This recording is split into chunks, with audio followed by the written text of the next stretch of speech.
Hello and welcome into the live. For everybody joining us on YouTube, for those of you who have already tuned in on TikTok, thank you so much for being here. Not even 10 seconds into the live and I'm already dropping shit. Look at me go. If you've never been here before, let me quickly tell you what we do. We debate Trump supporters. We try to change their mind, get them on the right side of history. But every day before we hop into the debates, we also like to go over the breaking news. And we actually have some pretty big news today.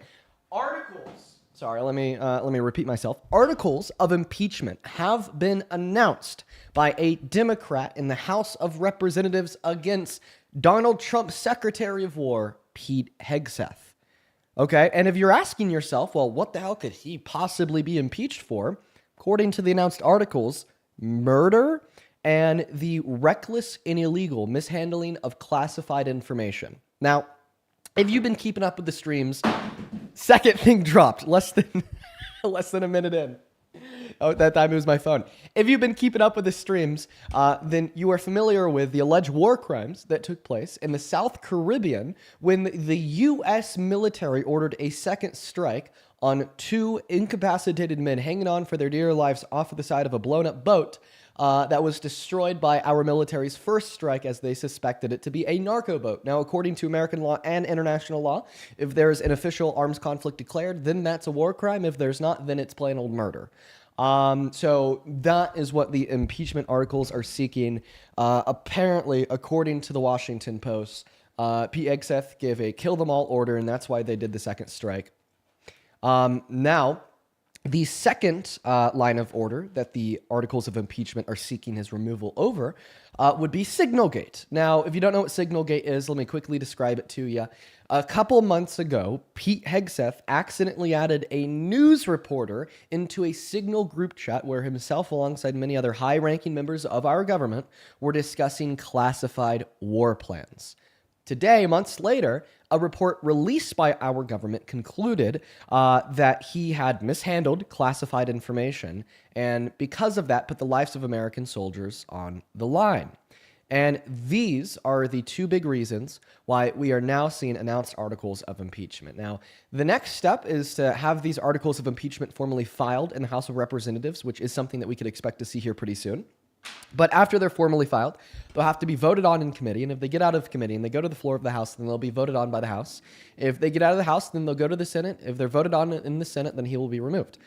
Unfortunately, because the Republicans hold a majority in both chambers and also are a part of the committee that needs to vote for them to be released, I don't even think these articles of impeachment will see their day on the floor of the House.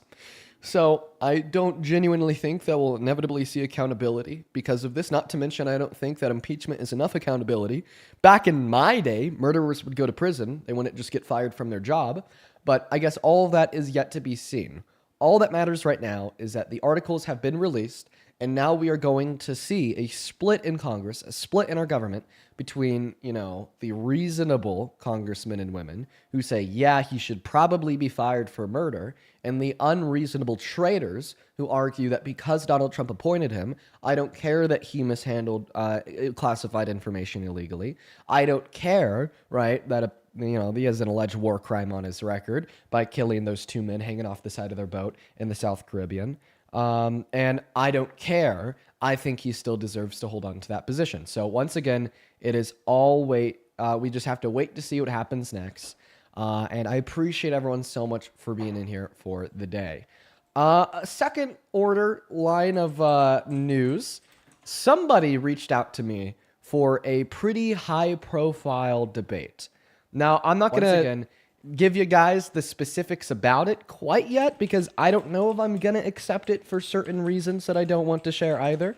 But I'm thinking it over. I'm mulling it over. I'm going to do the calculus on my end. And if it ends up happening, it's going to be a pretty crazy debate in January, pretty high profile, probably one of like the bigger, political engagements of that type of, of the year. So that will be, exciting to see if it happens. I don't know if it is going to happen because the person it's with is, in my mind, maybe, a kind of person that likely shouldn't be platformed, but they have a growing influence. So a lot of calculus for me to run there to determine if it's a good idea or a bad idea. And you'll likely be hearing more about that from me in like another month. So I'm bringing this up pretty preemptively. But anyways, all right, everybody. We're going to go ahead and hop into the debates for the day. Before we do, we already have a couple people that have shown some love on Venmo and PayPal, even though we just went live and we haven't hopped into any debates yet. Over on Venmo, Baxter. Sorry, Baxter. Thank you for the $10. Baxter says, I haven't been here for a month because of something I'm not going to share on live, but I'm back. Good for you. I just read the rest of your message as well. I'm proud of you, Baxter. Shout out to you. Show some love to Baxter down below in that chat. Also, show some love to Erica down below in the chat. She just dropped $10 on Venmo saying, honestly, I never miss a live. Thank you so much for taking the time out of your day to educate people on our true reality. I'm happy to be here, Erica. I love what I do. Thank you for the $10. Show some love to Erica and Baxter down below in that chat. And then show some love to Jacob down below in that chat who sent $10 over on PayPal saying, hey, Dean, greatly enjoy your debates. I'm not MAGA, but I am a Republican, but you've given me something to think about when it comes to Trump. Jacob, you know what, man? I honestly appreciate that from you, dude. I'm happy that you're willing to hear me out. That's what I want. I think that's phenomenal. As well as Ethan, thank you so much for the $5 as well over on PayPal, who says, love you, Dean. Love you too, Ethan. Thank you for being here. Well, I appreciate you guys. Show some love to our downers down below in that chat. And now we are getting a raid from Mr. Parker. He's going to be coming over here. He's going to be joining us for a debate. And he's also bringing a guest. So we are going to be hopping into the debates super duper quickly today. We're bringing Parker and Johnny over. I watched a little bit of Parker's debate with Johnny that he kind of started over on his own stream. He seems like a real winner. He seems like a real smart guy. He seems like a real intelligent, a titan of intellect. And we got him loading into the stream right now. Welcome in, Johnny. Hello, Johnny. Hello? Hi. Oh, the stream was lagging. Well, it shouldn't be. Yeah, I can hear you. It shouldn't be lagging anymore. Do I got you? Are you connected? Yeah. You're connected. Fantastic, Johnny. How's it going, Dean? No, it's just going great. So I know that you just had a little bit of a conversation with Parker. Who do you think won? I mean, we're still continuing the conversation. But like so far, do you think that you've been frying him? I mean, I think I've been doing good, yeah. Okay, you've been frying him? Okay, so what's I didn't say that. What's the conversation looking like so far? I said I'm doing good. What's the conversation looking like so far? So we talked about immigration, and then we got into E. Jean Carroll. Okay. We were talking about that. Yeah, you were saying that like you don't think that the court was right because you think that she said grape is sexy. I didn't say I didn't think the court was right. Oh, so you agree that the we were just talking. We were talking about how she said grape is sexy. Well, I mean, I don't think she said that, but I mean, Okay, hopefully, I have the clip pulled up. when the conversation is about was this person graped or not? Okay. Wait, is Parker going to join? Yeah. Was the court correct when they adjudicated that she was? You know, like hopefully we're not going to like devalue or demean, right, a victim of grape, even if they said some crazy shit. Because I think even if she were to have said that she thinks grape is sexy, that wouldn't mean that it wasn't wrong when she was graped. But you said that you have the clip pulled up. So when you hit play, she's going to say people think grape is sexy. Prove me right. Okay, sure. Prove me right. Let's listen. Or do you want to play it? I mean, you said you have it pulled up, so it should be pretty easy to hit a button. But I think most people think of rape it is a violent assault. It is not. I think most people think of rape as being sexy. Thank you. Let's take a short break. Think of the fantasies. Thank you so much for proving me right. Break. If you can stick around, we'll talk more on the other side. You're fascinating to talk. And what she said there is absolutely true, by the way. There are books written on the fantasization of grape. Many individuals fantasize about this, treat it as something that is romantic, as something that is desirable, which is gross, it's deplorable, it's disgusting, something I think we should all condemn. And like obviously, when a grape victim is bringing this fact up, right, especially in the context of an interview about how she just got her rapist proven guilty in court, I think it kind of sets the stage for the really easy to understand context, which would be, is that she's saying, grape's not sexy, it's violent. Most people think of it as sexy, and that's wrong. Now, if you want to argue that it's not most people, but maybe a minority of individuals, there could be a descriptive dispute there, but I think that is a dispute that is meaningless to the conclusion that she's a victim of grape. Well, she's not. And why do you think that? There's no charge that of grape or anything like that. So that's what the court determined. Yeah, like the jury verdict form, they determined Yeah, that and Donald Trump you had can't sexually say that. abused Miss Carroll. Okay, well, he was not criminally indicted of any of these things. He was civilly liable. Yes, and yes, Captain Obvious, he was. Now, what is the relevant difference between criminal courts and civil courts? That means you believe criminal courts, but you do not believe civil courts. well, no, I mean, I think it wasn't criminal because of the statute of limitations and all Right, that. which is exactly but I what think Parker that's a told you. major piece of evidence. Why didn't she come out? Now, I know a lot of people that get raped are scared to come out, and that's a big problem. I'm not Well, you one of just those answered people your that- own question, sir. that say that that's a bad thing. But why is it that all these people waited so long? Why did all these people have to wait so long? Who's all these people? And, like all of the people that came out and said Trump did all these things and the allegations that So he I just want to make sure that like your claim here is something I'm like correctly representing. Is your argument that the court got it wrong and Trump is innocent because she waited over 20 years before coming out? No. Okay, so then what's your claim? Why do you reject the outcome formed by the civil court that he raped her? I'm saying I don't think you can say that he did that Why not? because there's no evidence that said he raped her. Yeah, well, And there's no enough verdict evidence that to said convince the unanimous jury he's of 9 and civilly send it to civil liable. court. Most of it was for him slandering her and the defamation of her character. So it He was had to for pay both. her all It was this for money and stuff. defamation and rape. So now, do you think? It wasn't. No, it was like sexual battery or something like sexual. So it was SA, but it not did. grape. So what happened to her is grape. I could give you a great argument for that. Are you ready?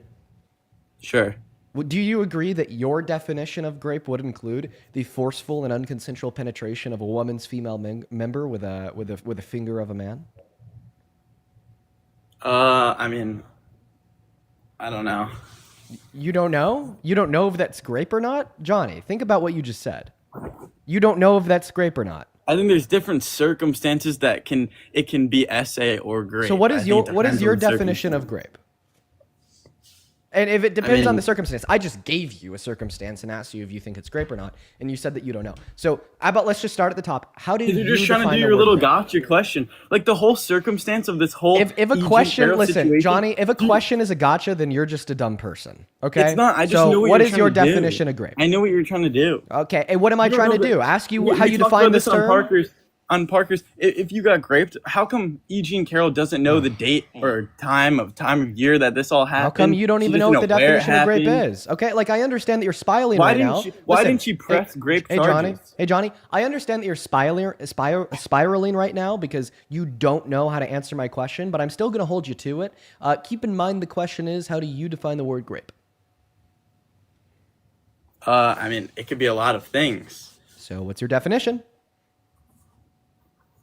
I mean, I guess on paper it would be holding someone down against their will, and like, I can't really say these things on your stream. How about this? Can we agree that a very fair definition of the word grape would include, okay, not would be, but would include the forceful penetration or the unconsensual penetration of a woman's female member with any part of a man's body?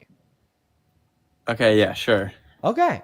Okay, so you just said that your definition of grape would include the unconsensual penetration of a woman's female member with any part of a man's body. What the court determined that Donald Trump had done to E. Jean Carroll is that he forcefully penetrated her female member with his fingers. Okay? Okay, so but when let's we're- look at- just no, give me, all right, give me let's another look on 30 the- seconds. I'm not done speaking. Sure, Give me another sure. 30 seconds. So you were telling us that the court didn't conclude that he raped her, but what we just determined here, right, is that in accordance with your definition of grape, it would include what happened to E. Jean Carroll. Am I allowed to speak? Yeah, you're allowed to respond. Oh, okay. All right, so let's look at the circumstances that what happened here. Okay, do you know that E. Jean Carroll, do you know Trump, okay, supposedly what happened if this did happen? That, okay, Trump wanted E. Jean Carroll to come, he asked her to come in the dressing room with her and or whatever, follow me Wait, in. Johnny, can I just cut you off 1 second real quick? Can you just Oh admit real my quick that you were God, wrong? here he is. Wait, Johnny, Here Johnny, he is. I will mute right after this. I just want you to admit you were wrong. About what? You said that E. Jean Carroll herself was claiming that she thinks that it's sexy, But then we literally just proved that she was referencing other people. So do you want to admit you were wrong? We just played the quote. Yeah, and you were wrong. I wasn't wrong. You're What a misinterpreting dishonest what I fuck, said. dude. He's so dishonest. We blatantly just, played like, the clip and you were wrong. Raging on his stream. Like, I can't. Wait, dude, we Honey, blatantly played the clip and you were bets with wrong. him. Like, You we just played played the it and you were quote. wrong. I You didn't want to say bet? that on your stream. Wait, Johnny, accept the bet then. What? Yeah. All right. Why are you making this bet about a quote that I didn't say? What? You've been repeating it over and over again. What are you talking about? I mean, it was the All right, first thing that you said when you joined this live, Johnny. What's the quote? That E. Jean Carroll said that she thinks grape is sexy. It was the first She's thing saying, you said "Oh, when people you say joined. I think her grape is sexy." You even just misquoted her in your last breath. I don't. Why are you doing this? See how dishonest he is? He Yeah. literally can't acknowledge the truth. It's like the first thing that we listened to when you Like, joined the imagine stream if Trump was the said clip of that. one moment. The first Imagine thing, if Trump one said moment, that. You guys the, would one slander moment. him. The first. Oh, dude, come on, bro. You don't care what Trump says. He says that he sexually exploits naked women and girls, and you still support him as president. So let's not pivot, okay? Right. We the can get first into thing. that too. I'll get into that with you, no Happily, problem. happily. So the first thing that we listened About to the when whole you joined the Miss Teen stream. USA thing and stuff. I like, can't even that's get a all. word in because Johnny over here Go. just out of impulse control. Let me Okay. know when you're done acting like a child. Sure, go. Good boy. So the first thing that we listened to the moment we started the stream was you playing the clip of E. Jean Carroll saying that most people think grape is sexy, right? We already went over that. And then here you are, not even 17 minutes later, misquoting her, arguing that she said she thinks grape is sexy. It makes no goddamn sense. I feel like she's saying most people, including herself. Oh, so you have to assume what the victim of grape I that think just that's what proved it in anyone court would and won assume. $87 million meant. Yeah, mostly due to the slander and defamation of her. What Trump was saying. So most of the money that she won from the court, $83 million of the 87 was due to the defamation. Then another $4 million was due to the grape. What? So Well, out it of was something the like that, right? $87 million that she won, 83 Because of it didn't he was due pay to her the like $5 defamation. million first, and then he had to pay her like $80 million next? Out of the $87 million that E. Jean Carroll won, 83 of it was from defamation, 4 of it was from the grape. Is that a fact that you're saying, or are you asking a question? I'm making a statement. Okay. Okay. So why do you reject the outcome of the court? We've gone over, we've gone over how long she waited. Okay, we agreed that women will wait that long to come out about these things, or they will never come out at all because of not being believed by society, even if they prove it in court, and the potential negative repercussions that they experience when they do come out. Like E. Jean Carroll was fired from her job. She's consistently turned into a monolith of the left, demonized and dehumanized by shitty little guys like you. And the fact that over 60% of women that are grape never report it to the authorities in their lifetime, it makes it a bad argument to reject the conclusion unanimously formed by this jury of 9 because she waited 20 years before making that public accusation. And then your other argument was, well, she wasn't grape because she said grape is sexy. We've already went through that. We've disputed that, and we've agreed that you're wrong. So do you have any other counter argument? No, we haven't. We haven't. And do you agree that people can blend in with the actual victims that wait and stuff about these things, that people can try to defame someone's career and knock off someone's career by waiting past? Like, I feel like if it was such a big deal, she would have had him criminally indicted for it, and he would have gone to jail for it. Like, well, see, the thing here is point number you one. don't even know the point the number whole one. story. Your Have you ever first listened argument. to the whole story of what happened? So your Like, first they were argument shopping there. around a store, Your first and then argument Trump there. invited- Your first Like, you don't argument. let me talk. I just let you talk. I let you make 2 arguments. So your first argument there was like elementary. You literally just said, Dean, you understand that people could lie. Like literally, like fucking, oh my God. So your refutation against the fact that 9 anonymous jurors agreed that Donald Trump is guilty of raping E. Jean Carroll because of the evidence that she set forth, the lies and inconsistencies within his own testimony, on top of the fact that he's a character of a rapist, like he sexually exploited naked women and naked girls at Miss Teen USA and Miss USA, then boasted about it. That's definitely something a rapist can do. Like your only counter argument is, oh, Dean, you understand that people could lie? Well, you just lied right there. What did I say that was a lie? He didn't brag about Miss Teen USA sexually exploiting girls. Yeah, I think that he bragged about sexually exploiting women and or girls at Miss Teen USA. And So you Miss just USA now. lied. No, that's not true. So do you want to hear him brag about sexually exploiting his beauty pageant contestants? Pull it up right now. Sure. Okay. So yeah, here's him broadly bragging about sexually exploiting beauty pageant contestants, either the naked women at Miss USA and or the naked teens at Teen USA.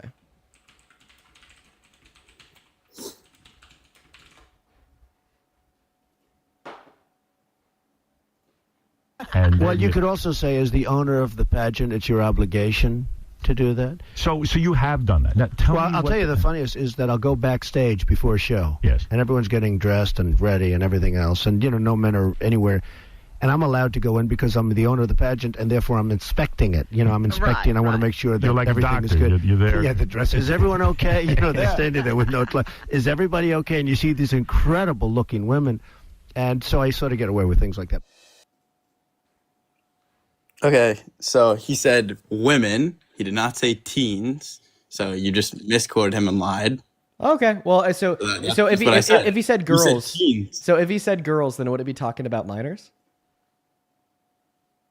No, not necessarily. Okay, so then why does when he says women, that's talking about adults?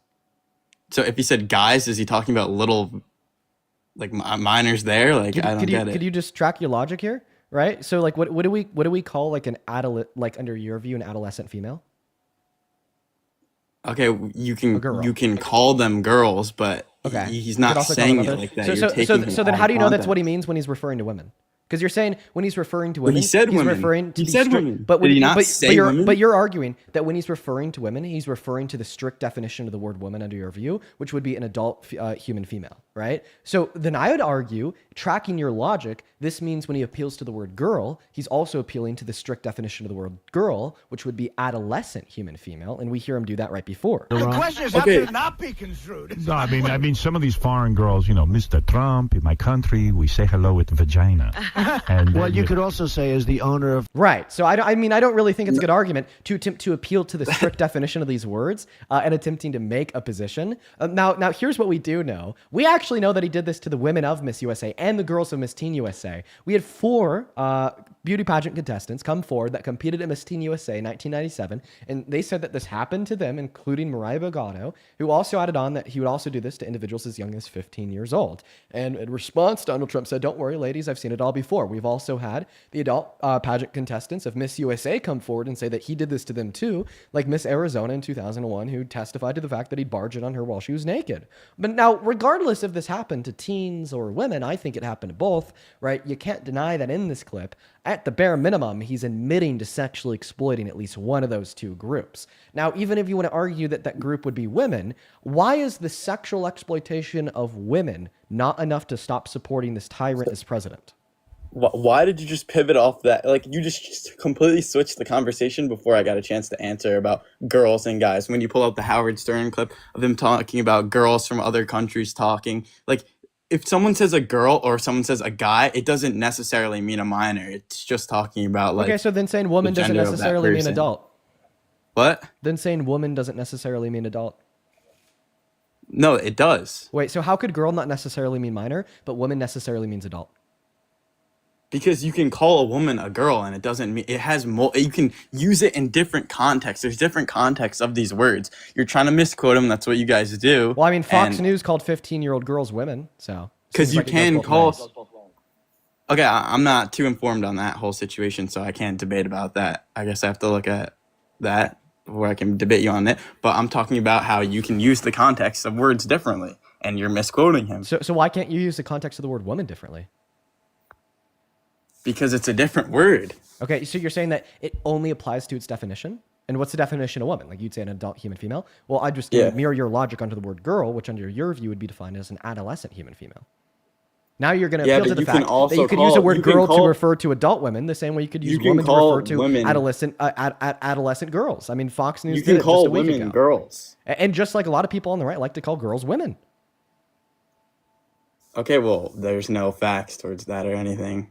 Dude, we were literally just going over it. Fox News considered 15-year-olds to be women. They said 15-year-old women through 49-year-old women. Not to mention that, like, young girls are always called young women by society. That's something that happens all the time. Young women. They're not called women. Dude, the word like woman men is are called literally in young that men. phrase.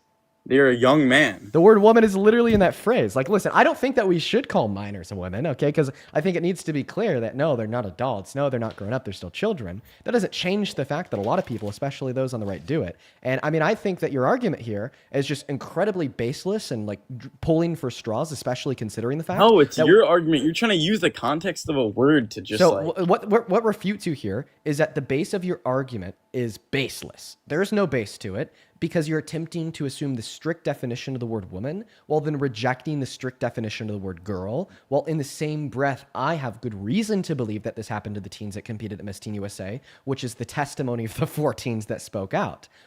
But by the way, I also really want you to respond to the next thing that I said that you don't want to respond to at all. You because keep making you're multiple points and not allowing me to respond to your original point. Yeah, go ahead. You realize the word girl- Dive more into that. Please embarrass yourself more, little bro. We don't have to use the strict definition of girl. You can use also. Okay, so then you don't have to use. non-strict So then you don't definition have of to use girl. a strict definition of the word woman. In which sense? The Fox News sense? No, like Trump. So how do you know that Trump was using the strict definition of the word woman to refer to adults only? I mean, because like you, this is what you guys do. You try to Answer just my question. You're not going to answer it. How do you know? I guess you can. How do you know that Donald Trump was using the strict definition of the word woman, appealing to adults only? Also, Parker, I don't know where you went, man. Oh yeah, Parker left. I think that's a really stupid argument. I think Trump is using. You can, if you have a brain, you can see that Trump's using that. I don't think he's talking about girls Okay, so could you please like describe the thought process? or there? minors because they're. Could you describe the thought process instead of like lashing out and getting angry when I ask you for it? I'm not angry. Yeah, you just said, "Oh, Dean, I really can't describe why I'm right," but anyone with a brain agrees that I'm right. Because you're trying to take these quotes out of context.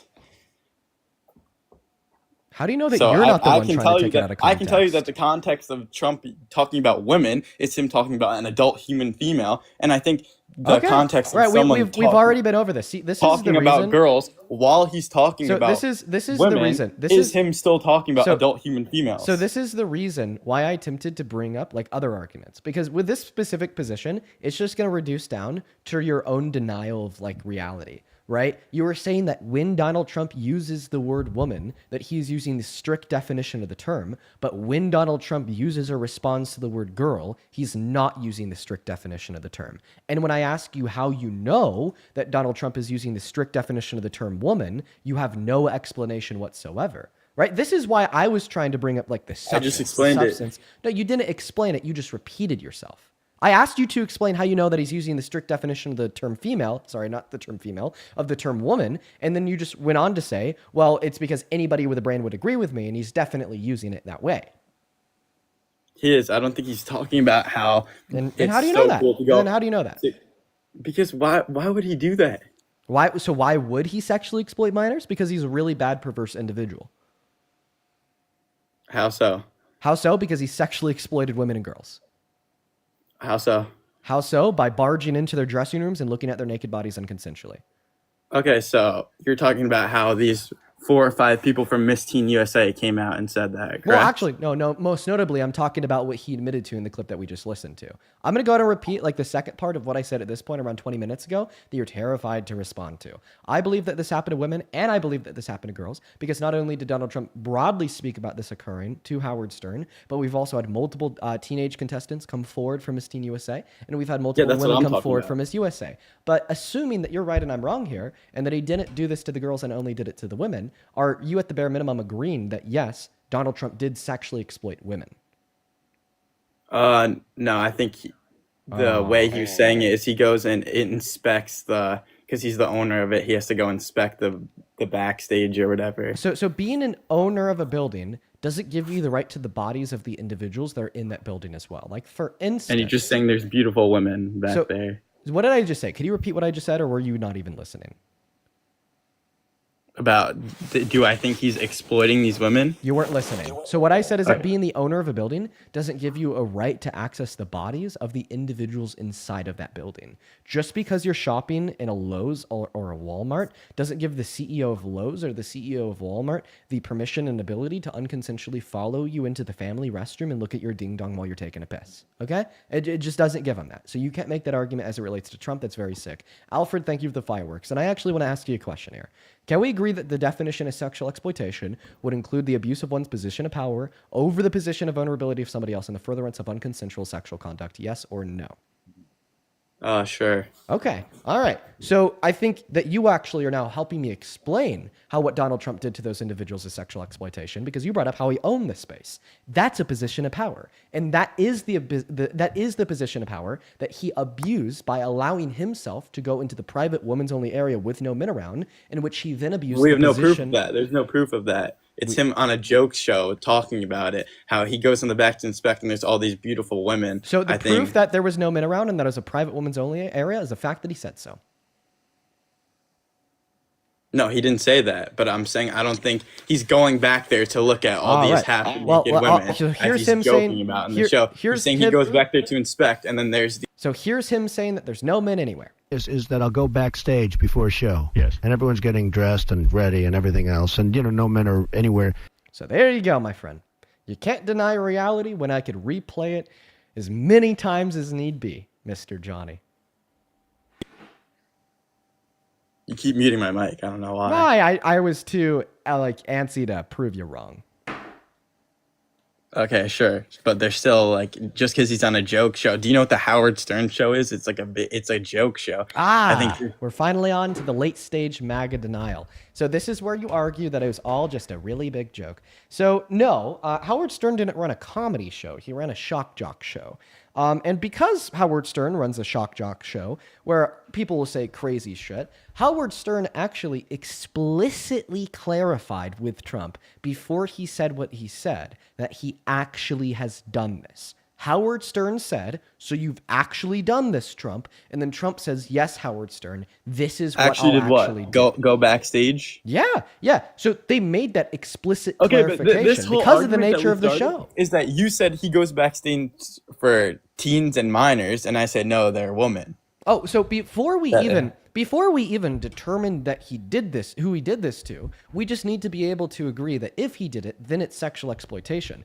And I was in the middle of making that argument, and you interrupted me midway through and just denied that he's done it altogether. So let's clear this up a little bit. I understand that you're getting flustered. I never said that. I understand that you're getting flustered. I understand that you're getting upset because you're talking to somebody that is infinitely more intelligent than you will ever be, regardless of the amount of books that you ever read. And it's a little bit scary. I get it. I've been there before. But I mean, let's just clarify here. If Donald Trump abused his position of power as the owner of this beauty pageant to allow himself to unconsensually barge into this private women's only space to then look at the naked bodies of these contestants unconsensually. But that's not why he did it. That's not why he did it. That action is sexual exploitation. Yeah, if he did that, then yes, but that's not why he did it. He did not barge in the back to look at these women. He barged in the back to inspect the back or inspect the backstage. That's whatever he Inspect said. what? Inspect the backstage. Like, Or I don't know what the do you exact mean by what that? they said. What is there to inspect? Well, I have no idea. Well, he said the bodies of the women. I wasn't there. He I'm said not the bodies owner of the the women. pageant. And when he said, "Oh, I go back there to inspect," right? He said that as like a joke, right? When all reality his intention was to so look at the now it's naked a joke. individuals. So now he's saying things as a joke. But Yeah, you I could thought hear it the- in- you the could whole- hear it in the tone I of thought his it wasn't voice. a joke though. So he's saying stuff as a joke, but the whole thing together isn't a joke. So yeah. that's what So you're so saying. what's not a joke is that he'd do okay. this, but what was a joke is that it was for the means of an inspection. Yeah. Oh, but I thought he wasn't allowed to make jokes about this, and the show is not a joke show and all this. So what I said wasn't a joke is a fact that he'd walk backstage and look at the naked individuals in the space since he clarified that's something he's actually done. Why are you acting stupid? Because you're trying to, well, in the first place, we were talking about how you misquoted him about going back. The whole argument started on this listen, because John. you misquoted him Listen, about going back. Listen. So you have done that. Now, tell Well, me I'll what tell you the funniest is that I'll go backstage before a show. Yes. And everyone's getting dressed and ready and everything else. And, no men are anywhere. And I'm allowed to go in because I'm the owner of the pageant, and therefore I'm inspecting it. I'm inspecting. I want to make sure that You're like a everything doctor. is good. You're there. Yeah, he says, because I'm the owner of the pageant, therefore I'm inspecting it. the backstage. So basically what his argument I go here backstage is 'cause therefore I'm basically inspecting. basically what his argument here is that because he's the owner, whenever he goes anywhere, he's just doing an inspection. Okay? Right? And then he goes on to say, and then Howard Stern says, you're like a doctor. Pageant, and therefore I'm inspecting it. You know, I'm inspecting. I want to make sure that You're like a everything is doctor. good. You're there. Yeah, the dress is everyone. And then Howard Stern says, you're like a doctor. And then Trump's like, yeah, exactly. You're like a doctor doing an inspection, right, Trump? Then Trump's like, yeah, exactly. okay, you know, that's And then Donald Trump What's wrong with continues, and then Donald Trump continues that inspection joke. He says, "Oh, is everyone okay?" And then he clarifies that that's just a bit by saying, they're standing there without any clothes and they look great. there with no clothes. Is everybody okay? And you see these incredible looking women. Like he literally explains the inspection joke. He literally explains it to you in that clip, and you're too goddamn dense to get it. He says, I'm the owner, therefore it's an inspection. He's not saying I go back there to do an inspection. He's saying that when I go back there, because I'm the owner, it's an inspection, right? Automatically, Howard Stern kind of picks up on that bit, and Howard Stern goes, so you're like a doctor, because, OBGYNs inspect vaginas. And then he's like, yeah. He goes, everyone okay? Oh, and they don't have any clothes on. Is everyone okay? They look great. And I sort of get away with it. I mean, just listen to him, man. You're like a Everything is doctor. good. You're there. Yeah, the dress. Is everyone okay? You know, they're standing there with no clothes. Is everybody okay? And you see these incredible looking women. And so I sort of get away with things like that. This isn't complicated. This isn't rocket science. This isn't a calculus problem. This is common sense. But guess what?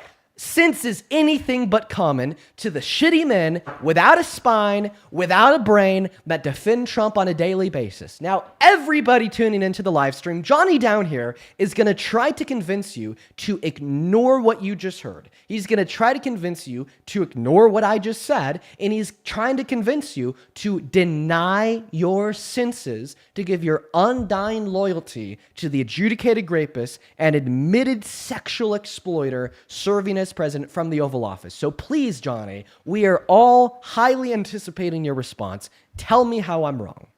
Okay, so in that whole quote, did you not say Trump was joking in the sense that you were saying it as?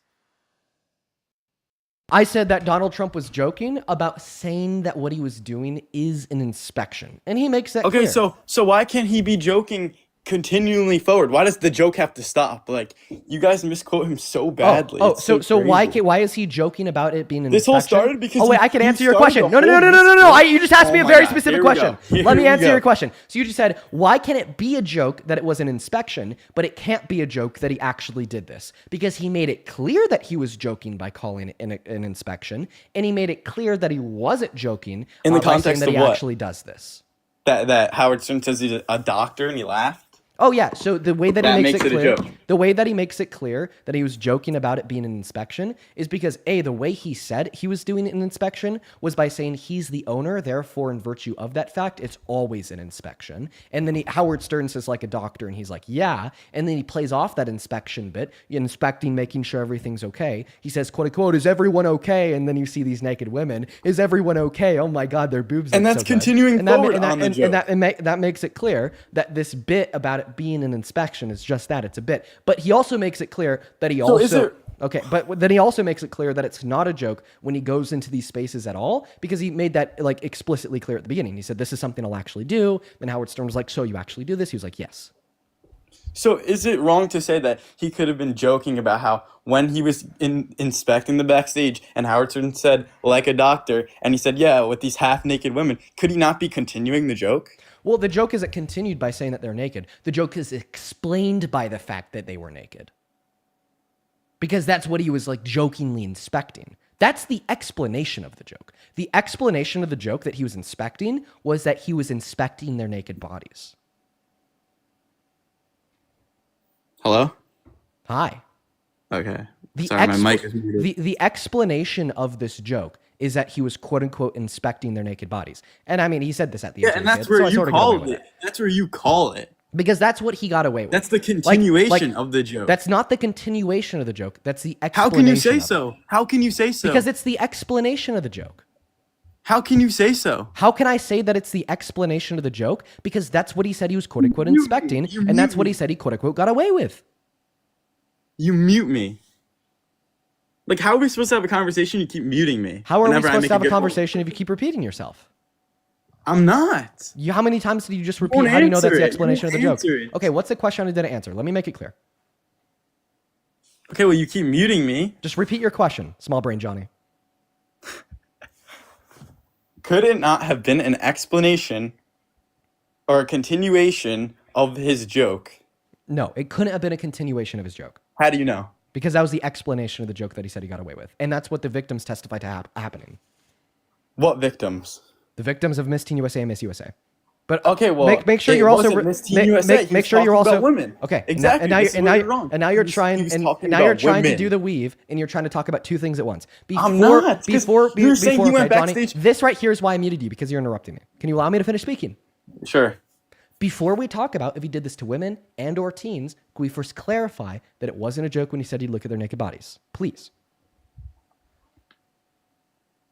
Are you asking me a question? You're saying Yeah, we must yeah. clarify? Can we What? clarify on that first before we talk about who he did it to?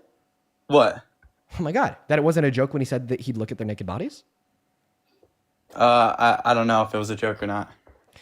Okay, well then I you don't just think conceded anyone the knows argument. what Donald Trump looked at when he was backstage. Yes, we know that he There's looked no at. proof of it. We know that he looked at their naked bodies because that was the explanation of the quote unquote joke. As well as at the end he said, "So I will sort of get away with it." Okay, what do you think he got away with?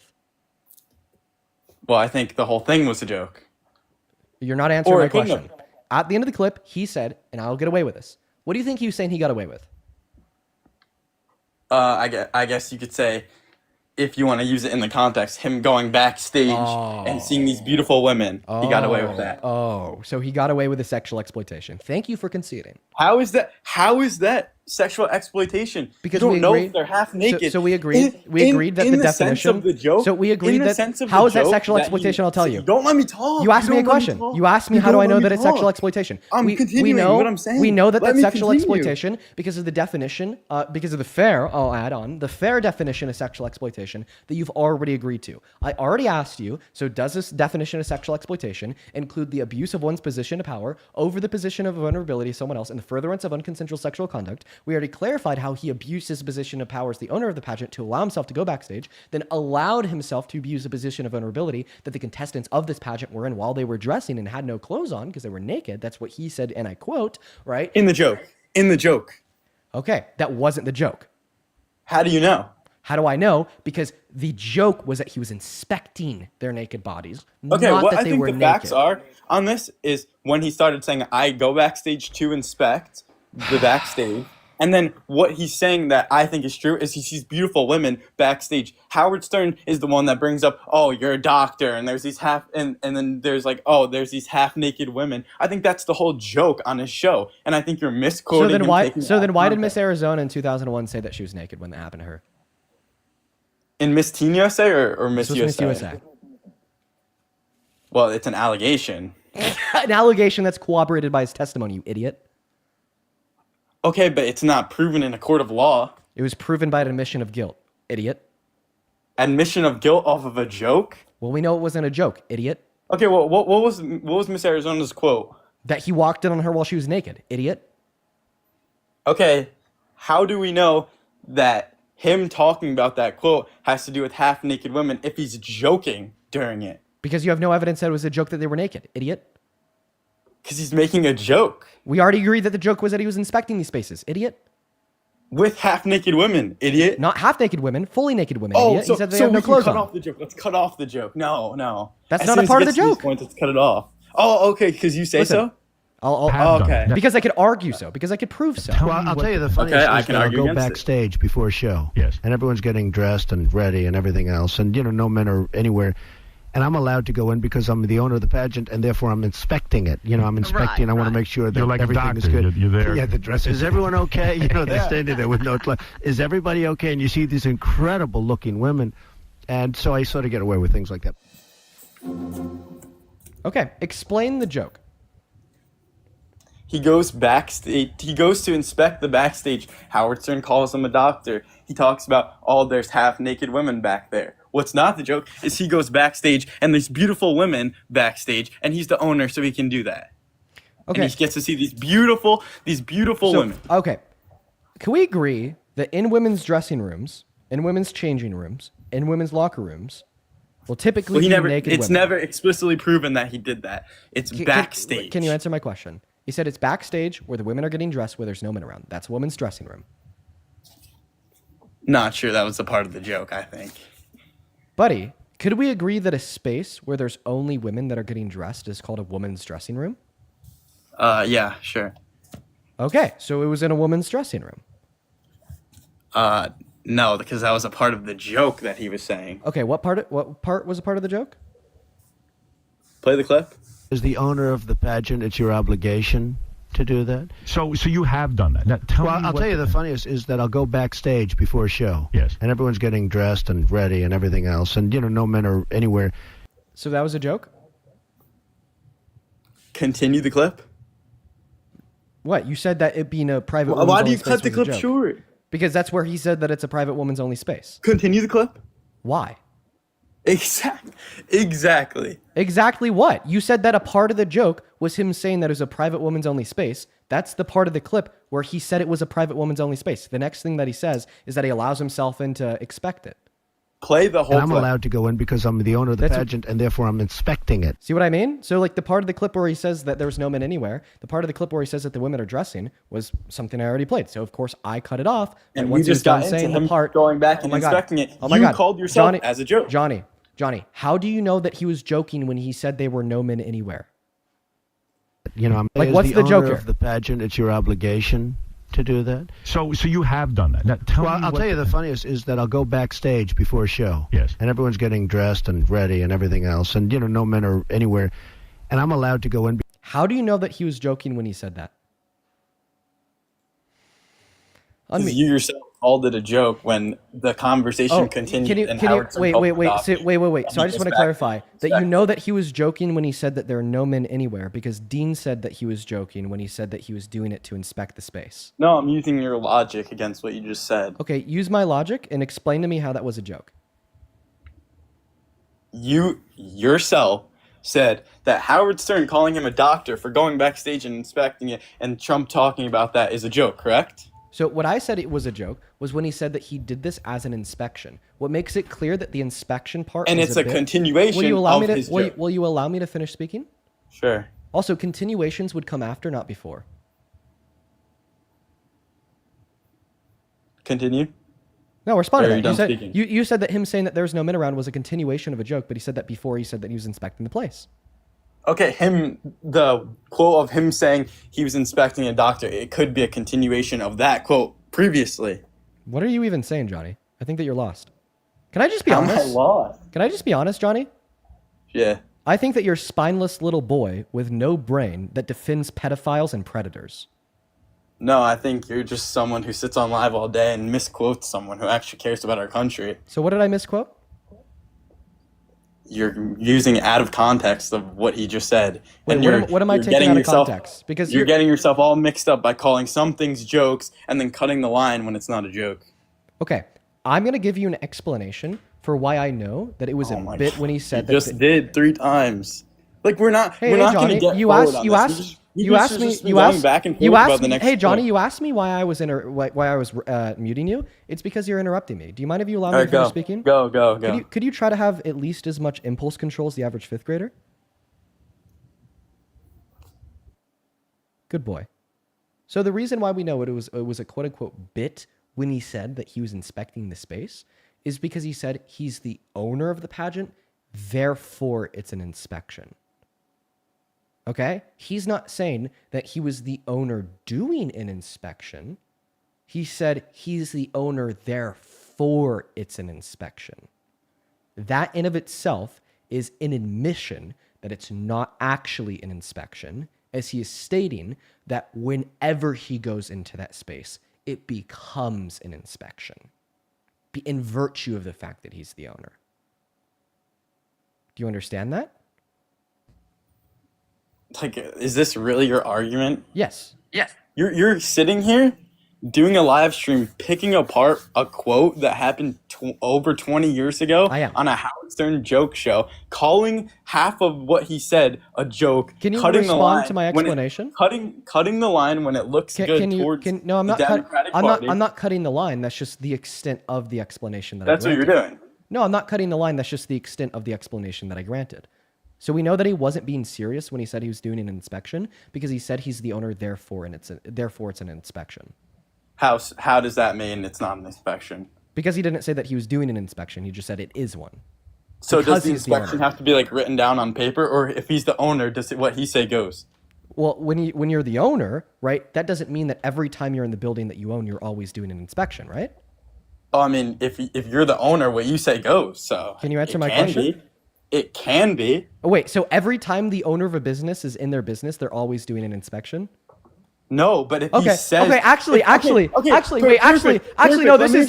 This is perfect. Exactly. So let me go ahead and ask you a question. So let's just say that there is a local business where there is women, right, that are working inside of this business. Okay, and the owner's a man. Now the man owner of this business goes into the woman's restroom and looks at the naked body of the women inside of this naked bodies of the women inside of this space. And then he says, I was just doing an inspection.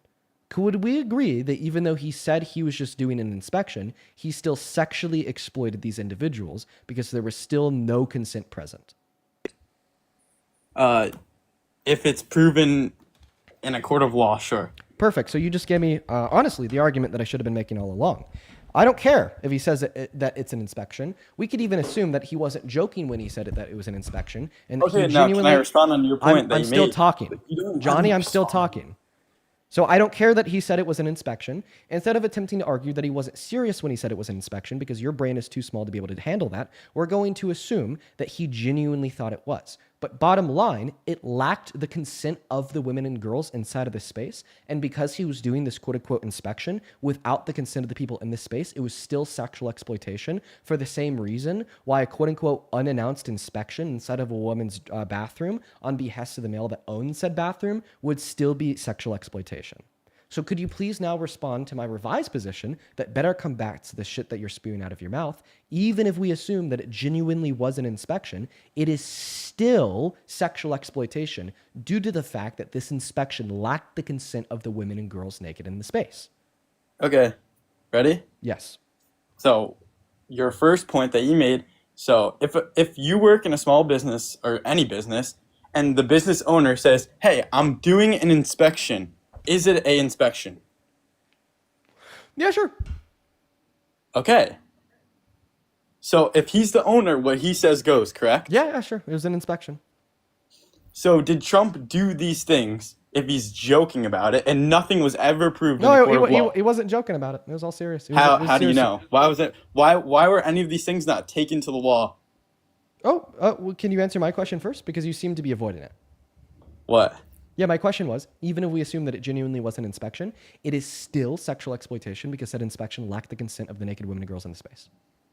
Okay, but we don't know if that was true or not because it was never proven in a court of law. So the reason that we know that's true is because he said it. It's an admission of guilt. He said it as a joke. How do you know that he said it as a joke? Because you yourself said it was a joke. No, about I him actually going take that in the back. and inspecting, I don't think and that it then was a you joke. cut- No, I actually don't think it was a joke. I think you've convinced me that it wasn't a Oh, joke. well, you just said so. Are you switching up what you're saying No, now? I'm conceding. I'm conceding you. I think that you convinced me that it wasn't a joke when he said it was an inspection. Are people not allowed to concede? I thought that's what like good faith debaters do. He wasn't joking when he said it was an inspection. Still sexual exploitation. I'm myself saying it was a joke. How do you know it was a joke? But you're cutting the Wait, think it's a joke. How do you know it was a joke? Because he's on a joke show and so- nothing was ever proven in a court of law. So you're saying because he admitted it to Howard Stern, you could just assume it's a joke? Why? Nothing was ever proven in a court of law. Wait, do you think that courts of law are the only things that can prove things to be the case? I mean, you can admit something, but Trump did not admit it. Yeah, he did. because He admitted was it. He said this joking. is something that I'll and actually you do. yourself called it a joke. No, and it wasn't a cut- joke. I said I conceded. I said I cut- conceded that. I said No, I said I conceded. no. Whoa, you're not going to let me concede, bro? I'm conceding to you. know You what you're convinced me doing. that it wasn't a This is joke. hilarious. You know what you're doing. Now you're trying to I'm cut what conceding. you said to make Trump look bad. Whoa, you just tried I'm just lying. conceding. I'm just revising my claim. It's a Because concession. you yourself don't think any of this is a joke. None of it's a joke. Yeah, precisely. I agree. Yeah, that's what you thought in the first place. And then you yourself were getting beat on that argument. So you're Yes, like, no, he's exactly, joking about exactly. this. You beat me. You beat me. You proved to me that it wasn't a joke. He was not joking when he said it's an inspection. The argument that you gave that beat me and proved me wrong when I was trying to argue that he was joking when he said it was an inspection was the fact that when you brought up that example about how when a business owner says it's an inspection, it's always an inspection. You're right. He wasn't joking. He was actually doing an inspection. But the matter of the fact here is, even though he was actually doing an inspection, it was still sexual exploitation because he did not have the consent of the naked women in the space. He was joking. How do you know he was joking? Because so let's backtrack again. If the owner of a store says, I'm doing an inspection, what is that? An inspection. Is that exactly? Exactly. If Howard Stern then refers to calling him a doctor and them talking about, oh, there's half naked women back there, is it 100% true no matter what? Is Donald Trump a doctor? Well, what seems like what Donald Trump is saying here is true. Wait, is Donald Trump a doctor? Well, Donald Trump. Because under that logic, Donald Trump would be a doctor then. That's not what Donald Trump said. That's what Howard Stern said. Okay, so is he a doctor? No, because that's what Howard Stern said, not what Donald Trump said. If Donald Trump never denied that he's not a doctor, is he a doctor? What the fuck? What are you even saying? Johnny, listen, matter of fact, I want to ask you a question here. You're just not making any goddamn sense at this point.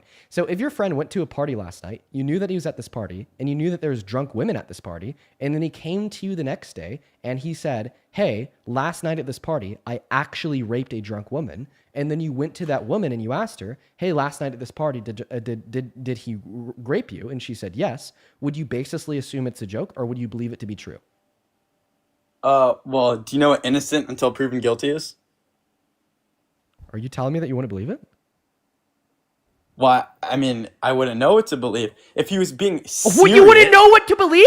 If so, if your best friend came to you and he said, hey, last night I actually raped this woman, and then you went to her and you asked her if he raped her, and she said, yes, he actually raped me, you'd believe he's innocent? I think that you're sick, I think that you're deplorable, and I think that you are a terrible representation of the way that men are supposed to be. You are an active perpetuator of rape culture, you uphold harm and violence against women and girls, and you do not care against violence against women and girls. I hope that you never get a wife, I hope that you never have a daughter, because all that you're telling me right now is that if your daughter came home from middle school and told you that one of the middle school teachers at her school told her to take her clothes off and look at her naked body, that you'd look at your daughter in the face and say that never happened because it was never proven in court, thereby you never believe her claims. If you're seriously going to sit here and tell me that you wouldn't believe your friend raped a woman, even if he told you he raped that woman, and that woman, how about you shut the fuck up and listen to me until I'm done speaking like a good little boy, and then you went to that woman and she told you that he raped her, that he's innocent until proven guilty, and you wouldn't know what to believe, then I believe that you're okay with rape, I believe that you're okay with violence towards women, and I believe that you want to permit these things because you don't care about them, and likely you've either engaged in these actions yourself or you will engage in these actions in the future. The reason why generations of women and girls, not just in this country, but in the world as a whole, in the past, today, and in the future, all have testimonies and all have stories about being taken advantage of by men is because men like you exist in the first place, okay? If we didn't have men running around discounting sexual violence, if we didn't have men running around denying it, saying it's all just a big joke, well then your mother, your grandmother, your sister, your female cousin, so on and so forth, at bare minimum, I could guarantee to you that at least one of them wouldn't have the story of being sexually exploited the way that they do, and you don't care. All right, let me respond. Okay, what I specifically want you to respond to is the fact that you're telling me that somebody can look you in the face, tell you that they've committed sexual violence, reaffirm that it's something that has actually happened, and then the victims reaffirm that it's actually happened to them, and you'll still sit there arguing that it's all just a joke. Johnny, the only joke here is you. All right, let me respond. Very bad joke, by the way. You're a very bad joke. Okay. Are you done? No, but I'll stop myself. I'm not done, though. All right. So the hypothetical that you used was if my friend came to me and said, hey, I raped this woman. I did this. And I'm serious and all this. And sat down and was serious. And then I asked the girl, and the girl said, yeah, he did do this. Yeah, I would absolutely believe it. Okay, so then why don't you believe Trump when he says he's actually done this? And then why don't you believe Miss Arizona because Trump when she says she's actually done this to her? Trump did not say that he raped the girl. He said that he sexually exploited her. And he said it. And no, you're using that in a sense that it's not in. Yes, it absolutely He is said sexual that he went exploitation. backstage So and look there at the was naked half- bodies of women and there was unconsensually. half-naked women. He didn't say There that was they're half half-naked naked. He women said that they're using fully it as a naked. joke on a joke show. Exactly. The only thing that you could do is reaffirm what you've So already the- said. so- This is how you know that the shitty man has lost the debate. When he has no response to a single syllable of any word that I just said, and the only thing that he could do is continue to repeat himself, trying to that's how you respond. know that they lost. Johnny down here doesn't have the ability to legitimately engage and or respond to anything that I just said. Johnny down here can't comprehend a single syllable of any sentence that is uttered out of my mouth. Johnny down here can't understand the parallel that I made to his friend coming to him saying that he raped this woman, the woman saying that he raped him, to Donald Trump saying that he sexually exploited these women, then the women saying that he sexually exploited them. The only thing that he could continue to repeat is that it's all just a big joke. You are discounting sexual violence because you don't care about it, and you know that you look bad right now. You know that you're losing the debate right now, and you know every single person watching this live is flustered and fed up with your bullshit. But at the end of the day, you still know that it is preferable for you to sit on this live and basically deny this with no substance whatsoever than just to take the mask off and admit that you don't care. Okay. Can I respond? Yeah, for sure. Just First make of all- sure First of that all- your response isn't a mere repetition of what you've already said around 300 times. Sure. I don't want to just hear, oh, it was just a joke. Trust me, we heard Okay, you the sure. first 300 Sure. times. I want We you heard to you too. legitimately engage in this linear dialogue. I want you to Sure. track, respond, and engage with the points that I've made, not just repeat what you've already said. Okay. So, ready? You're not going to mute me or anything? You're not going to blow up? I don't think I'm blowing up right now. I'm being passionate Okay, about a okay. topic that we should all be even more passionate than I am about. Okay. First of all, rape and sexual assault, all of that is not okay at all. And that is a big problem in our country. It's not okay. You're saying that I defend these things and Yes. I'm for these things. That's absolutely not true. The I think it's reason why the disgusting. problem exists to I the think level it we- does is because we need people to have discount a it harsher as jokes. What? The reason this problem exists to the extent that it does is because there's so many men out there like you that will hear testimony from a victim and hear an admission from the perpetuator and No, say I that don't the think it's a victim was a joke at liar all. I because don't it's think not people proven in should count court. it as And then, jokes. by the way, when it is proven in court, you still don't believe in them like E. Jean Carroll. So you try to convince us that it's innocent until proven guilty in a court. But even when they're proven guilty in a court, you still don't believe it. And then when you hear the perpetuator of the sexual violence admit to it, you right. just say it's all a joke. I- This Can I talk? is the negative feedback Can I loop. talk? I'm This not- is the negative feedback loop. You could talk here in a second. I'm not done yet. This is the negative feedback loop that produces more and more of this violence, okay? I'm going to demonstrate this negative feedback loop to you and everybody else tuned in. One argument that you made is it's innocent until proven guilty. But then you forget that less than 45 minutes ago, you said even when proven guilty, it is still innocent. You tried to call Donald Trump's great victim crazy, even though she convinced a unanimous jury of 9 inside of a court of law that he was guilty of raping her, denying his guilt even when it was found in a court of law. So earlier, when you said that you would finally believe these victims if they were to bring it to a court and have them adjudicated, you were wrong, you were lying, and you were trying to gaslight us into thinking that you're a man you aren't. So what's the next step? Well, maybe if there's enough evidence to believe that it's true, then finally society will believe the victims. That's another argument that you had about E. Jean Carroll's case. You said there wasn't enough evidence to prove that he raped her. What's more evidence than a direct admission of guilt from the perpetuator? But then when we have a direct admission of guilt from the perpetuator, such as we do in relation to the sexual exploitation that took place of the beauty pageant contestants at Miss USA that we just heard Donald Trump admit to on that clip on Howard Stern's radio show, you still deny it. You still deny it by arguing that when we have the highest threshold of evidence that could be possessed, it's all just a big damn joke. All right. Are you done? No, I'm still not done. I'm just holding my back. God. I'm just holding back. Go ahead. Okay. As I said, rape is not okay. Any of these things are not okay. I do not make jokes about that at all.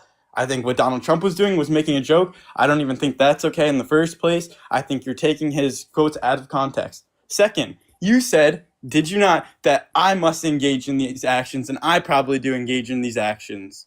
Did you not say that? So I said that you either So you have, accuse me. So wait, I need listen, you to no, listen I'm to not what I done said. talking. You, Dean, I'm not- Buddy, you asked me a question. When you ask a question, you get a response. Don't whine, moan, and complain like a child because I'm trying to respond to the question that you asked me. Let me be clear in what I said. I said that you've either done these things yourself or you likely will in the future, and I stand by that.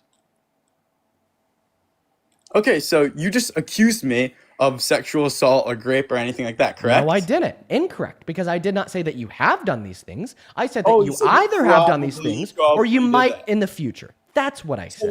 So when the court says Trump probably raped E. Jean Carroll, you agree with that though? When I agree, so I agree that the court proved that Donald Trump raped E. Jean Carroll beyond a reasonable shadow of a doubt because there is no reasonable doubt to the evidence suggested inside of the E. Jean Carroll court case. So how is there no reasonable doubt that I did not do these things towards you? What the fuck? What are you asking?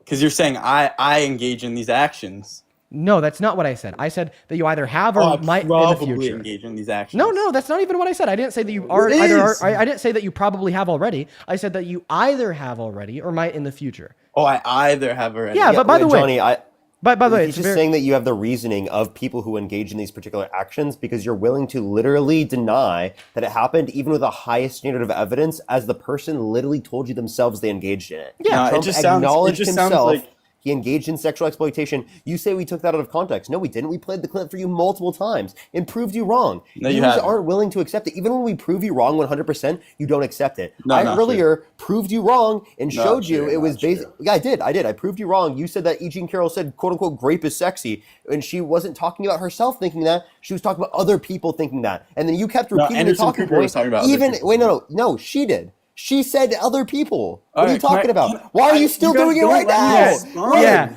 you're defend still the doing it right now. slop. Bend You the guys don't knee, let me Johnny. respond. Bend the knee, Johnny. Defend Trump no matter what. Be a brainwashed good little boy. That's all you are. You understand that I don't think you're a constituent of this country that should have the legal right to vote because I think similar to minors, similar to children, you do not possess the rational faculties required to make an informed decision about American politics because you deny those rational faculties and willingly contort the reality around you to conform to your script, your narrative, and your cult leader. Okay? That's a fact. Okay?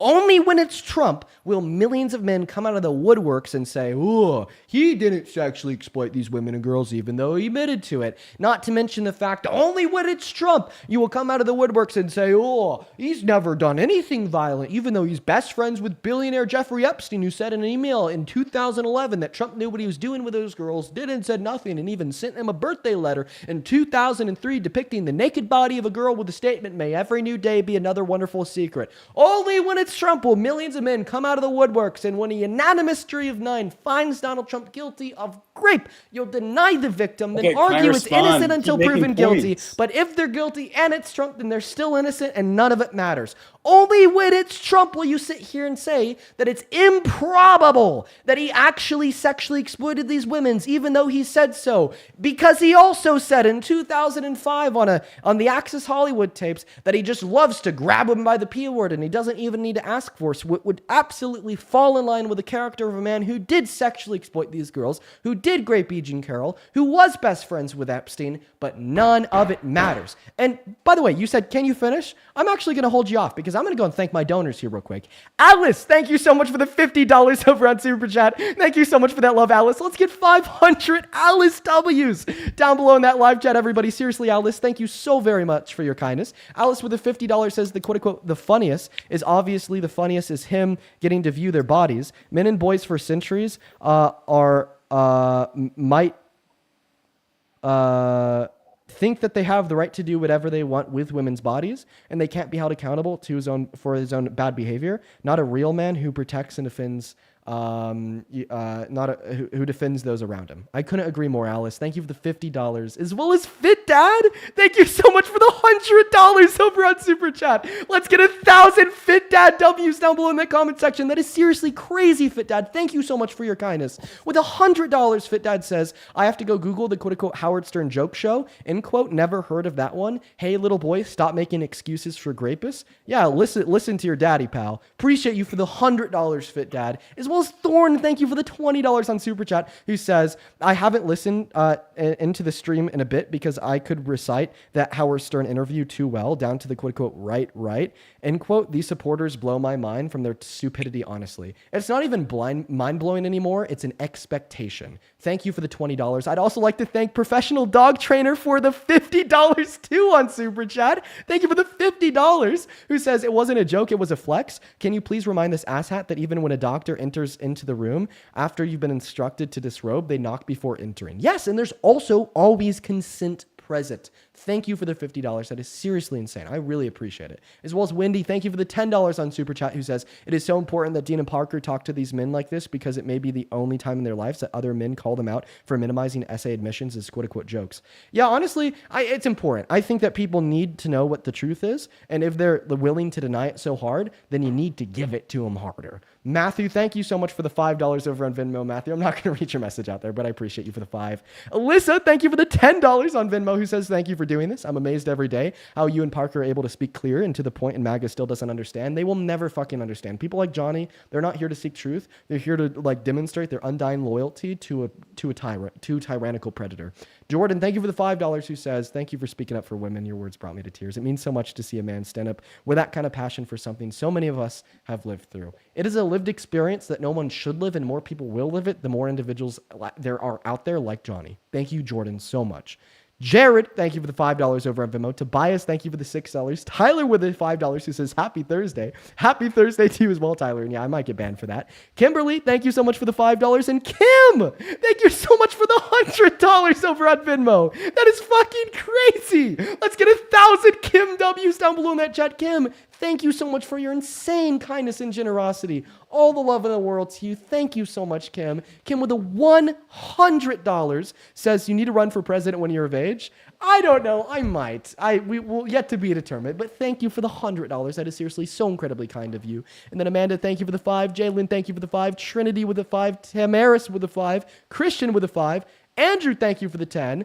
Thank you so much, Andrew. And then Kathy, thank you so much for the $20 over on Venmo, who says, I hope your mom had a great birthday. She sure did. Thank you for the $20, Kathy. Let's get 200 Kathy W's. Thank you so much. And then Jesse, thank you so much for the $25 over on Venmo. We are all caught up over on Venmo. Those are all the donations from the last hour because I've been so hell-bent on proving this guest wrong that I haven't been able to thank you guys. Just know that I really, really genuinely appreciate and love the shit out of y'all. There's also a couple people I'd like to thank on PayPal. Once again, we're just catching up from the last hour. Derek, thank you so much for the $10 over on PayPal. Appreciate you for that love, Derek. Let's get 100 Derek W's. Ashley, thank you for the $10 as well. Who says, as a great victim, thank you for using your platform for the good and standing up for victims time and time again. There will never come a day where I don't. I'm really sorry that happened to you. Nobody deserves to live that experience. Thank you for the $10. I'd also like to thank Melissa for the $20 over on PayPal. Let's get 200 Melissa W's, who says, thank you from a survivor. Melissa, thank you for being here. And as a survivor, I'm sorry that you've got to hear this shit. I'm really sorry, Melissa. Thank you so much for the $20. Heather, thank you for the $15, who says, I appreciate how you are able to teach, even if MAGA men choose to portray themselves as complete idiots to avoid giving up their love affair with Trump. Your clarity and tone is making a difference to those of us who actually have spines, and I appreciate you for that. Oh, well, thank you for your kind words, Heather. That was a very well thought out message. Thank you for the $15. I want y'all to show some love to Heather down below. And Johnny, thank you for the $20 over on PayPal. Let's get 200 Johnny CWs. Make sure to add the C in there so we can differentiate him between the guests. Thank you for the $20. Who says, this other Johnny is a joke. The Council of Johnnies do not recognize him as a member. Love you, brother. Keep on rocking him. Appreciate that, man. Thank you for the $20.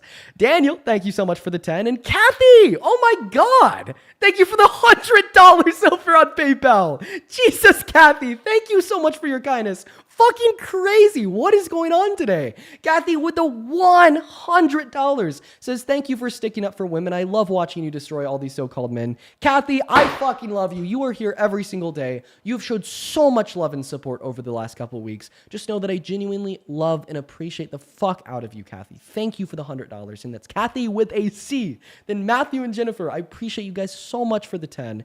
Jennifer with the 10 says, since debating you a couple weeks ago, I've had a lot to think about and everything you've said to me. I've stepped back and did some deep thinking, and I sure am definitely more on the Democratic side. Just want to say thank you for educating me every day. Just Jen. Jen! That was the if anybody remembers this, that's Jen, the mom of two sons, one trans son and one gay son, who came up here and we just had a great conversation with them a couple weeks ago. Jen, I gotta say, you were probably one of my favorite guests that I've ever had on live, and I mean that. I mean that full-heartedly. You are one of my favorite guests I've ever had up here, and I'm so happy I got the chance to talk to you. And thank you so much for sending me that follow-up message. I really appreciate you guys so much. Let's go ahead and try to close this debate out with Johnny here. Parker, I'm going to pass the mic to you to hear his response so I could go pee real quick. I'll be right back, everybody.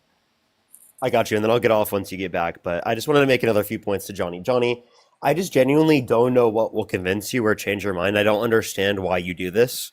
I don't know why you feel the need to defend him so much. Like, genuinely, what is the reason?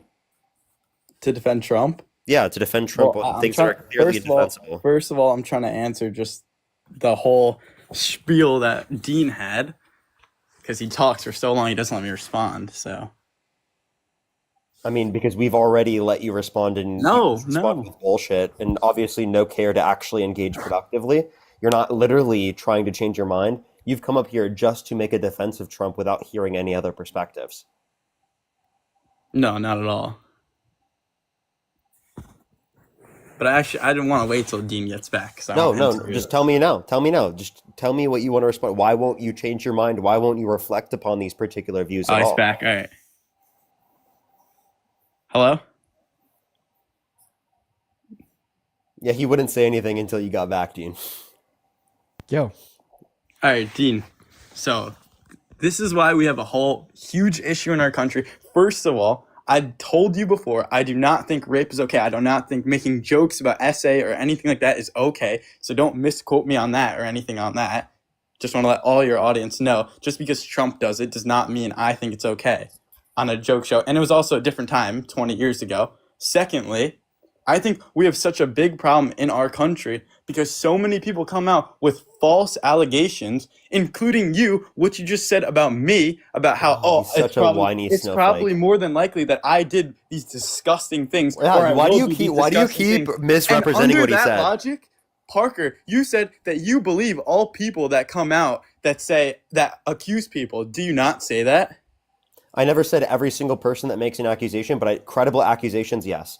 And I believe the 26 different people that have accused Donald Trump plus of sexual misconduct, more than 26 people actually. So do you believe that I did these disgusting things because it's credible that because of the way I think that Dean can say that about me? Has a credible victim accused you? No.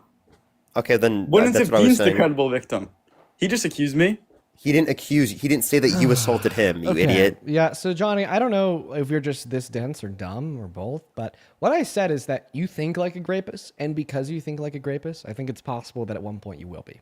Just saying. Yeah, that's horrible to say. Well, it's true. Well, Johnny, I'm sorry, but you aren't even able to engage This is with why these we have a particular problem points. with all false accusations Johnny, in the country. Johnny, This is why so many you keep people's saying careers wait, are hold up. ruined by this. You keep saying false accusations, but all you've done on this live stream is falsely accuse Eugene Carroll of being a liar, of being crazy, of being insane and delusional, and all the victims that have accused Donald Trump of sexual misconduct. You've sat here and falsely accused every single one of them when it's incredibly unlikely for victims to come out and accuse someone of misconduct like in a false manner. Plus, if you were to take into account the 26 different people, what is the likelihood that every single one of them are lying, Johnny? Tell me, what's the likelihood? It's a high likelihood. No, it's an incredibly small likelihood. Johnny, give me one other circumstance where a person in the position similar to Donald Trump had 26 plus people accuse them of sexual misconduct, and every single one of them were lying. Give me one circumstance. There's not many people in the same position as Donald Trump.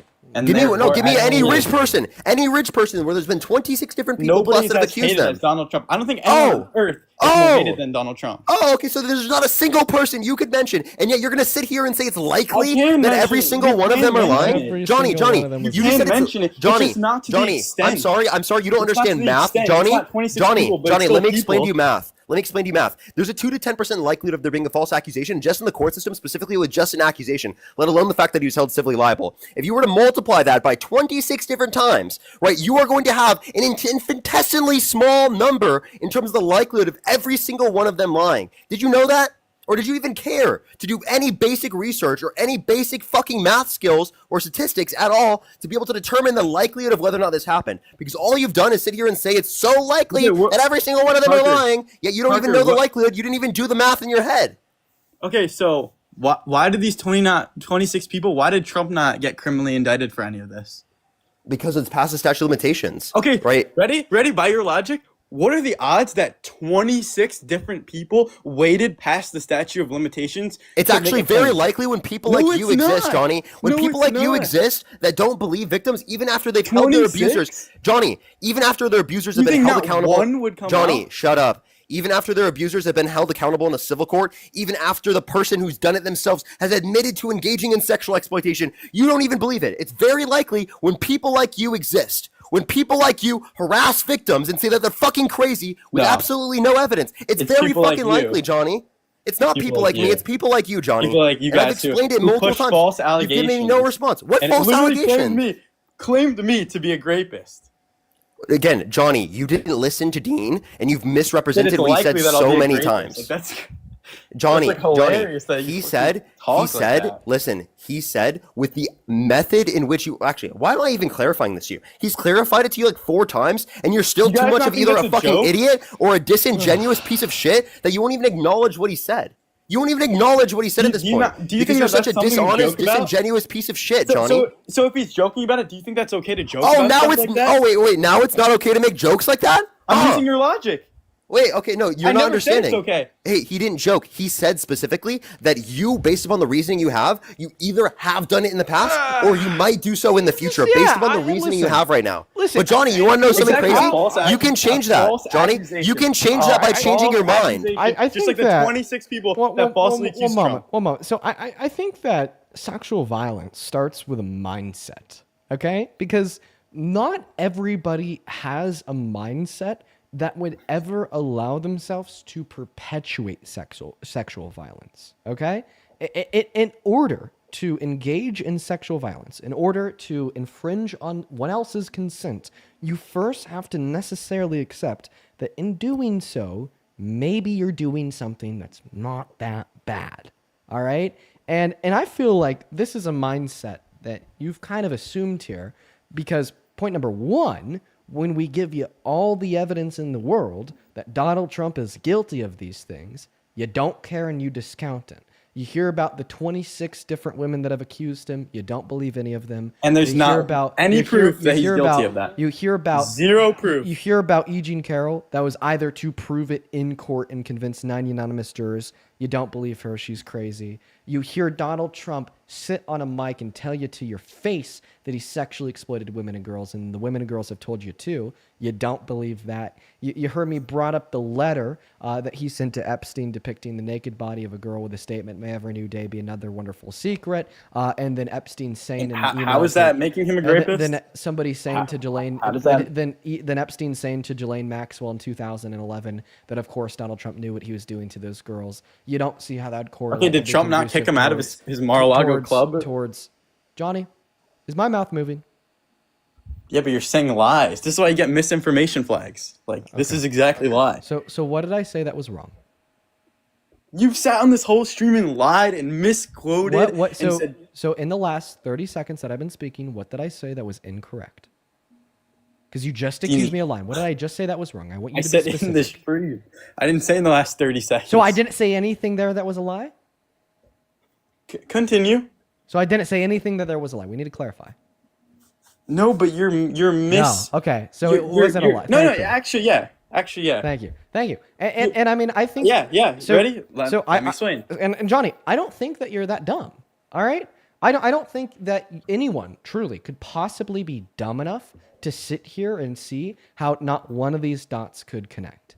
And for that reason, what that tells me is that I think in all reality, you know the dots connect. In all reality, you know that he's done these things. You just don't care. And you'd rather try to convince people that you're dumb compared to potentially violent. All right? Potentially apathetic to the victims of sexual exploitation. I just truly do not comprehend how the brain of any adult, okay? I truly do not comprehend how the brain of any adult can sit here and fail to connect the dots between Donald Trump boasting about sexual exploitations, the victim saying that he did it to them, and then him being guilty. I don't see how anybody could sit here and fail to connect the dots about Donald Trump boasting about how he could just grab him by the P word without asking first. A woman saying that happened to her. Okay, we'll get into that right now. Proving Let me it cut in you off, court. because you made a point. Proving You it made in a point. court, and Did then you him not not say being something? guilty. Or connecting the dots between something else that you said earlier when you suggested that Exactly, it's you innocent continue until to talk. proven guilty, but then once he's proven guilty, you don't think he is. Can I talk? Yeah. Let's just get into the point where you said there, where Trump was caught on video talking about how he grabbed a woman by the P word, correct? No, You said that? He's saying he could do it. He could. Are we talking about the same thing? Yeah, we're talking about when he said he could just grab him by the P word without asking. Okay, yeah. So he came out. He said he was not proud of it. He condemned it. He said it was locker room talk. Did he not? I'm unaware. You're unaware of that. Hey, Yeah. locker room talk is just reinforcing it happening. It's the same thing as saying boys will be boys. It's just locker room talk. It's trying to Okay. Even if he get didn't away say, with it. even if he didn't say it was locker room talk, let's pretend he didn't say that. He still said he's not proud of it. It was in the past, and it was like, what's wrong with that? So what He's is saying this it's not right. What is this supposed to refute? I'm confused. Because what's wrong with coming out and saying something's not right? Because he didn't take accountability for it. I know the video you're referencing. He literally tried to make it seem like it was a Democratic hoax going after him. You understand? If you watch the apology video that he made, the only time he's ever fucking tried to make an apology video, it's not even a legitimate apology. It's the Democrats are out to get me. They just want to come after me and they want to destroy this campaign. Wait, I'm just like Okay, really, but I'm it's- just really confused because the point that I made was he said you could just grab a woman by the P word without asking. Okay, that's obviously going to be the mindset. Yeah, and you don't even of- know about him apologizing over this. Could we agree? You're that- unaware. Hey, buddy, can we agree that that indeed would be the mindset of somebody that raped a woman by forcefully inserting his fingers into her female member without asking? Hello? Hi, can you answer my question? On the stream's lagging. I don't know if the stream's lagging for me. Is it Hello? lagging anymore? It's like delayed. Okay, I'll ask the question again since you could hear me. Can we agree that the mindset of a man Oh yeah, I'm good now. Can we agree that the mindset of a man who raped a woman by forcefully inserting his fingers into her female member without asking first would be that you can grab women by the P word without asking first? Well, he wasn't proven guilty that he raped her. Everything I just said was proven guilty. Yes, the jury unanimously agreed that No, he was it's guilty not a of rapist. forcefully inserting his fingers into E. Jean Carroll's vagina without asking first. I will repeat the question since you're struggling. Okay, to that doesn't comprehend make him a rapist. You agreed earlier that your definition of grape would include the penetration of a woman's female member with any Okay, part but of a man's body. under a court But of law, you're still it not. is You're still not. determined that You're he's still a not. rapist. You're still not answering my question, though. You're still not answering my question. Once Okay, again, the question is. By the way, it is. The judge clarified that yes, under the colloquial usage, this is grape, and then a countersuit was thrown out that Donald Trump launched against her for calling him a rapist on live TV. Oh, okay, Under the wait, court of law pause was. there. But the question Ready? that I asked you, Ready? Johnny. The question that I asked you, Johnny, was: can we agree that the mindset of a man that has raped a woman by forcefully inserting his fingers into her female member without consent would be that it's okay to grab a woman by the P word without asking first? Are you gonna mute me? Can you answer the Are we question? serious? If you're confused on the question, feel free to ask for clarification. I just want an answer. All right, repeat the question without muting me. For the fourth time, the question is, can we agree that the mindset of a man that has raped a woman by forcefully inserting his fingers into a woman's female member without asking, unconsensual, would be that it's okay to grab women by the P word without asking first? Maybe. Maybe? I'm going to need something a little bit more clear than that. Well, not all men that think like that. Well, I never accused all men of thinking like this. Okay, could it be possible? Yeah, sure. That one man thinks like that. Sure. I'm not even asking you about a man. Listen to the question. Can we agree that it's reasonable to assume that if a man rapes a woman by forcefully inserting his fingers into her female member without asking, that the mindset of that man is probably that it's okay to grab women by the P word without asking first? Depending on who it is, sure. What do you mean by that? not all men think like that, but depending on who it is. I never accused all men of thinking like that. Yeah, I'll ask the question again. Yes. I'll ask the question again. Can we agree that it's reasonable to assume that a probable mindset of a man that has forcefully inserted his fingers into a woman's female member, mounting to grape because he didn't ask, he was unconsensual, would be that he probably thinks it's okay to grab women by the P word without asking first? No. Why not? Because he came out and said it's not okay. Oh, we're not talking about Trump. Oh, wait, what did you say? Oh, I'll ask the question for this is the 9th time. Okay, for the 9th time. I answered your question 3 times. I don't know what you're talking about. No, because every time you try to answer, it's like you don't even understand what I'm asking you because I didn't ask you. I said, yeah, sure. Okay. Sure, a man can think like that does that. Sure. Yes. Okay, great. So we just agreed that if a man, right, were to grape a woman by forcefully inserting his fingers into her female member without asking first, then it's reasonable to assume that they probably think it's okay to grab a woman by the P word without asking first, right? Yeah, maybe. Maybe. What do you mean by maybe? Because you don't know. What if they have changed? What do you mean changed? Okay, what if they were convicted of this and then they think it's disgusting and they get their act together and they don't think it's okay now? Okay, so basically a rapist that at one point thought grape was okay but doesn't think it's okay anymore? Yeah, and changed. Can you give me an example of that happening? I'm not sure that happens. That's like asking. I'm gonna get off, Johnny. You're a dishonest fuck. Fuck you. Yeah, you take care, Parker. So I think that when you grape somebody, you lack the necessary moral virtues required to ever really change. That's like asking. It's like asking like a murderer. Oh, like you murdered someone in the past. Now you got your act together. You're a changed person, and do you think murder's okay? Yeah, I think in like a very small amount of scenarios. Like that's the logic. I think in a very small amount of scenarios can a murderer truly change. Like sure, I could imagine some like younger kid being like socially forced into like murdering somebody, and then maybe like 55, 65 years later in their life, when they're like 60 or 70 years old, after a lifetime of reflection, being like, that was genuinely wrong and murder's really bad. One moment. I could possibly see that happening. What if they're drunk driving? Listen. I could possibly see that happening in a small amount of scenarios. But I think when it comes to grape, it's different. I'd honestly say that you have to be a worse person to grape somebody than to murder somebody. Now, does it require you to be a very bad person to murder somebody? Abso-fucking-lutely. I just think that you got to be a worse person to grape somebody. Right? Okay. Because what I'd argue here is that when you grape somebody, it means that you lack core, necessary moral virtues to care about that action. Okay? And I don't think that those core, necessary moral virtues can ever be rebuilt. That's why like a bunch of people are kind of okay with, saying bye-bye to grapists. If you're catching my drift because of TikTok TOS, because I don't think those virtues can ever be rebuilt. I don't think individuals like that can truly change. Do you disagree? I mean, I don't disagree with that. I think that if you do grape someone, it's way different than other things. Like, I don't think that's right. I think it's not something that's redeemable. It's not really somebody that could change. Right? I mean, it can be. I think people can change. But I don't. So why do you think that a rapist can change? Okay, so using your logic, why can't someone that was young, they drank a little bit, they got into a car, drove, and they killed someone drinking and driving? Why can't are they just a murderer now for the rest of their life? They can never change. They're just think and then in your logic that in their brain they think, oh, murder's okay, murder's fine, murder's okay. Well, what I would argue is that although drunk driving is wrong, it's still different than grape.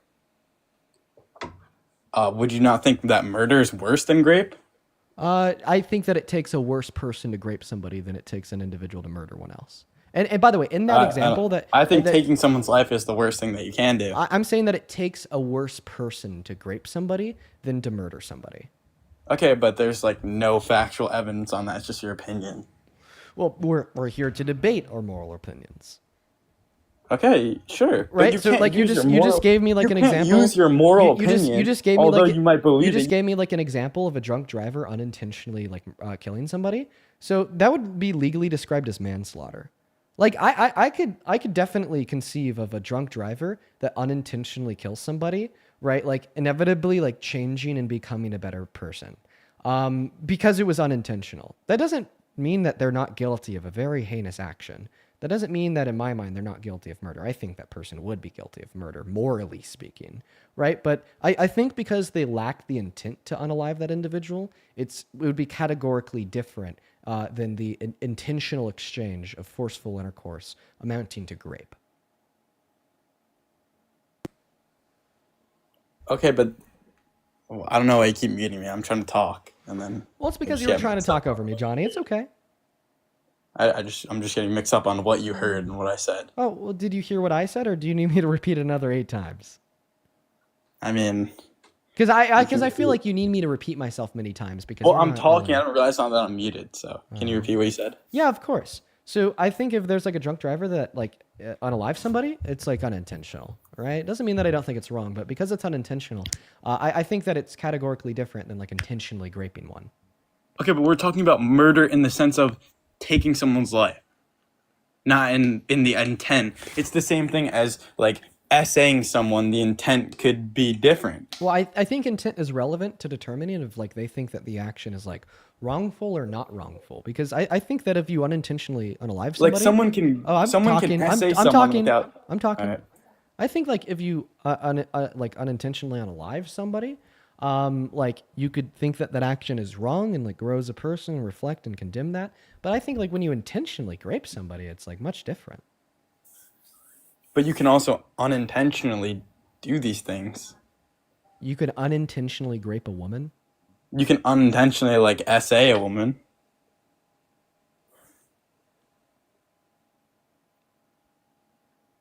How can you not? How can you unintentionally? You can do something. Like say, I'm not saying this is right at all, by the way. But say like are you saying that maybe Trump unintentionally raped E. Jean Carroll? No, you're absolutely misquoting me, and I'm sure your whole audience is going to misquote me too, because I'm not allowed to explain myself. I think in some cases, just like murder cases, people can unintentionally, just like they can unintentionally murder someone, they can unintentionally sexual assault someone. So keep in mind, we're talking about rape. Okay, but Trump was not convicted of rape, so I don't know why we're on this topic. So what the court determined he did to E. Jean Carroll was rape, yes. E. Jean Carroll even said herself she did not want to press rape charges. And in the interview with Anderson Cooper, she was like, I don't even want to use that word. I'm not sure. I don't even want to use that word. I'm not sure that that's what happened, but even if she doesn't want to use that word, it's still rape. But she didn't press those charges, and she said she didn't want to press those charges. Even if she said that she didn't want to press those charges, which I don't think is true, it's still rape. That's just like, okay, just because you don't think something. Are you saying that if a victim of rape doesn't think that they're rape, therefore it's not rape? Okay, but I just want to clarify. Is that what you're arguing? Is that what you're arguing? Are you arguing? That's not the situation. Are you arguing that if a victim of rape doesn't think they're raped, then it's not rape? Okay, but this is that what you're arguing? If a victim of rape doesn't think that they're raped, then it's not rape. Is that what you're arguing? It's not what I think, though. I just want a yes or no. Are you arguing that if a victim of rape doesn't think they're raped, then it's not raped? Is that what you're arguing? No. Okay. So then what was that horse shit about you saying, well, E. Jean Carroll said she didn't want to pursue rape charges. Okay, it doesn't matter what she thinks. She was raped. But by the way, I don't even think that's true. What? You heard me. So you're saying you don't care what she thinks happened to her. You think that she was raped, so it happened. I'm saying if a victim of rape denies that she's raped and they were raped, it's still rape. And like the most notable example of this occurring is like adults and minors, right? Like a 16-year-old being groomed into a sexual relationship with a 25-year-old. Okay? It happens. It happens all the time, and that 16-year-old is raped. They're the victim, and I care about them 110%. But it does happen where we will see those 16-year-olds say, I don't want to press charges. It's not rape. I consented to it because they're 16. You know, you can't blame them. We're not blaming the victim here, but sometimes they'll say that, right? But that doesn't matter because what happened to them is still rape because it was unconsensual. right? And maybe right now they're not old enough to know that yet, and they're going to have a lifelong trauma as they continue to develop their rational faculties. And I feel so bad for people that happens to. I mean, I've seen so many people there myself. I feel so terrible for them, but it doesn't change the fact that they were raped, right? And in arguing, right, that if a victim of rape says that what happened to them is not rape, you are arguing that sometimes child rape is not rape. Right? Like, come on, dude. Why am I talking to somebody that thinks child rape isn't rape? What are you talking about? What I just I said. don't think that at all. You're comparing what happened with Trump to a minor getting groomed. Like, that's not what happened. You can't compare those things. I'm using your logic to demonstrate why it's bad. No, because that's not what happened, though. What happened is E. Jean Carroll was raped. That's what happened. And that's what the court agreed to. Okay. That's what you think. That's what you think too. I don't think... Yes, you do. Remember earlier when you said that the definition of rape would include the forceful penetration of a woman's female member with any part of a man's body? Yeah, but I didn't... Yeah? I said that includes... Okay. Can I talk? Yeah. So under your definition of rape... So now you cut me off. Now you cut me off and use a word that I said. It sounds like what you did to Trump on the Howard Stern thing. Under your definition of rape, wouldn't that include the forceful penetration of a woman's female member with a man's finger? Sure, if that on itself is what happened, but that's not what happened. Well, we're just talking about what the court adjudicated. Can we agree that the court adjudicated that Donald Trump was guilty of penetrating E. Jean Carroll's female member with his fingers, even though you don't think it actually happened? I mean, but again, you're taking it out of context. Well, I don't think I'm taking anything out of context. I'm just asking you for a question. Can we agree that the court adjudicated, right, that Donald Trump forcefully penetrated E. Jean Carroll's female member without consent, even though you don't think it actually happened? Okay, now, using your logic... Not using my logic, just answer my question. Can you agree that's what the court adjudicated? Okay, sure. Okay, so then under your definition of rape, we can agree that under your definition, the court adjudicated that he raped her, even though you don't think it actually happened, right? All right, ready? Now, Can I just get a yes or a no? Here's where we're going to disagree. Can I just get a yes or no? There's things... Okay. There's things in this case... Let me explain. Including the main part that Trump was not criminally indicted for this. Okay, I understand that you're saying that it didn't actually happen, but we're not talking about what you think actually happened. We're talking about what the court actually adjudicated. So even though you disagree with it, can we agree that under your definition of rape, the court determined he raped her?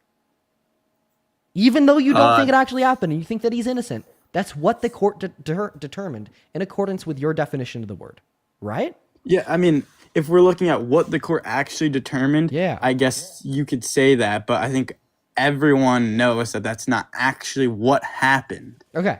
So now we finally got you to concede. So this whole time, when I've been saying that the court adjudicated Donald Trump to have raped E. Jean Carroll, and you've been saying no, you now concede all of that. Because under your definition of rape and my definition of rape, that's exactly what happened. I'm saying that on paper, yes, it says Trump did that, but I think people know that, like, it didn't happen. All the facts look towards it didn't happen. Why is that?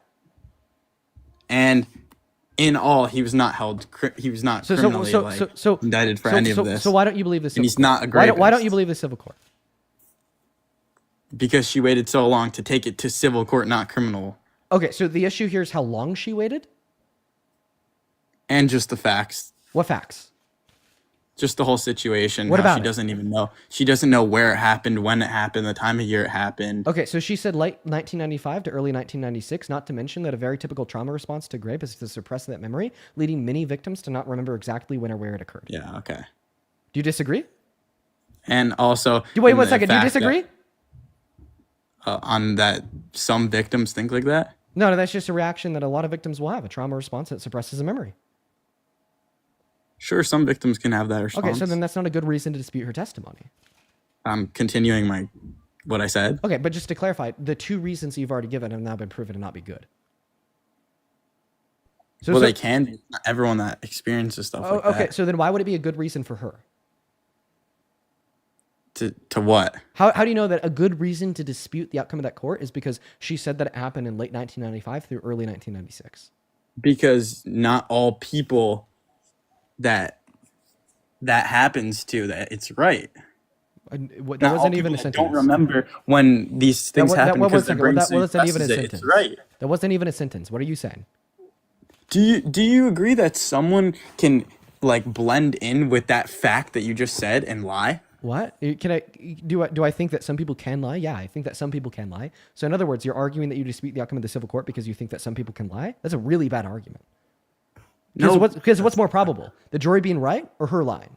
Well, according to the statistics, it would be that the jury being right is more probable, since only around 2 to 7% of accusations that are ever made without proceedings in civil criminal courts, without proceedings in civil criminal courts, are proven to be a lie. Okay, can I continue why I think it's a lie? Yeah, for sure. Just keep in mind that so far you haven't given me any good evidence. So please continue to try to give me some good evidence. Where it happened, technically, there was not one person around in a whole big department store. There's not one person around in the whole upstairs of it. Well, so there wasn't one person around the whole upstairs that saw it? Yeah, there's no eyewitnesses. So yeah, because they were in a private changing room. Why would there be any other eyewitnesses outside of them too? Instead of the two private changing rooms? She told Anderson Cooper that all of the upstairs there was not one person around. Did she not say this? Yeah. What's insane to why is it insane to believe that there wasn't one person around a private changing room? Why is that crazy? No, that's not what she said. That's wrong. So then what did she say? There was not one person around in the upstairs of the store. Okay, play what she said. I have to get my computer. Okay, good boy. Then go do it. Go fetch.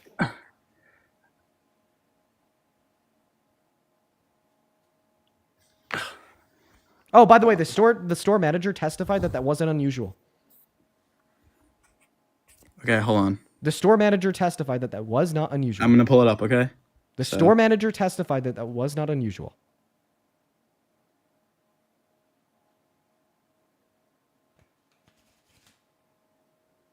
Okay, while the bad boy's fetching, DV, thank you so much for the $20 over on YouTube Super Chat. I appreciate you so much for that love, DV. DV with the $20 says Trump supporters are too far gone to debate and find any productive result. Yeah, this guy's really far gone. I mean, I'm really close to kicking him. I just want to cause him mental anguish by shitting on him for a little bit longer. But we're getting ready to kick him here pretty soon. I just want to ensure that he has a bad day. Noel, thank you so much for the $86.47 over on YouTube. Noel, thank you so much for your kindness. Noel says, Dean, your impact. I know Clue debating MAGA was a thing until I came across your Stellar Surrounded episode and algorithms filled. Every debater I watch is thanks to you. I am one of thousands. Thank you for blowing up this space and giving me hope. Dude, thank you so much for your kindness, Noel. And yeah, I'm really happy. I'm really happy that the debate space has been able to blow up the way that it has. And I don't know what my role is in that, but just thank you for your kindness so much. $86 is legitimately fucking insane. Thank you so much for the love, Noel. I want y'all to show so much love to Noel down below in that chat for the $86 and DV for the 20. Seriously, guys, thank you both. And over on Venmo, Champs, thank you so much for the $100. Oh my goodness, bro. Champs with $100. That is so crazy. That is CHAMCE. Says, guess the only reason why you haven't left alive yet is because you were trying to convince the audience that you don't really think Trump did it. Otherwise, you'd have to admit that you don't care if Trump did or did not. You are uncomfortable because you know that we know you don't care. Absolutely. Couldn't have said it better myself, Champs. Champs, you know that I love you. Thank you for being here. And thank you so very much for the $100. Show some love to Champs down below in that comment section. Please, everybody. Show some fucking love. Oh my goodness, dude. Thank you so much, Champs. We also have another couple people to catch up on here as well. Thank you once again, Champs, for the $100. I'd also like to thank Champs for the, Sherry for the $10 who says, please tell Johnny to go get a vasectomy. I hope that he never has kids, right? Thank you for the $10, Sherry. Katie, thank you for the $1. Emilio, thank you for the $5. By the way, you just ran away. Courtney, thank you for the $10. Who says, Johnny Boy reminded me all too much of similar debates I've had with men here in East Tennessee. Absolutely deplorable behavior. Thank you for calling him out and speaking us up for us victims that aren't taken seriously. Courtney, I'm so sorry that you're not taken seriously by people like that last shitty little guy. He's just absolutely deplorable. Absolutely deplorable. Oh, he's back in the queue. He's back in the queue. Thank you for the $10, Courtney. Megan, thank you for the $20. Why'd you kick me? I didn't kick you. Megan, thank you for the $20. By a live creator. If I kicked you, then why would I bring you back? Okay, sure. I'm back. God. Megan, thank you for the $20. Who says stomp the Oompa Loompa support. Appreciate you for the $20, Megan. Let's get 200 Megan W's in that chat. Gina, appreciate you for the $20 on Venmo. Who says, I burnt my pizza being distracted listening to this debate. Hashtag worth it. Gina, good to have you here. I'm sorry that you burnt your pizza. I bet that is still great, though. Thank you for the $20. Show some love to Gina down below in that comment section. That is Geena. Thank you so much. I really appreciate that. So were you able to find that clip? And so we went up the escalator. We went to the lingerie department. It was empty. There was nobody there. There was nobody on the whole floor, frankly. I think you go through bathing suits and cruise wear. The store was not populated at the time. Nobody was there. On the counter. That's going to sound strange, people. Nobody was in the... Because Bergdorf's is the greatest store on the earth. They take care of whatever you want there. If you're thirsty, they'll bring you water. They'll get you whatever. They'll call all over the country to get whatever you want. It was a moment in time. Nobody was there. Plus, a dressing room door was open, which is very unusual because usually they're locked. And the attendant comes and locks it. Okay. So what about that proves that the court was wrong? Because what you want to talk, you and Parker want to talk about what are the odds of the 26 people all being wrong? What are the odds that midday in a store there's no one there? Probably significantly higher than the odds of Donald Trump being innocent. Okay, but don't you think that's sus? No. I stand by my claim. I think that the odds of nobody being in that upper level are significantly higher than Donald Trump being innocent. Right? Why aren't we weighing that evaluation? Like that's the evaluation that we got to be running. The odds of her telling the truth by saying that there wasn't anybody on that upper level are significantly higher than Donald Trump being innocent. And honestly, by the way, if anything, this makes it more likely that she's telling the truth. Because why would she include like a part of her false testimony because you think she's lying to be something that would reduce credibility in her telling the truth? Because you think that she just made this story up, right?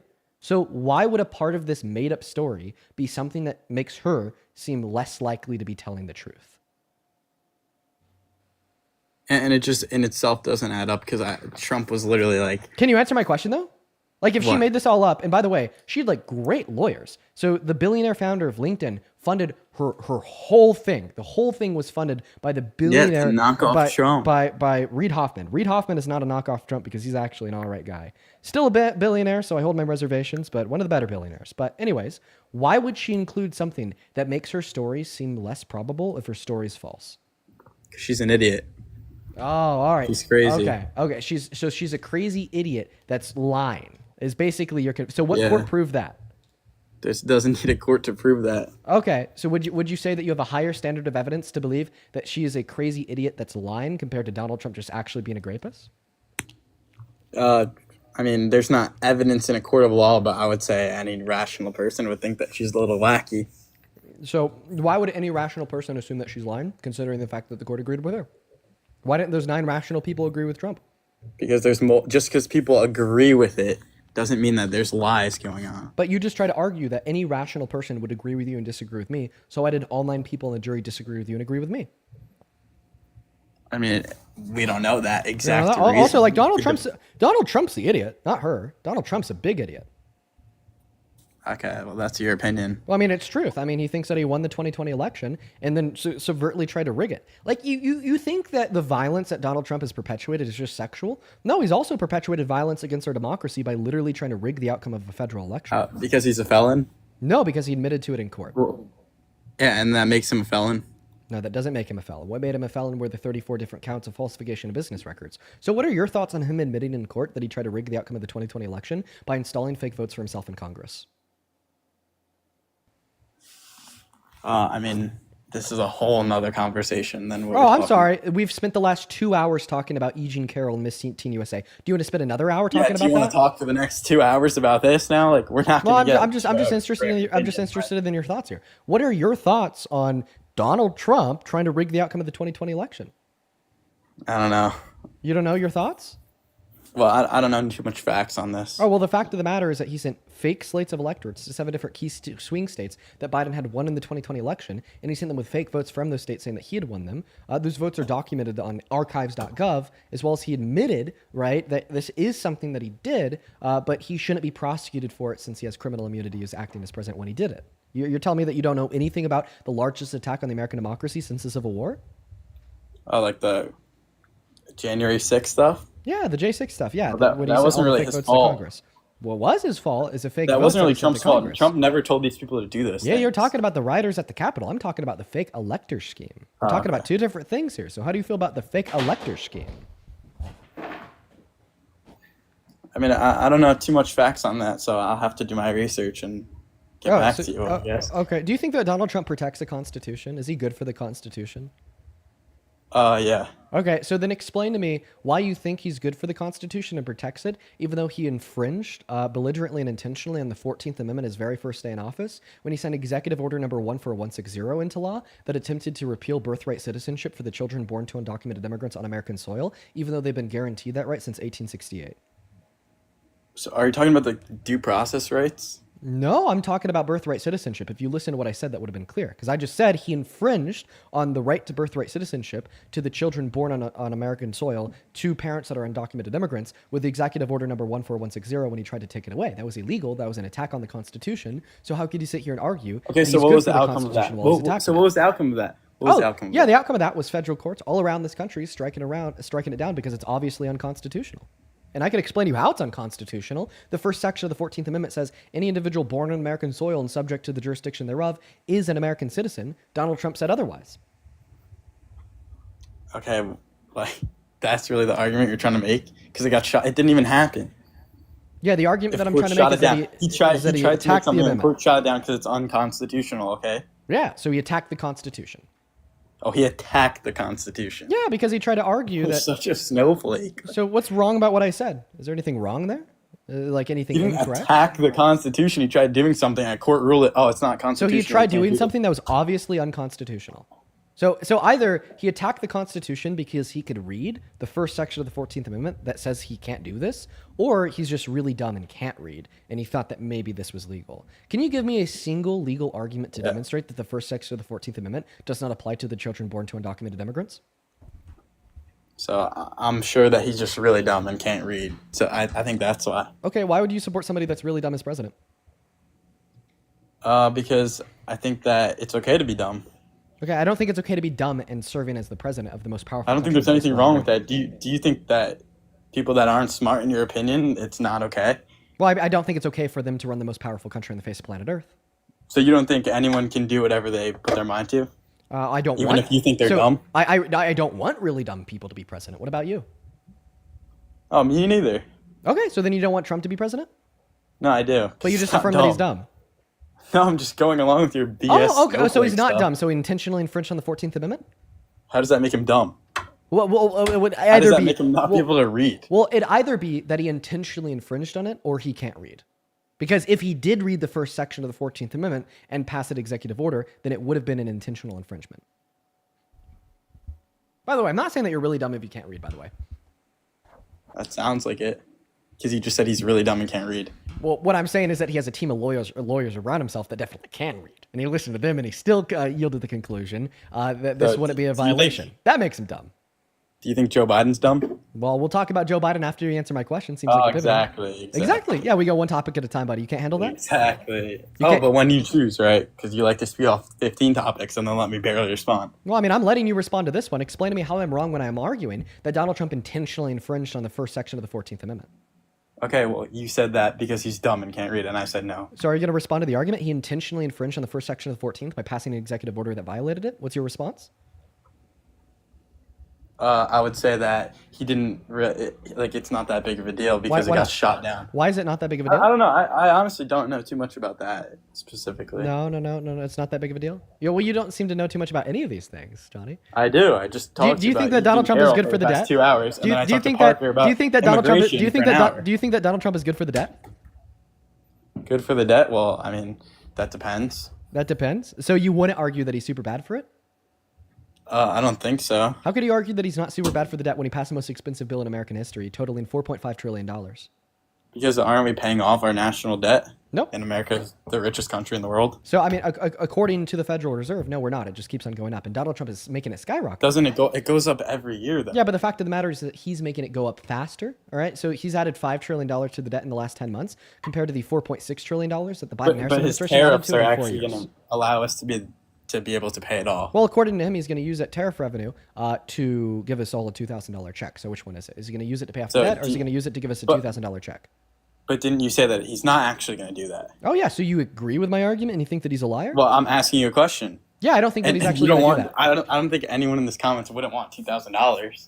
So from my perspective, we're not going to get those $2,000 checks. What about from your perspective? Well, I don't think I can read the future or something. I don't know. Oh, so you don't know if he's going to use that to pay off the debt. So then why did you try to argue that he was? So either he's going to use it to pay off the debt, or he can use it to give us all $2,000 checks. Anyone who qualifies for it. Well, I mean, what's wrong with that? I'd say both are good. They're what do you not like money? Well, I'd say what we're going to expect in the future is no $2,000 check, the same way we didn't get a $5,000 Doge check, and no use of the funds to pay down the national debt because, matter of fact, the funds that he's raised from the tariffs are significantly less than what it costs, right, to pay for the big beautiful bill. Not to mention the fact that those tariffs are ultimately disproportionately paid for by low-income Americans. Next question: what are your thoughts of the big beautiful bill? Okay, exactly. Just pivot. Yeah, we're just speed running topics because I'm demonstrating. Why are we doing this? Oh, why are we doing this? Why? I could tell you because we're speed running all these other topics, so I could truly demonstrate your ignorance to all the viewers. We spent 2 hours going over how you're an ignorant POS as it relates to sexual violence and you don't care. So before I kick you, I'm just demonstrating about 4 or 5 other topics that you truly are who I've been accusing you of being over the course of the last 2 hours. And let me know if you can't handle the heat, and I'll stop the heat. Okay, that's fine. I'll just kick you.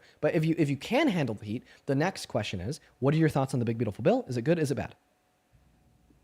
I mean, I think we'll see. I think that we've already seen that it's bad because of projections from the CBO ran by Republicans, by the way. Oh, that's going to kick 10 million low-income Americans off of Medicaid. And yes, because it is a projection, I'm assuming the most conservative projection. Liberal projections say that 17 million people are going to lose healthcare over the next 10 years. I'm assuming that it's only 10. Okay, so what's wrong with kicking these people off these things? Because it's an essential social safety net. So do you think it's wrong that people are relying on these things? No, I don't think it's wrong that people rely on the government to help pay for their healthcare. I think it's good.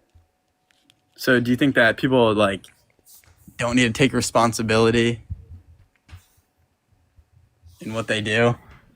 I don't think that all medical problems are something that individuals have to take a responsibility for since they didn't cause them. And B, I think it's good to save innocent human lives, and that's what government healthcare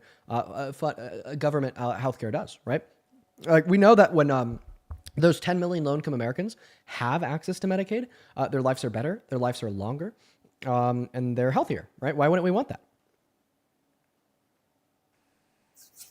Because why is it? People have to pay for it? What's that? It shouldn't be these people's jobs to pay for low-income Americans who can't afford these things. Okay. All right. No worries. So if you don't think it should be the job of the taxpayer to fund essential social safety nets, then make sure that you never drive on a public roadway again, call the cops or call the firefighters. Okay, but that's a different thing, such as people just relying on why is that different? Because people rely on it and choose not to go work, and why do you think we have an unemployment problem in this country? What about this? That a lot. So if an individual is choosing not to work, should they still be able to drive on public roadways and call the cops if they need them? Sure. Oh, so then why should individuals that choose not to work not be able to access Medicaid and have their bill paid for if they break their arm or develop a chronic health condition? Hold on. Oh, this is fun. I mean, we're just really demonstrating his ignorance, right? I mean, I couldn't think of a better thing to be doing right now. We're just cooking him up on about a billion other topics. This is, I don't know, man. I'm loving it. We're going to get him out of here soon, but I'm just really demonstrating that he's a small brain. It's really easy to do on these topics, because with the Trump, for instance, he'll just repeat that it's a joke. Nothing I could do there except just tell him he's wrong. But when it comes to this topic, there's a lot of different means that I could use to prove him wrong. You know what I mean? Okay, so can you say that again? Sorry. Yeah, for sure. So you said that low-income Americans that are choosing not to work should still be able to access essential social services, like driving on public roadways, calling the cops, calling the firefighters. So therefore, why shouldn't they be able to access other essential social services like healthcare? Because they're okay, but what about like the food stamps and all that stuff? Well, we could talk about food stamps once we're done talking about healthcare. Okay. So please answer my question. So do you think illegal and undocumented immigrants should access these things? We could talk about undocumented immigrants and their access to social safety nets once we're done talking about low-income Americans that were cut off of Medicaid through the Big Beautiful Bill. So please answer the question. They should work. Okay, so you said that they should work and then they could have access to these things. Well, I've already refuted that logic because you still think if they're not working, they should have access to other essential social safety nets, like calling the cops, calling the firefighters, but they should have access to this social. That's different. Okay, so what are the differences? That's different What are the social differences? services. So what are the relevant differences that makes it justified to give unemployed low-income Americans access to one, but not access to the other? Because they're like not really choosing to do these things. What do you mean? They're not choosing to work. I don't think choosing to work has. Oh, but in both scenarios, they're not. But in both scenarios, they're choosing not to work. So that's not a difference. If you're like lost, just let me know. I can catch you up. Okay, but it's different. Like, so what are the relevant social differences? services that you're talking about, like the firefighters and the cops? It has to do with people working jobs themselves. So like, I don't think that's a bad thing. Like, do you want to like defund the police? Oh, so you're basically saying that it'd be bad to not give unemployed low-income Americans access to the cops because then you'd be defunding the cops and they wouldn't be working their jobs. Well, the doctors, they work jobs. The nurses, they work jobs. The EM techs work jobs. Healthcare providers work jobs. So if that is what your argument is hinging on here, then you'd actually agree that low-income Americans should be able to go to the hospital when they need it because individuals in that hospital work jobs and rely on their clientele. No, I just think Trump wants people to work. Oh, okay. Well, so then once again, we're just back to the main question. If you don't work, why should you be able to access the firefighters and cops, but not be able to access healthcare? This is healthcare ridiculous. providers. I just debated you for 2 hours. So the only thing that's ridiculous is that you can't answer the question, and you know that. Just concede, No, buddy. because I'm asking you questions. It's like, no, I'm not. No, we're on this question. Okay. So you want to try to talk about something else because you don't know how to. No, respond I asked to you. this Do you think undocumented immigrants? and I told you that. And I told you that we could talk about undocumented immigrants as soon as we're done talking about the 10 million low-income Americans that lost access to Medicaid under the Big Beautiful Bill. What you're trying to do is a terribly bad faith debate tactic called muddying the waters. It's when you don't have a cogent common sense rebuttal to the claims in which I am making. So therefore, you want to attempt to muddy the waters. You think by that middle class new Americans irrelevant information should pay for these things? No, I actually don't. I think that we should have universal health care. But we don't yet, so now we're just specifically talking about the 10 million low-income Americans that lost coverage under the Big Beautiful Bill. Like, now you're bringing up things that aren't even going to happen. Universal health care, like... No, I mean, it's happening in every other developed country on the face of planet Earth. But once again, we're not debating universal health care. We're debating if it's a good or a bad thing that those 10 million low-income Americans but lost it's not a coverage under realistic Medicaid. thing. It's not going to happen in the U.S. Okay, I disagree with you, but we could debate that next. Just let's stay on this topic for right now. Oh, my God. Right? Do you understand how that's an attempt to try to change the topic? You're trying to change the topic away from is it a good or a bad thing that 10 million low-income Americans lost Medicaid through the Big Beautiful Bill to is universal health care realistic in America? I mean, because it's going off that.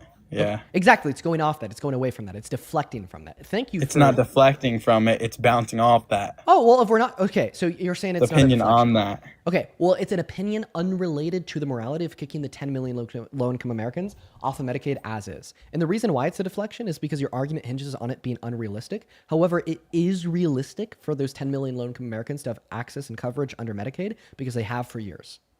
Okay, sure. Thank you. Okay, so then once again, the question remains. Now let's move. Once again, the question. Now let's move. No, because you still haven't answered the question. I just said the question remains. The question that remains is the fact that you do not think those 10 million low-income Americans should have access to Medicaid if they're unemployed, yet you think those 10 million low-income Americans should have access to public roadways, calling the cops or calling the firefighters, even if they're unemployed. This means that you think that there's a difference between access to some social safety nets and other social safety nets. But it's universal. Oh, but it's universal. So you'd argue that our roadways not. So our roadways are the police not a thing in this country. So you'd argue that if universal health care was practical, then everybody should have access to it, including low-income Americans? Yeah, sure, but it's not a realistic thing that's going to happen. Okay, so you actually like the end goal of universal health care. Well, wouldn't you agree? No, but I No? think it's not gonna happen. Wait, now I'm really And I confused. think in other Wait. Now I'm really confused because you just argued the difference between access to Isn't cops. it- You just argued that the difference between access to cops and access to Medicaid is that one is universal, one is not universal. Therefore, you would argue if Medicaid was universal, then low-income Americans should have access to it, regardless if they're working or not. And this would also mean that you'd actually be in support of universal Medicaid, given that it's realistic, because your only critique of it so far is that it's unrealistic. Therefore, in turn, Johnny, the argument becomes incredibly clear here. You support universal health care, but what gets us closer to universal health care, what makes the end goal more realistic, is obviously not kicking 10 million low-income Americans off of Medicaid and letting an ACA subsidy expire that increases the price of health insurance by 300% for the individuals that are still on it. All right, can I respond? Yes. So I would agree with universal healthcare on paper, but in countries that have universal healthcare, it's not a good thing. Like, Okay. So these then people you have to wait so long. If you break your arm in like these countries that have universal healthcare, like you have to wait for procedures that you need or anything like that. Like you have to wait to get a surgery. You have to wait to get these things. Okay. So then you're arguing that we shouldn't have universal healthcare in America and that we should have Medicaid. I think if Do you think that we should have Medicaid? Yeah, sure. Okay, we should have Medicaid. And who should Medicaid be available to? The people that pay towards it. Okay, the people that pay taxpayers. So why should it not be available to non-taxpayers? Because why do I have to pay taxes for it, but then someone can get it for free? So they should be able to get it for free because it could potentially save their life. Okay, it could potentially save my life. Why do I have to pay for it? Because you generate an income. Okay, so why can't I just be lazy and not work and still get it? Well, I mean, if you really wanted to, you could, but it'd be bad for your own quality of life. Oh, so exactly. What point was proven? Because So- I think if you were like really lazy and didn't want to work a job, you should still have access to Medicaid. Yeah. And then so if everyone was really lazy, how do you think this country's economy would be? And no one worked. And how do you think that would play out in our country? Trump wants people to work. Oh yeah. Well, I agree. I want He people wants to to work run too. this country like a business. Listen, so I want He people wants to to work. make everyone more money. So I want people to work too. I just think that policy to incentivize employment should be separate and decoupled from essential social safety nets. Do you So agree? how is that fair, though? Oh, so do you think that policy to incentivize How is that employment, fair to people do you that think work 80 hours do you a think week? that policy to incentivize employment should be separate and decoupled from policy that serves as essential social safety nets?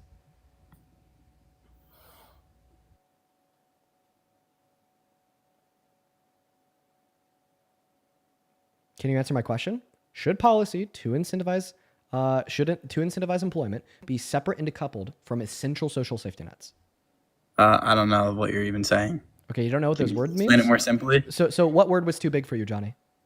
I didn't even hear what you said. You talk so fast. Oh, I repeated it 3 times, and I'm not talking fast. You're listening slow. Sorry, I was talking to someone. So the question was, should policy to incentivize employment be separate and decoupled from essential social safety nets? Yeah, I don't even know what any of that means. Okay, well, I'm going to go just refer you to dictionary, Johnny. I guess before you try to, debate in the big leagues, make sure that you have at least a 35 IQ minimum. We're going to move on to the next guest, guys. Go ahead and hop inside of that queue. If you happen to be an American adult that supports Donald J. Trump as president, we'll get you pulled up into the live stream. Here we go, everybody. We got the next guest loaded in right now. And we got a bunch of people to thank, by the way. I'm really thankful for you guys. Leah, thank you so much for the $10 over on Venmo. Says you have no idea how much you're loved and appreciated. Thank you for everything that you do. Leah, thank you so much for your kindness. Show some love to Leah down below in the comment section for the $10. What's going on, man? How old are you? I'm 20. Okay. 21. Are you a Trump supporter? Of course. All right, just give me a second here to thank a couple more people. Mariana, thank you for the $10 over on Venmo. Says from a survivor. Johnny is a walking billboard for the male loneliness epidemic. Couldn't have said it better myself, friend. Thank you for the $10, Mariana. Spencer, thank you for the $10. Who says thank you for finding the good fight. I've never seen so many men defend SA in my life. Also, check that last caller's hard drive. Yeah, couldn't argue against that, Spencer. Let's get 100 Spencer W's for the $10. Justin, thank you so much for the $15. Who says please kick this guy. Let's go, Justin. Yeah, W. Justin for the $15. Appreciate that, Justin, man. Let's W. get 150 Justin W's. Marie, thank you for the $10. Who says, please get rid of Johnny. And Marie's message donation was sent through 53 minutes ago. Marie, I'm so fucking sorry. He is gone now, though. Heather, thank you so much for the $10 over on Venmo. And Kim, thank you for the $10 as well. Show some love to Heather and Kim down below in that comment section. And Brando, thank you for the $50 over on Venmo. Holy fuck, Brando. Brando with a big 50 says, victims' lives rarely get better when they come out. False accusations situations just don't happen as often as the guest thinks. Yes, you're right. Usually, victims' lives get worse, especially when you are victimized by an individual in a position of power like Trump. Thank you for the $50, Brando. You were literally spot fucking on. Thank you so much for your kindness. I want to see 500 Brando W's down below in that comment section. I also want to see 1,000 Peter W's. Oh my God. Peter just sent $100 over on Venmo, who says, I hope Johnny realizes that men will continue to get away with sexually abusing women and girls because disgusting people like him exist.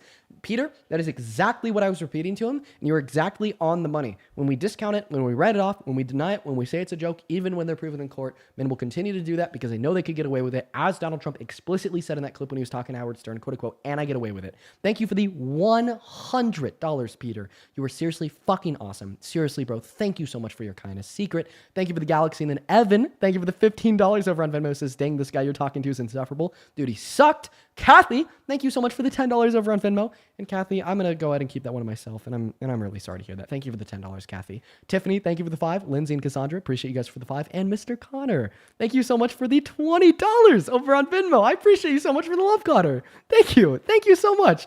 If you're watching it now, please show some love to Connor down below in that comment section. Thank you so much for the $20, bro. Thank you. Thank you so much. All right, man. Go ahead and take it away. Tell us why you support Trump. I support Trump because of the deportation. He's actually sticking up to his word on that. Is that, yeah, and what do you think about that? You support? I think that his mass deportation is blatantly America last, because I can't really think of any clear ways that it benefits America. I can think of a lot of ways. How it benefits America. It benefits America on getting rid of the actual criminals that come into the country illegally. They come into the country illegally. That makes them a criminal. Okay, well, if it benefits America to keep individuals out of the country guilty of a federal misdemeanor, then it definitely benefit America to keep somebody out of the Oval Office that's guilty of 34 classy felonies, right? Alleged felon. You know, it's not alleged anymore. It's all fake. If you look at it, you can look at the statistics. It's all fake. It's the reason why you didn't get in charge. Let's be realistic here. We're not going to sit here and pretend and play pretend. We can't do that. Let's go. So the felonies were fake. Yeah, it's not real. It's the reason why he hasn't got charged. Well, no, he was charged and he was found guilty. Yeah, he wasn't. What if I could? How much do you want to bet? Would you want to bet on it? Yeah. Tell me. What's that? Tell me. How much money? How much money you want to put down? A band. A band. I got you. Dead ass? I'm serious. 2 bands. I said 1. Come on. 1 band? All right. Let's go, liberal boy. All right. Soy boy. Let's go. You owe me $1,000. Here is Fox News reporting that Trump is guilty on all counts in criminal trial in New York. Here is the DA's office from Alvin Bragg. Right? 1 second. Here's the DA's office, Alvin Bragg, saying that they're announcing the 34-count conviction of Donald Trump on all felony counts. 1 second. I'm just still going. Here is NPR saying former President Trump is found guilty in an historic New York court case. So right now, so far, I have the DA's office. I have NPR. I have Fox News, and you know what? Just to make it a little bit more compelling here, what I'm actually going to do for you. You think you win your debates? Is just you sit here? Well, I'm just not quite done. I'm just not quite done. You're not quite done. Yeah, I'm not quite done. I'm not quite done. All right, let's go. Then here's the last thing I have to show to you. Here is the legitimate verdict form for the felonies from the court of New York. So once again, we made a bet. So you believe everything that you see that the news tell you? You're one of those type of guys. Okay, well, yes, I do believe it when it is being reported on by right-leaning media, being Fox News, when it's being reported on by middle-leaning media, which would be NPR, and then when it's being reported on by a non-media... No, I'm almost done. When it's being reported on by a non-media source, which would be the DA's office up here, and then when it's also just publicly accessible on newyorkcourts.gov. So we're actually going to bring up this document a little bit. You can find this on nycourts.gov, not from any type of media source. And this is the first page of the verdict form for the 34 felonies that Donald Trump was found guilty of. It has the indictment number. It has the justice's name, as well as it has the date. So you owe me $1,000 because I've been able to successfully prove to you that Donald Trump was found guilty of 34 felonies. Tell me exactly why you don't like Trump. After you pay me $1,000. I'll pay you, but tell me why you don't like Trump. Okay, do it right now. Tell me why you don't like Trump. Yeah, after you pay me 1,000 bands. Sorry, tell me that. Answer that question. Yeah, after you pay me. Answer it. Come on. I told you I'd answer it after you pay me. I said answer the question. I said after you paid me. You're literally the same guy that was sitting there crying over Charlie Kirk getting assassinated and then start making jokes to him afterwards. Well, I mean, you are probably one of the biggest posers I know. Yeah, well, first and foremost, I wasn't crying over Charlie Kirk. You can sit there. No, yeah. What I was crying over is not Charlie Kirk, but more so how Charlie Kirk died. Muting my mic. I got a big sensitivity to gore. You can stop not to mention, my best friend was there, standing less than 30 feet away. I was crying because I was traumatized for him having to see that. And then he also said that I was making jokes over Charlie Kirk. I actually haven't made a joke over Charlie Kirk. I've sure made like a joke over the movement that has followed his death, like the AI slop praise Charlie Kirk song or whatever the hell. But now that I've clarified on that claim, I'm going to need you to pay up. You owe me $1,000. You're going to keep muting my mic and you think talking over me is making you win your Wanda, thank you for the $50 over on Venmo. Yeah, thank you so much for the Let's go. Oh my God. Let's go. And then he starts screaming the N-word with I love Christ in the bio. Get fucked, bro. That's what an absolute decimation looks like. You owe me $1,000. You owe me $1,000, dude. Dude started crashing out so hard, he just started spamming slurs. You are an embarrassment. And by the way, for you to be talking like that with Christ in your bio, for you to be talking about that, for you to be talking like that with I love Jesus in that bio, you're fucking embarrassing. You owe me $1,000. $1,000. But seriously, back to thanking Wanda. Wanda, thank you for the $50 over on Venmo. Thank you so much for the love. Wanda with the $50 says thank you for all that you do. Well, thank you so much for your kindness, Wanda. Seriously, thank you. TC, appreciate you for the $5 over on Venmo. Mallory, thank you for the $20, who says thank you for what you're doing and calling out these disgusting people. They need to realize how wrong they are. And I'll never stop, Mallory. Thank you so very, very much for the $20. Let's get 200 Mallory W's down below in that box and 100 Shelby W's down below in that comment section for the $10. Thank you, Shelby. Georgia, thank you for the 5. Nina, thank you for the 5. Carolyn, thank you for the 5. And Natalie, thank you so much for the $20 over on Venmo, who says you don't have to wait on emergency healthcare in other countries. That last guy was idiotic. Love an American living in France. Natalie, I hope that you're doing well. I hope that you're living your best life. We all love you so much here. Love Natalie. Thank you so much for your kindness. And then over on Super Chat, me, appreciate you for the 10 Canadian dollars, who says Canadian here. If you break a bone, you get treatment right away in Canada. Yup. DV with another $10. Running a country like a business is a very bad idea. Yeah, I don't want our government making a profit off of the people. Come on now. Thank you for the $10. In Marsh, thank you for the 10 Canadian dollars. Thank you so much. Sherry with the $10. And then Alice with the $10. Appreciate you guys so much for the love. Okay, all right. We also have a bunch of people to thank over on PayPal. Let me see if I could quickly thank a couple people real quick. Sophie, thank you for the $4 over on PayPal. Soul with a 15. Soul, I'm going to go and keep your message to myself, but just know that I'm sorry that happened to you, and I'm thankful that you're here with us today. Thank you for the $15, Soul. Let's get 150 Soul W's down below. That is SOL, as well as Cameron. Thank you so much for the $20 over on PayPal. Thank you. Who says, I really wish that we all lived in this fairy tale world that all these MAGA people think we do, where crime is correctly punished and no one has ever used money and influence to get away with horrible crimes, right? Thank you for the $20, Cameron. And then Jennifer, thank you for the $10, who says, I just sent you a message on TikTok. Please read from Just Jen. Tell me what account. I'll happily check it out. And then Rachel, thank you so much for the $25 over on PayPal, who says Johnny and people like him are the reason people wait so long to accuse or staying silent. Yes, because when E. Jean Carroll accuses, then proves it in court, his response is call her a lunatic. Exactly, Rachel. Thank you for the $25. Show some love to Rachel down below in that chat. And if you want to support me, you can actually find my Venmo and my PayPal in the link tree in my bio on my TikTok account at the top of my phone screen, as well as in the pinned message over on YouTube. We are running through all of the Trump supporters today, y'all. And we're going to go to get our next Trump supporter up in the box right now. And by the way, that last guest still owes me $1,000. If you're tuning in, you owe me one band, brother. You owe me one band. Pay up. Pay up. You have a debt that you need to pay, sir. All right, we got Back Bay Boys loading up in. I'll go ahead and use this time to just thank a couple more people here. Charlie, thank you so much for the $25 over on PayPal, who says the reason we have long waiting lists for free healthcare is because of decades of deliberate government underfunding, so they could say it doesn't work and suggest private healthcare where they have financial investments. You know what, Charlie? I think that's a really good point. Thank you for the $25. Appreciate you for being here. And seriously, thank you for supporting this stream. Today's stream has been crazy. You're going to help pay for my therapy. All right, what is going on? Do you support Trump? Hello? Yeah. How old are you? 14. All right, you got to be at least 18 to be on TikTok Live. Goodbye. Moving on to Trinity. Only join inside of that box if you are MAGA. And then I have two huge people. Oh, actually, just one person for you guys to thank. Jesus, Glenn. Glenn, thank you so much for the $100 on PayPal. Holy fuck, Glenn. Dude, Glenn didn't even attach a message. Glenn literally just sent the love. Thank you so much for the $100, Glenn.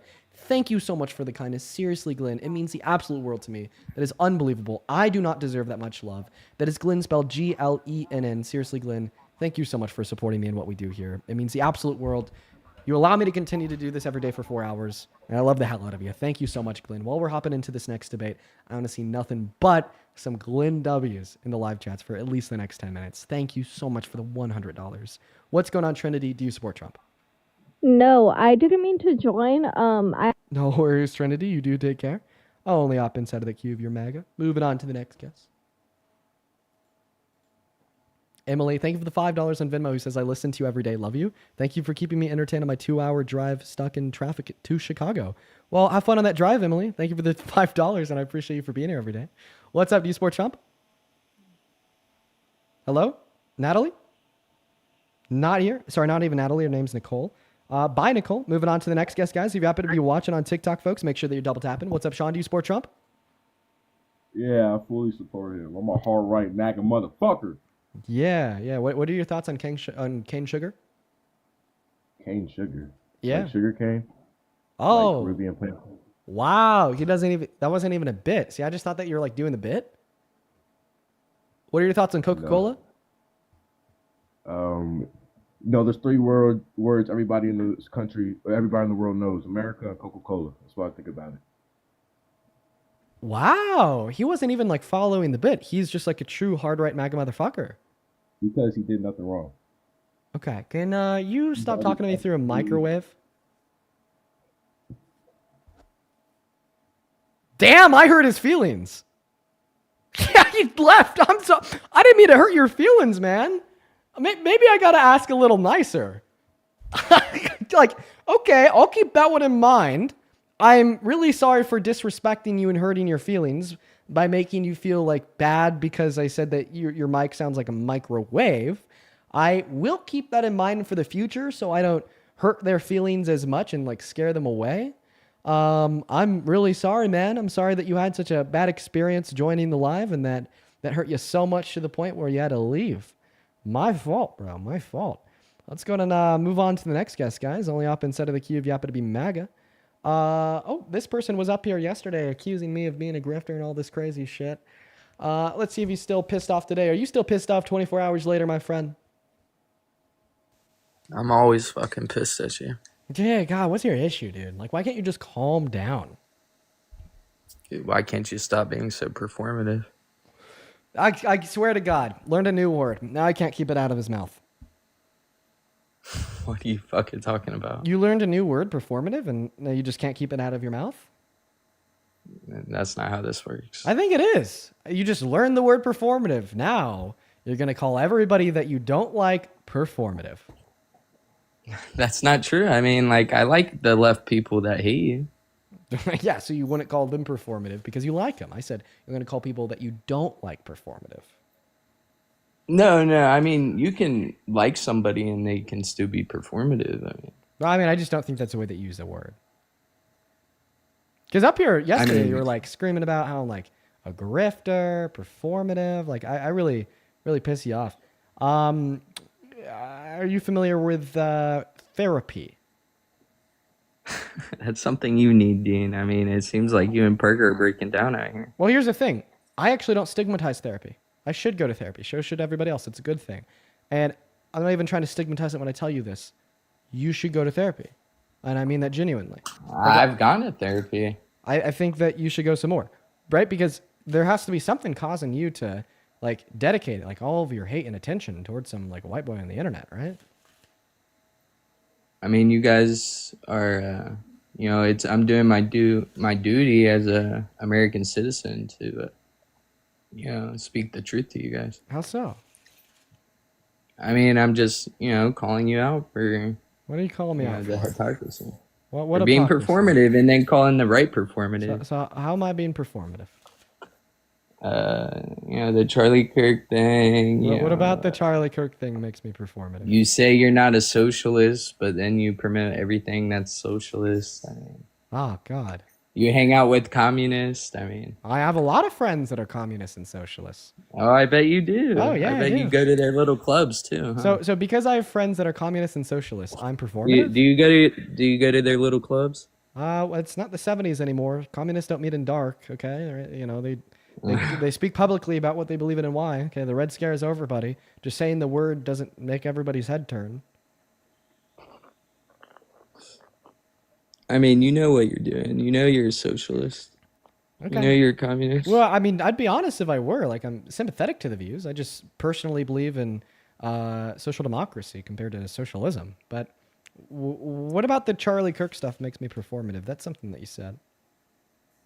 I mean, it's obvious. I mean, you were crying about it. You didn't let anybody joke about it for weeks. I mean, I was in your Discord, and then suddenly this, I mean, you were less sympathetic about it in your Discord, but you know, so I cried about it. This "We Are Charlie Kirk" song came around, and you started joking about it. You started. So I think if you have a small brain and you ignore nuance, sure, you could find a way to call me performative there.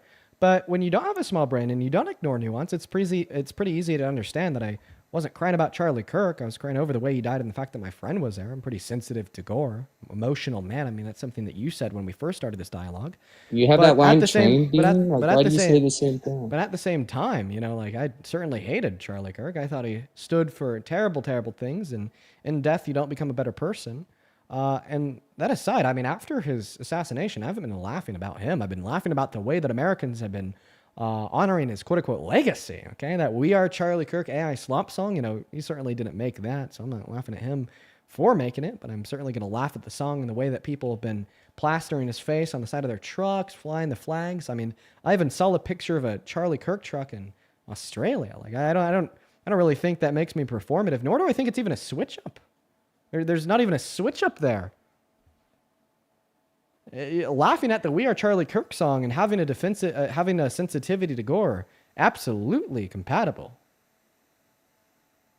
I mean, I understand what you're saying, but it's all like a practice line. I mean, I would bet money that you pay people. I don't know, because you should have turned your stream off when you started crying, but yeah, I bet money that you have people to tell you what to do, like social media people, social media moderators, you know, like. Well, I mean, if you made that, if you made, I mean, you have all all this, this, you'd lose you have the all money. these pictures pulled up about E. Jean Carroll. I mean, in her court case, like, it's obvious you have documents and scripted lines open, and it's all a joke. So wait, it's obvious that I use evidence to justify what I believe in, and I have that evidence on standby to prove myself correct. Yeah, I'm a really good debater, man. Yeah, I mean, but you're not teaching anything. Like, you say you're trying to educate people, but you say the same 50 or 20 things. I'll give you the benefit. Yeah, well, of the if you're doubt watching every this live single right now, and stream. if you've ever learned something new from watching the live, go ahead and make it known in that comment section. Anything. If you've ever learned anything new from watching this stream, let me know in that comment section right now. Let's all collectively prove them wrong. Would you look at that? According Why to did the you chat, feel the you're need wrong. to come out and say you weren't bi so much? I was shitting on a post on X that said I was bi that got like 25 million views. You felt the need to come out and address it? Yeah, I think it's totally fine for me to talk about things individuals say about me on the internet that get like 25 million views. If you're in my shoes, you do the same. I mean, I thought it was I'm fucking just hilarious. saying, if I were in your shoes, I would speak my truth instead of, trying to make as much money as possible. Oh, so you just think I'm in it for the money? Duh. I mean, obviously. I mean, are you not trying to? So then why did I maximize did as it when I much didn't make any money? profit as it? This is your job. This is my job. 200K people watching while you're crying to Charlie Kirk. So why do you think I'm in it for the money? Also, it's 355K. Please get your numbers right. Oh, okay. So why do you think I'm in it for the money? Why do you think I'm a big old grifter? Like obviously I like the money, but it's not my first priority. Even when people ask what you're gonna do with the money, you don't even say charitable things. You're just like, oh, I'll keep it. Well, it's because for my house, for my rent. So yeah, it's because I keep my charitable contributions to myself, right? Yeah. Because I feel as if I were to come on the internet and start boasting and gloating and saying, "Oh, look at me donating this money to a charity," right? Now that looks performative, right? Isn't that why your girlfriend left you and had to come back? My girlfriend lives in the other room. She's around 25 feet away from me, so... Yeah, after you got cucked out, I mean... Oh, no, I didn't get kicked out by my girlfriend. I got kicked out by my brother. Cucked out. Yeah, leave it to the random person on the internet to know more about we all know what happened than I do. Fucking hell. All right, we're going to go ahead and move on to serious debate. I was trying to have it with him. You know, I was asking him for his line of reasoning there. Insofar as like why he thinks I'm just doing it for the money. But then he just goes, your girlfriend hates you and you're a cuck. No, great. 10 out of 10. What's up? Do you support Trump? Yes, absolutely. How old are you? I'm 20 years old. Very nice. What year were you born in? 2005. And what time is it? What time? It's 7:02. All right, before I pass you the mic to tell us why you support Trump, there's a handful of people that I really like to thank for the love. First and foremost, Daryl. Thank you so much for the $100 over on YouTube Super Chat. Oh my God. Thank you so much for the love, Daryl. Daryl with $100 says this chat DNC. Oh, reloading it. Here we go. This chat DNC guy must be so lonely to always come up on your live and Parker's live. He's looking for people to talk to. Definitely stalker vibes. Oh my God, that guy gives off total stalker vibes. If I left him up here for longer, he was gonna go into his conspiracy theories about my interpersonal love life. Yeah, dude's nuts. But Daryl, seriously, thank you for the $100 on Super Chat, bro. That is fucking nuts. Thank you so much. As well as Heath, thank you for the $25 over on Venmo. Thank you, Heath. Heath with the $25 says, thank you for your support of Medicaid. People with intellectual and developmental disabilities rely on Medicaid-funded services. Yes, we need to fund Medicaid for so many fucking reasons. You're spot on, Heath. Thank you for the $25 and thank you for being here, as well as Rachel. Thank you for the $10 over on Venmo for the tithes and offerings. Thank you so much for the love, Rachel. Thank you, thank you, thank you. And then Jamie, thank you so much for the $50 on PayPal, who says thank you for all that you do. Jamie, well, thank you for all that you do. That's fucking nuts, dude. Thank you so much for the love. That is absolutely insane. I want to see 500 Jamie W's down below in that chat. And Jamie, if you're still in here, I love you. Thank you so much for the $50. You are awesome. You're totally awesome.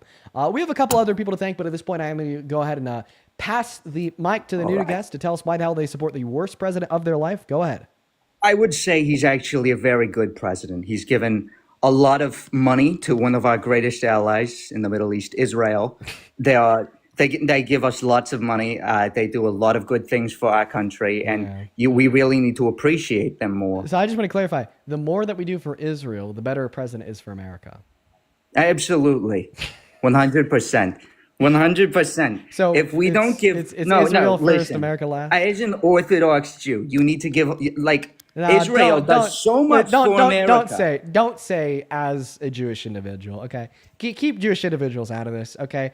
You support Israel because you're dumb, not because you're Jewish. No. Donald Trump gives lots of money to Israel because they are our greatest ally. Why don't you support Israel? I don't know if this guy is being... Why don't you support? Are you being anti-Semitic? You're trolling. No, are you denying the Holocaust? 70 million Jews were killed only 80 years ago. And I actually think that he was a Nazi. Okay. All right. We're going to move on. Let's go and get the next guest loaded up into the box. Honestly, high likelihood that guest was legitimately like a groiper, like neo-Nazi. We're going to go to move on to the next guest, guys. Here we go. Everyone just kind of give us a second. What's up? Do you support Trump? Hello? All right. They're not here. We're going to move on to the next guest. Somebody in the comment section just seriously said, bro doesn't let them talk. Yeah, I kicked that guy. Because he was messing. Okay, he was trolling. He wasn't being serious.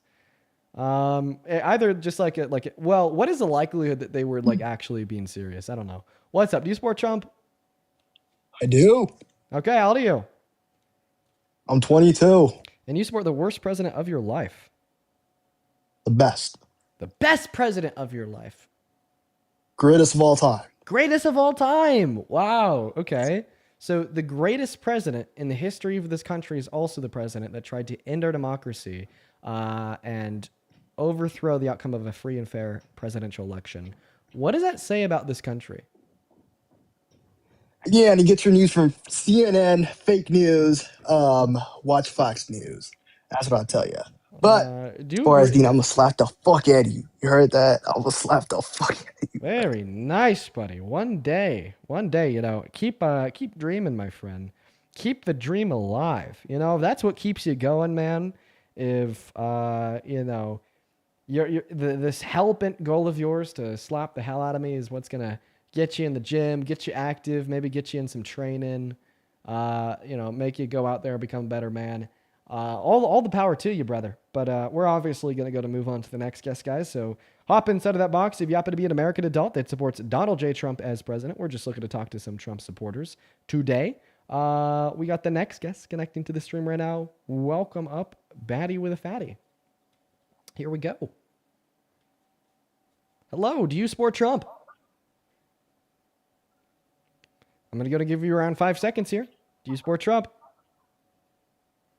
Nope, they're not here. So goodbye. Moving on to the next guest right now. Yeah, what a name. What an absolute name. Hello, do you support Trump, Bertha? Yeah. They're coming. They're coming, the rapture. Get out of here. All right, get out of here. David, thank you so much for the $20 over on PayPal. He says, bro doesn't even realize that most court records are public record. He could have easily validated that his own claim was false. Yeah, you're referencing the crazy guy that came out here, crashed out, then screamed the N-word because I beat him in a debate. Yeah, it is. It's really easy to prove. I'm so sorry. I'm so sorry. I didn't mean. It's really easy to prove, David, to what you're saying there, that Donald Trump has been found guilty of 34 felonies because it is literally public. Thank you for the love, David. And then Natalia, thank you for the $10. Appreciate that, Natalia and David. Show some love to Natalia and David down below in that chat. And Kathy, thank you so much for the $100 on PayPal again. Kathy, so good to see you again today. I hope that you're enjoying the stream so far. You are in here every single day. I fucking love you. Show some love to Kathy, as per usual in that chat, for the $100, who says, because you're helping me through a MAGA divorce. Thank you. Kathy, I had no clue that you're going through a divorce. I'm really sorry to hear that. We are all on your side. Fuck that guy. We love you. Show some love to Kathy down below in that chat. And go, boo, Kathy's ex, terrible. Thank you for the $100, Kathy. What's up? Do you support Trump? Yeah. Yes and no in a way. I'm a Canadian. First of all, I need to be clear on that. Do I get disqualified? Yes, you do get disqualified because you're Canadian. Moving on to the next guest. Only hop inside of the queue if you happen to be an American adult that supports Donald J. Trump as president, please. We're just looking for some debates with some American adults that support Donald J. Trump as president, so please do respect that rule.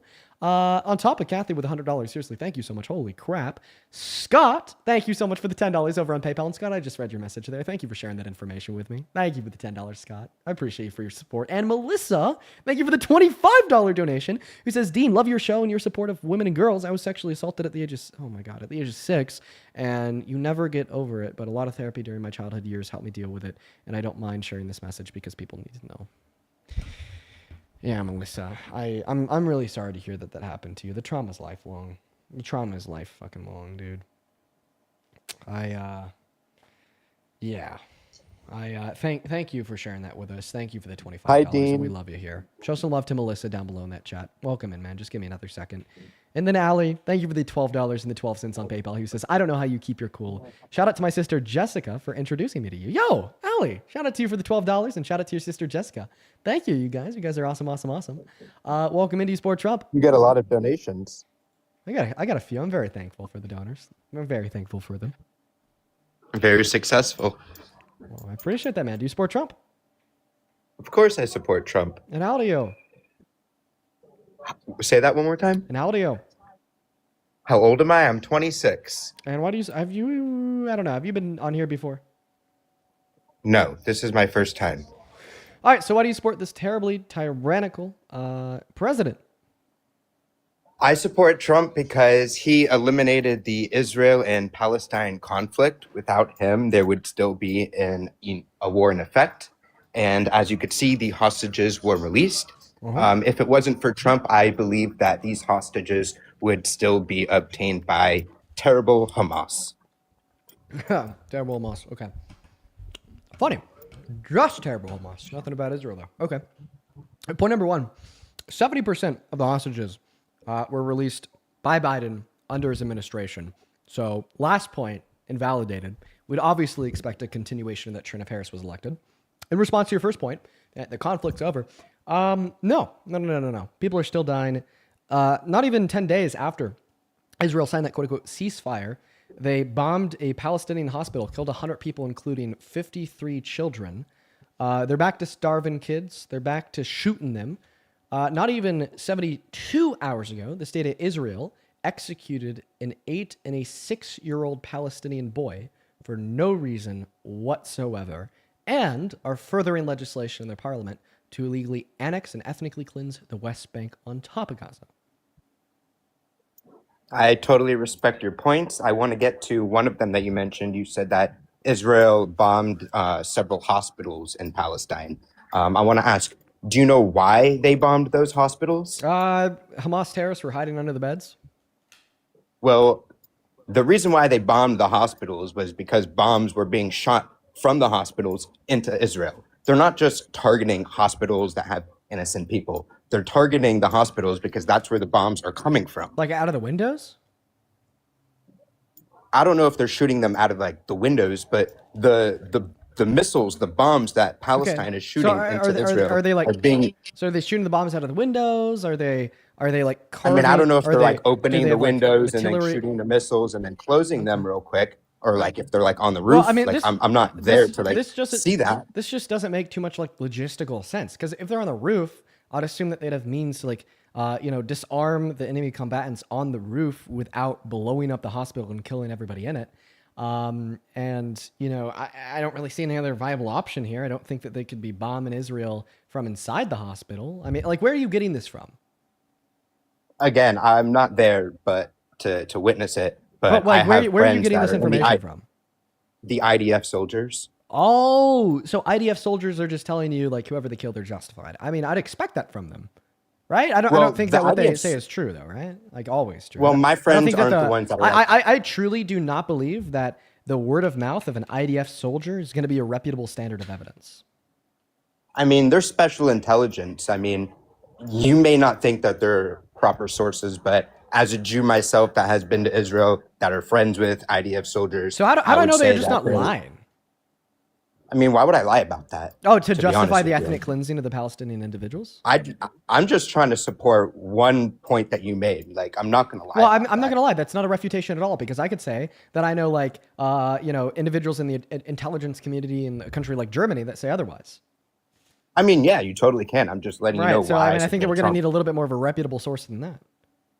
I mean, that's just why I support Trump. Oh, and why do they kill the 8-year-old and the 6-year-old? I'm not familiar with what you're referring to. Oh, let's see. Let's grab their names real quick. Israel kills. Oh, there we go. I would have to look into those further, but yeah, man. I mean, okay. I agree. It's a terrible situation. Oh, let's see here. Well, there's actually a lot of instances. I'm looking for the most recent. Yeah, see, so they've just killed so many children that like the automatically populated search results are like an 8-year-old Palestinian girl being shot in the back of the head by an IDF soldier in February of 2025. Do you condemn that?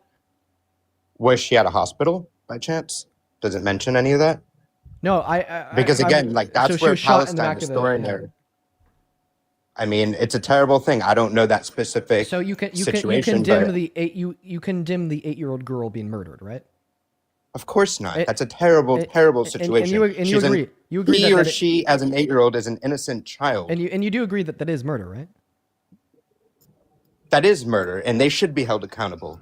Okay, great. Oh yeah, here's the one that I found. So 2 Palestinian brothers, 8 and 11, were murdered by an Israeli drone strike in Gaza. This happened 3 days ago. 2 Palestinian children were killed by an Israeli drone strike on the edge of the Bani of a neighborhood in Gaza on Saturday. Let's see here. Palestinian medical officials at Nazir Hospital reported that an Israeli drone fired on 2 brothers in the east area of the city in a zone that Israel designates as being on the Israeli-controlled side of the ceasefire line. Why do you think they did that? You mean the terrorists? Because they're terrorists, dude. They're 8-year-olds. No, not talking about the 8-year-old. The 8-year-old was an innocent child. That's who they killed, was the 8-year-old. Israel is targeting Hamas. They're not targeting the 8-year-old child. But that's I who don't died know which. in this isolated drone strike. It was a drone strike. It was a precision drone strike. Yes, they're probably targeting the Hamas terrorists, and an 8-year-old just happened to be there. Maybe they didn't know that. I don't know that specific scenario. Wait. So you're telling me when you hear about an 8-year-old child being murdered, you automatically assume that it's justified and assume that they had some good reason to do so. I honestly think that this perfectly describes the issue. I couldn't think of a better way to describe the issue. In no other scenario would any reasonable human alive ever read this headline that an 8 and 11-year-old boy were murdered and assume that their murder was permissible, allowable, or justified due to some greater extent of maybe the fact that terrorists were hiding behind them. And no, the reason why they died, the reason why they were murdered, is because they crossed a line manufactured by Israel.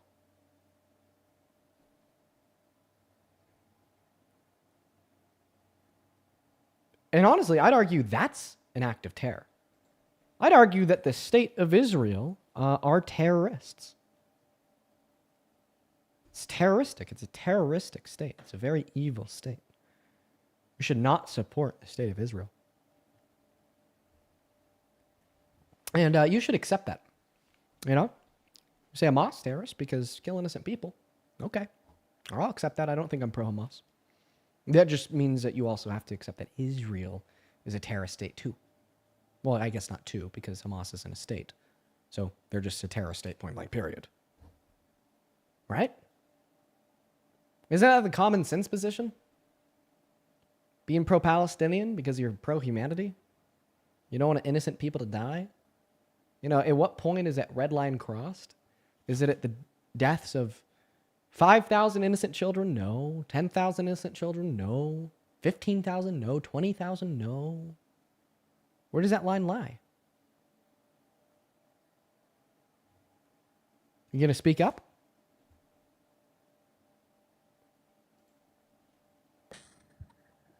Sorry, I think I got muted. I just figured out how to unmute myself. What was the last question? Sorry, I didn't catch that part. At what point are you going to stop self-justifying the murder of children? Again, I would never support murdering children. I mean, I just told you about how Israel targeted and killed an 8-year-old and an 11-year-old, and you supported it by arguing that maybe they were targeting somebody else.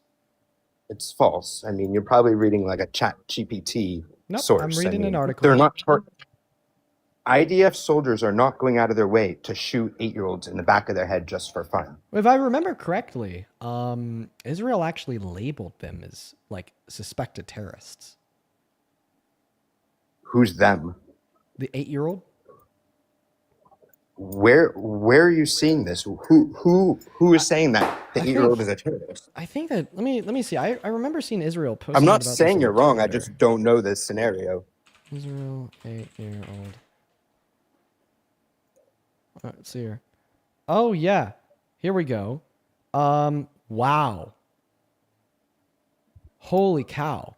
Ceasefire Can you violation. screenshot it and like put it in this? Put it on the thing so I can see. You could find this on @IDF on Twitter. So this is what they posted following the murder of the 8-year-old and the 11-year-old. Ceasefire violation. IDF troops identified 2 suspects who crossed the yellow line and approached troops in southern Gaza, posing an imminent threat. The IAF eliminated the suspects to remove the threat. And then the suspects were the 8-year-old and the 11-year-old. So what part don't you understand? Why you support the IDF intentionally murdering an 8-year-old and an 11-year-old? I mean, if they're coming into their territory, I mean, same thing with ICE in America. I mean, we're not going to allow illegal people. Israel's not going to allow terrorism. Okay, so I think that you are actually a terrorist because you support that, and I don't talk to terrorists. We're going to move on to the next guest. If I'm not going to talk to a Nazi on live, right? If I'm not going to talk to a fascist on live, right? Because we've determined that those views don't deserve to be platformed. Then like the view that it's okay to murder small children because they come on your property that you declare your own property is definitely a view that I'm just simply not going to engage in. I think that you're a very evil person. I think that you're a psychopath. Honestly, you're probably, obviously, you can only make that. You could only make that evaluation when you're a medical health professional, and that I am not. I think what I would argue is that if a medical health professional was in the room with us, they would probably call you a psychopath. And we're going to move on to the next guest right now. It was incredibly sad. Go to up instead of that you happen to be an American adult that supports Donald J. Trump as president. Okay, we got the next guest loaded up into the box right now. What a depraved human being. What a very depraved human being. Damn. Here we go. Crazy. What's up? Do you support Trump? Delilah. I know I'm right here. Yes, I do. How old are you? Wait. I'm 18. You have an echo. You got to take care of that. Oh, my bad. Yeah. I'm 18. Okay, what year were you born in? 2007. Okay, and if you could get a little bit closer to the mic for me, that'd mean a lot. So why do you support Trump? Okay, I just think that some of his policies do make sense. Like which ones? Well, like some of the bills he's been passing, I think immigration, but I don't think the people they are deporting are, what the fuck? Oh, I don't think the people that they're deporting are the ones that should be deported though. Cause yeah. So what is he doing specifically that you support? What I support is he taught me how to be more hateful. All right, you're a troll. Moving on to the next guest, guys. Only hop instead of that box if you are American, MAGA, and at least 18 years old. We're going to move on to the next guest right now. I do really appreciate absolutely everybody that's here. In fact, I think that we have a handful of people to thank. Yeah, we do. Josie, thank you so much for the $60 on PayPal. Josie, thank you so much for your kindness. Josie with these $60 says, thank you, Dean, for everything you do and everything that you defend. Josie, thank you for the $60. Thank you for being here, and thank you for the kind words. Let's get 600 Josie W's down below in that chat, please, y'all. As well as Laura, thank you for the, sorry, not Laura, Asher, thank you for the $15 who says, hey, Dean, lots of love. Hope you're having a good day. You as well, Asher. It's good to see you again. I know that you've been here a couple times before. Thank you so much, Asher. Show some love to Josie in that chat for the 60, Asher in that chat for the 15. Seriously, you guys are going crazy. As well as Nicole, thank you for the $10 who says, I've been watching for a few months, and I love that you stand up for SA victims like me and all women in general. Well, listen, we stand up for common sense here. We stand up for what's right here, and that's obviously standing against rapists or those who are apologetic to rapists. Absolutely abysmal and very, very disgusting. Hey, what's up? Do you support Trump? Hello? Nope, they're not even here. Moving on to the next guest. Here we go, everybody. We got Jay loading up into the box and a couple other people to thank too. Phoebe, thank you for the $10 over on Venmo who says, I think hey, it's Dean. Hello. I have one question. Just one question. Are you? How do you feel about Minneapolis right now? Are you a Trump supporter? No. Then goodbye.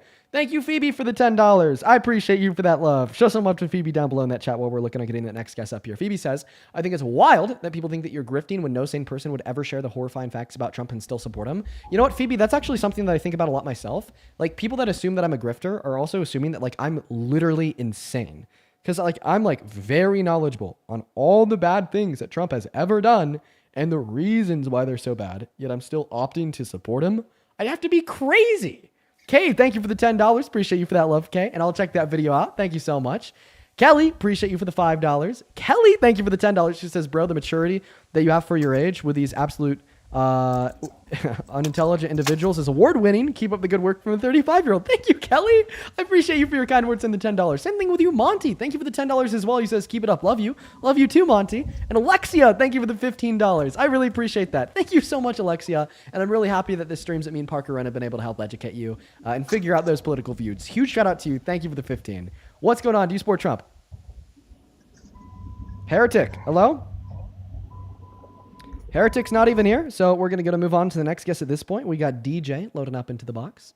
Then Evan, thank you for the $5 over on Venmo. Thank you so much, Evan. You were awesome, awesome, awesome. Show some love to Evan down below in that chat, everybody.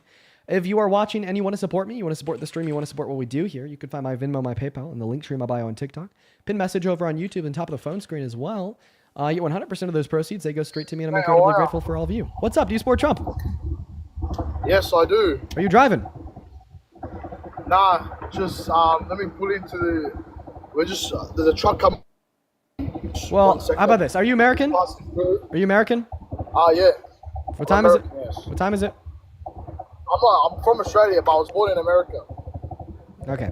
I'm going to save your time, man. You don't even need to pull over. We're going to move on to the next guest right now because I don't believe you. We're going to get that next guest connected into the live stream right now. We got Dave connecting in. Guys, we are seriously looking for anybody to join up and debate us on why they support Trump, and we just can't find anyone right now.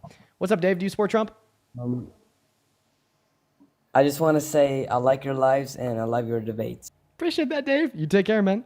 Moving on to the next guest here. And, yo, Darius, thank you for the $20 over on PayPal, bro. Appreciate you for that love, dude. Show some love to Darius down below. Darius with a $20 says IDF soldiers literally chose a child's body part. What the fuck?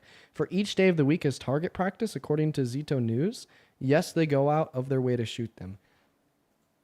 I mean, that is fully believable. I'm going to have to look into that reporting. That's just sick. God, like, dude, I don't understand how anybody could defend that, yet they still do.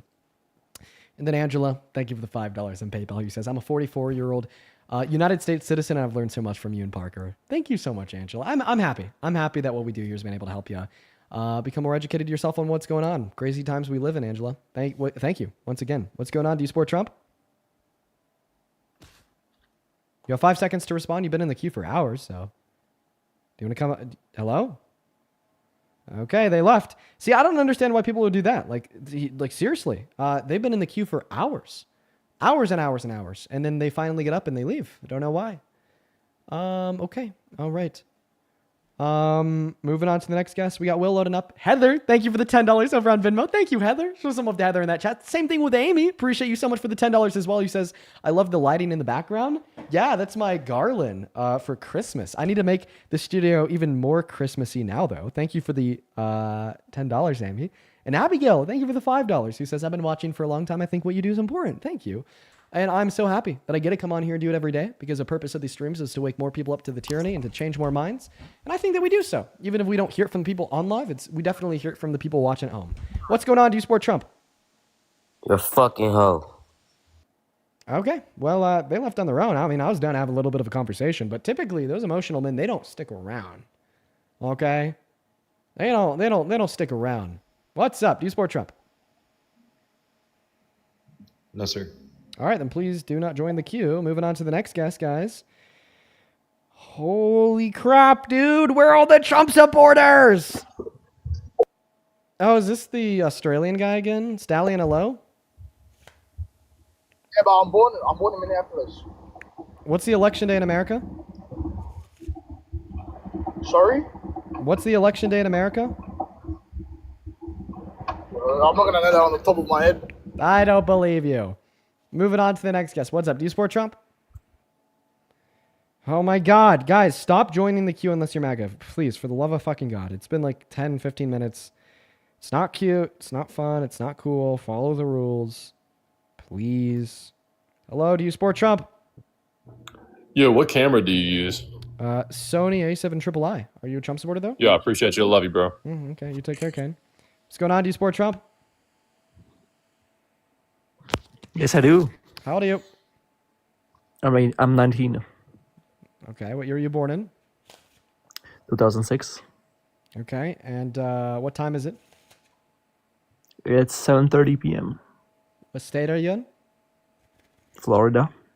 What is the capital of Florida? Miami. I thought it was Tallahassee. No, it's a new update dropped. It is Tallahassee. Get out of here. You scram. We're going to move on to the next guest right now. We got T-Streams loading up into the box. Here we go, everyone. We got T-Streams connected in. Hello, do you support Trump? Yo, yeah, I do, yeah. Oh my God, so many Brits. Leave me alone. 1778. It's 1778 all over again. We're going to go ahead and move on to the next guest. It's 1778 all over again. The Brits are coming. The Brits are coming. Okay, moving on to the next guest. We got Dylan loading up into the box. Here we go, everyone.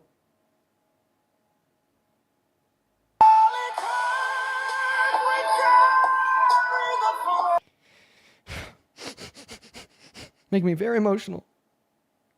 I can't switch up. I can't laugh at the songs. Oh my God. I just snapped. Oh, that hurt. I just pinched a nerve in my neck. I can't laugh at this song because it makes me a switching up performative grifter. So now I gotta cry. Now I gotta cry to this song. No!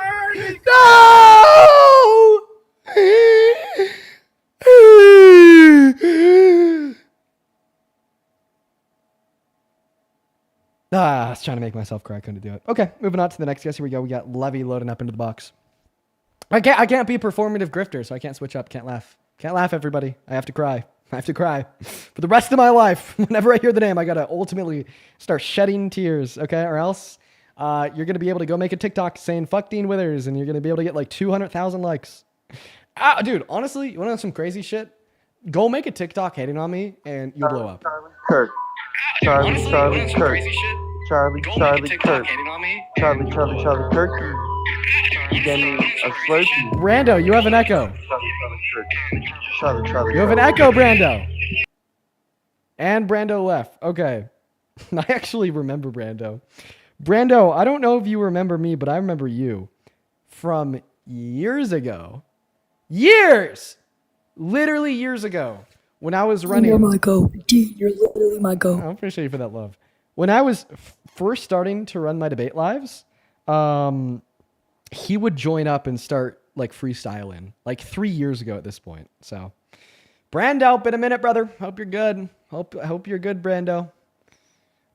Crazy to see that you're still doing what you do. What's up? Do you support Trump? Yes. May I ask you a question? I need to ask you a question first. How old are you? I'm 15, but can I ask? I'm sorry, you can't. Unfortunately, got to be 18 to be on TikTok Live. Charlie Kirky. Gonna pop a perky. You guys heard that one? What's up? Do you support Trump? Well, nope, Isabel's not here. Hello? Hello, Brando. Do I have an echo? Not anymore. Let's hear it. Charlie Kirk. Yeah. Charlie Kirk. I'ma die and pop a perk. I wish Charlie Kirk was on this earth. Yeah. If you laugh, you're gonna get cursed. Bitch, I hit Dean with a hex. Dean, you might be next. Sorry, that was a little too much. Charlie Kirk died and then you flexed. Oh, Charlie Kirk died and then you cried. Charlie Kirk died and then you cried. Charlie Kirk died, then Dean cried. I was like, this cannot be real life. Dean was like, started to lose it there on the end, Brando. Good to know that you're still doing it. Oh, I forgot to mention, yeah, he doesn't agree with me. But I don't know. Brando, you know, the way that he has voiced the fact that he's not a big fan of me over time is by like freestyling. And, you know, I appreciate the creativity there. Like most people, when they don't like me, they'll come up here and scream at me. They'll come up here and like threaten me. They'll come up here and just give me a super insufferable debate. But Brando, you know, he's one of the people that doesn't like me, but he'll come up here and he'll voice that creatively with a freestyle. So, I mean, out of all the haters, he's one of my favorite.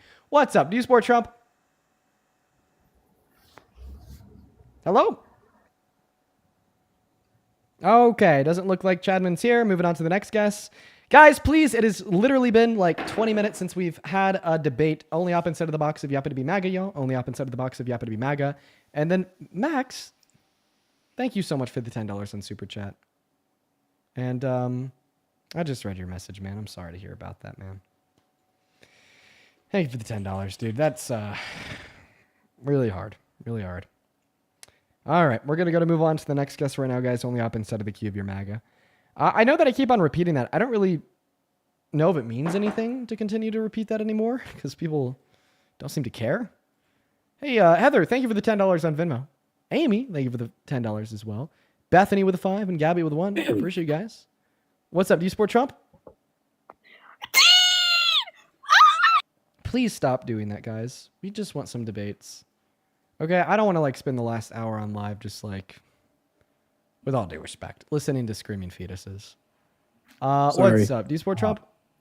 Yeah, I do. Don't worry, I'm not a screaming fetus or anything. How old are you? I'm 19 as of actually 2 weeks ago. What year were you born in? Fuck Donald Trump. Okay, guys. Please follow my rules, everybody. Come on, guys. You got your time to troll. You got your time to troll. You've had like 30 minutes, okay? Now let it be my time to debate. What's up? Do you support Trump? Hello? Roberto? Not here. Moving on to the next guest, guys. All right. Keegan is loading into the box. Here we go, everyone. Keegan, no. No, Keegan. We just want debates, everybody. You've had 30 minutes to troll, okay? The trolling is over now. Please. Hello, do you support Trump? I do. And how old are you? I'll say I'm like, I'm 17. All Or I'm right. 18. Why did I say 17? No, I'm Get out of here. Baby, just, man, I'm not here to troll. Baby's here for real this time. No. No. Come on, man. Baby's here for real, man. What do you I'm here to help you, man. Come on. How you gonna help me? Baby's here this time. All right. How you gonna help? How are you gonna help? I just got your back, These people just, baby loves Dean Withers. And Damn, this guy's a troll. man, I was fuck gonna you, say, Top I'm from Dog. Britain. Hey, come I'm a on, I'm fucking from baby. the UK. I'm I not just a want to troll. say, Dean is amazing. Like, just keep it up from the UK. It's good to see, like, Banned younger. for trolling. Well, I do appreciate you though, Tom. I do appreciate you. Okay, so you said Come on, you said that you wanted to hang out and like help, fend off the. Yeah, I got you. Donald Trump's, terrible person. He's a horrible guy. Dean Withers, I love you. Baby loves you. So. Okay, Bell. Oh, get out of here, dude. We're just looking for serious debates. Moving on. Okay. All right. You can hang out. Okay, you can hang out for just for a little bit. I want to see. Just for a little bit. Yeah. What's up, Josh? Do you support Trump? Yeah, I do. Okay. How old are you? I'm 21. I think that you're a loser. Why do you're dumb as shit for that. You're dumb for that. Also, how could you support someone who's violated the Constitution that you said you probably love so much as a so-called American so many times? Yeah! Baby doesn't like that. He supports babies in the womb, so I like that. You know what I'm saying? Donald Trump likes babies a little bit too much. That's why he was probably on Epstein Island a bunch of times. All right. Oh, wait. Okay, we're gonna have to end that one there. Where'd he go? No, I kicked him. Okay. We're just gonna do a little bit of a restart. We're gonna do a little bit of a restart. So you're a Trump supporter. Go ahead, take it away and tell us why. All right. Well, first off, I'd like to disclose just because I'm a supporter doesn't mean I support all of his actions, all of his policies. I'd just say I support him overall over Kamala. Okay. Why is that? Probably a couple reasons, immigration policy, abortion stance, foreign policy. Yeah, you support his abortion stance. I mean, I guess that's one thing that we haven't really talked about all day. Sure. No, I gotta say, by the way, out of all the trolls, that last guy, he's probably my favorite. I think that he's finally beat evil Dean Withers. I think that he's my favorite troll. He's pretty funny. Anyways, yeah. Do you think that abortion should be banned in all circumstances or just elective? Like you're just talking about grape? Yeah. Do you think that if a woman is raped, that she should be able to legally access abortion?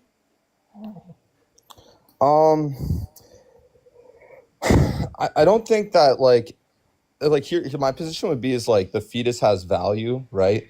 And regardless of the circumstances that if that happens, it doesn't remove the value of the fetus, right? So yeah, so you could actually think that a fetus has value. You could think that a fetus has the right to life, and you could still hold to the view that women or girls that are raped should be able to access abortion because they have no obligation to allow that fetus to be domiciled inside of their uterus, nor grow and live, provided their bodily resources. They were forced into sex. They were forced into conception. They were forced into pregnancy. They were forced into having that fetus reliant on their bodily resources to live. I do not think that they should be continued to be forced into doing that. Thereby, I think they should be within their legal ability to evict that fetus from their womb, even if it kills it as a result. And then how would you back up your point on that one? Because you would not be able to name any obligation that victim of rape would have to provide for the needs of the fetus.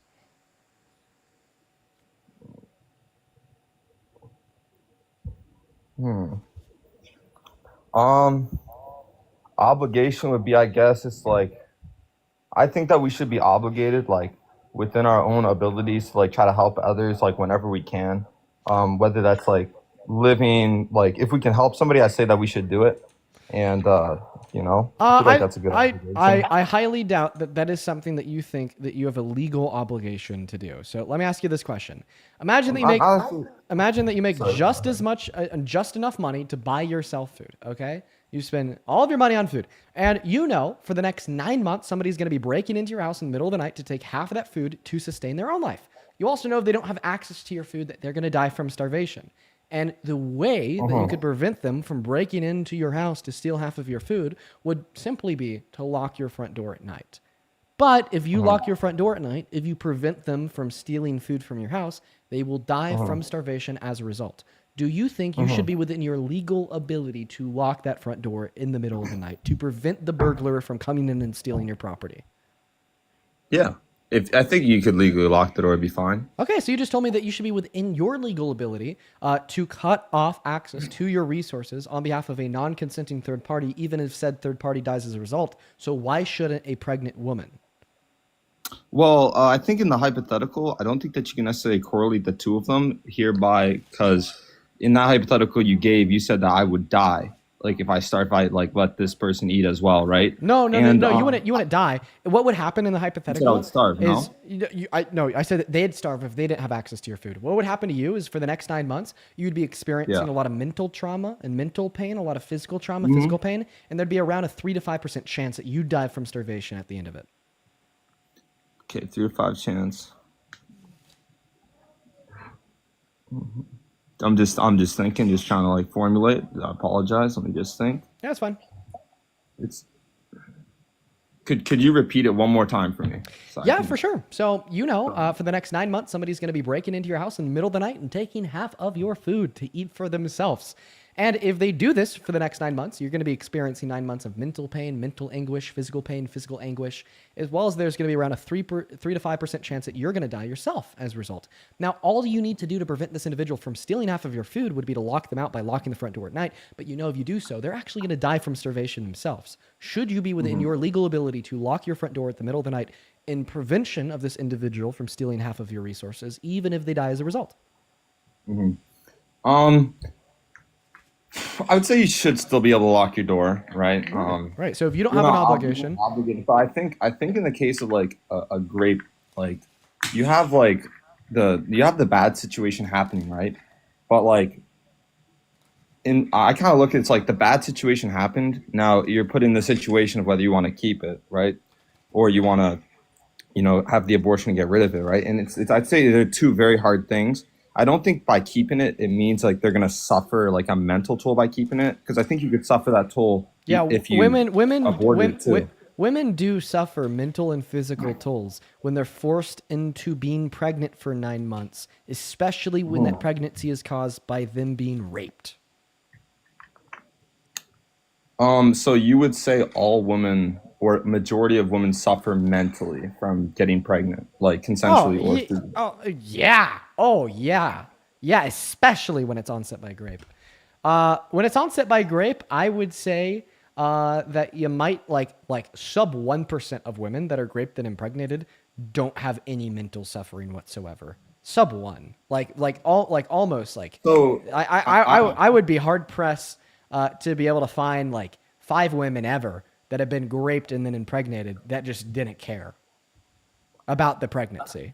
No, fair point. I just never thought about the thing like if it's like a mental toll on people, even if it's like, well, we can talk about like consensual, like if it's done with consent and they get pregnant, like. Well, keep in mind, first we're just talking about. Study that says. First of all, I'm trying to first convince you of an exception for grape. So I'd appreciate it if you could stay on this topic. Sure. So in the hypothetical, once again, you said that you should be within your legal ability to lock your front door at night in the prevention of allowing access to your resources on behalf of a unconsensual third party, non-consenting third party. Okay, they're stealing them from you. Now, what would the difference be logically between you locking that front door at night, cutting off access to your resources, and causing their death via starvation, and a victim of grape accessing abortion? I would say like the fetus kind of it would have no choice. Like it's an innocent party here, so it has no choice, and it's like completely 100% reliant on you. Where this guy in this situation, like, they lived their life and now they're starving or whatever, and I don't know, like they just came to you. It's not directly related to you. Okay, so first and foremost, in the hypothetical, they can't get food from anywhere else. Maybe you live at a cabin alone in the middle of the woods.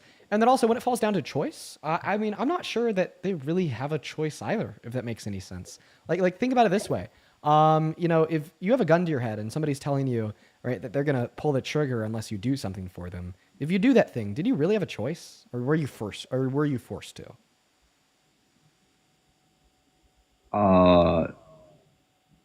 You don't really have a choice in that. You kind of like, Right. And like the metaphorical gun to the head of the individual would be if they don't steal your food, they're going to die as a result. So it doesn't really sound like they have a choice.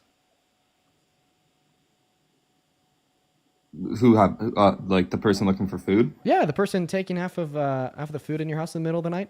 Seems like they don't really have a choice, considering the fact that the alternative is death. Yeah, I would understand, like, if you're starving, that's your only, like, way to get food, then, yeah, I understand why that person's doing it. But I wouldn't say, like, that's necessarily right for them to do it, but I would say it's justified.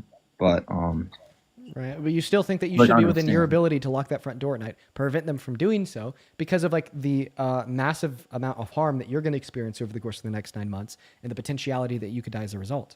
So I think that this scenario would be like perfectly logically identical to a victim of rape accessing abortion. The parallel would be like the fetus is the one like unconsensually taking your resources away from you. The fetus is the one that is going to cause you bodily pain, mutilation, torture, mental anguish, pain, so on and so forth.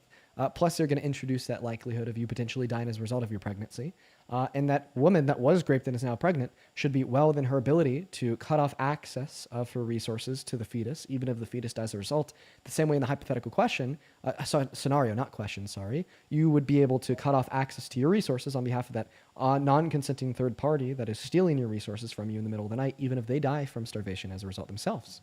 And this is why you could actually hold an exception for victims of rape, even when you're pro-life, because you could still assume that that fetus is morally valuable. You could still assume that that fetus has the right to life.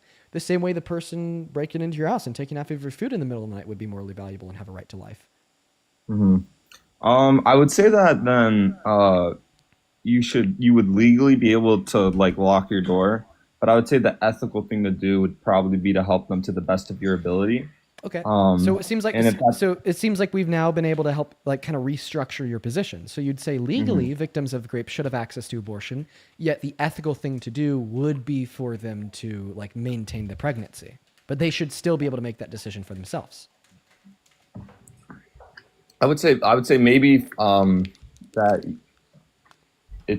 you could make it like exceptions for victims of rape. You can. But I'd still say like if they did it, I would understand why they did it, but I would say it would probably still be wrong to do it. All that I'm trying to convince you is that it should be legal, not that it's not wrong. I mean, in that case, I could say, yeah, I understand why you'd want to do it, and maybe sure you can say it could be legal in that case, but I would say it's wrong still, like ethically. Perfect. We've now taken a step in the right direction. Awesome. See, the thing is I am hellbent on trying to convince all pro-lifers in this country that they should hold legal exceptions for victims of rape, okay, right? 60 pregnant rape victims are denied access to abortions every single day in this country, okay? Because 10 of our 50 states have a lot of people like you were 15 minutes ago arguing that even in those circumstances, they shouldn't have legal access. So now that I've been able to convince you of holding that incredibly reasonable exception, which is awesome, we can move on to talking about elective abortions that constitute the 97%. And here's where we will start that conversation. Why do you think that a woman accessing elective lethal abortion is morally wrong? Because I would say like life's valuable, and like human lives are valuable, and that begins at conception. So like we shouldn't take away something that's like not ours, which is another person's life, like an innocent person's life, if it's not justified. So why do you think our species classification gives us moral value? I would say that it'd probably come from God. Like, we're like obviously superior than animals, like we're more valuable than animals, and that comes from God. But yeah, like we're made in his image, right? So if we're made in his image, then we're more valuable than animals, and we shouldn't take something that God gave us. Like, Sure. not Are you to take. are you Christian? Yeah. Are you what branch of Christianity are you? I'm Catholic. You're Catholic. Ooh, okay. Yeah. That sure is interesting. Here's a way that I'd respond to that. Because you're Catholic, so you think that like some sins are worse than other. You got like your mortal sins, your venial sins, so on and so forth. Yeah. So the argument that I want to make doesn't really apply to you because you are Catholic. I think what I'd rather argue here is, do you think that abortion is murder? What would you define as murder? The unjustified termination of a human life? Like, I mean, you have like murder in like the first, second like degree, right? I would say you could classify it as murder, but I wouldn't necessarily We're not say saying that legally. all- We're not saying legally murder. We're just saying like ethically murder. Right? We have like an ethical definition of the phrase. If you classified murder as the unjustified killing of a human being, Yeah. I think you could classify it as murder, but I wouldn't like throw in the pit. Of, like, Do you think God's all good? Yeah. So then why the hell is he telling individuals how to murder? Because if we read Numbers 5:11 through 31, God set up like straight up like gives parameters for when women should get abortions. Numbers 11 through 31 goes over, how if you are a woman and you cheat on your wife and you cheat on your husband and you get pregnant, that you need to go to a doctor so he could force a miscarriage, killing the fetus. You said this is Numbers 5? Yeah, Numbers 5:11 through 31. Like if abortion is so bad, then like why is God telling people how to do it and when to do it?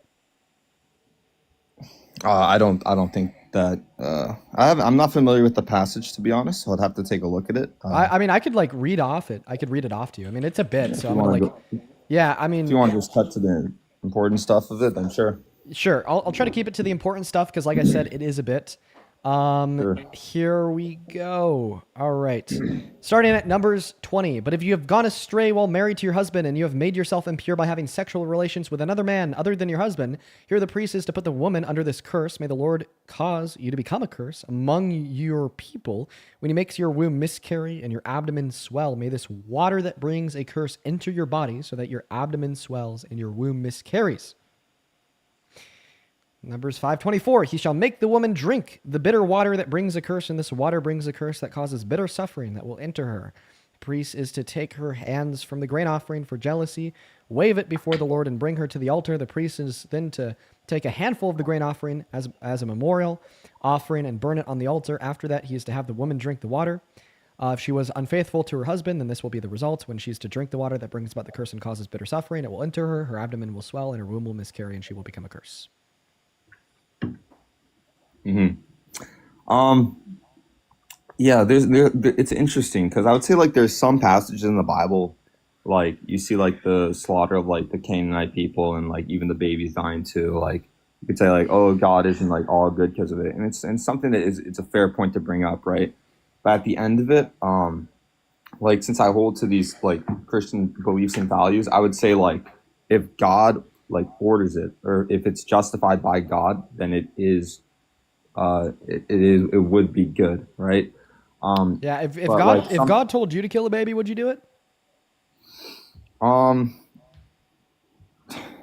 would say I don't think I really don't think it would be something that God would tell me to do. I think that would go against his nature and his character. We just read a verse where he like killed a baby. Mm-hmm. And you brought up like the Canaanites too. That's 1 Samuel 15:4, right? I don't think that God killed the baby. I think what we see there is that sin that people do in their lives it affects others, and then so like even if you see like the Wait, how about this? David's How about this? child, If I could prove to you that it is in the nature of God to order the killing of children, if God ordered you to kill a child, would you do it? I don't think that the hypothetical is fair because I don't think it could happen where he orders it. 1 But you could Samuel show me 15:3. What does it say? 1 Samuel 15:3. 1 Samuel 15:3. He orders the slaughter of the Amalekites, men, women, and children.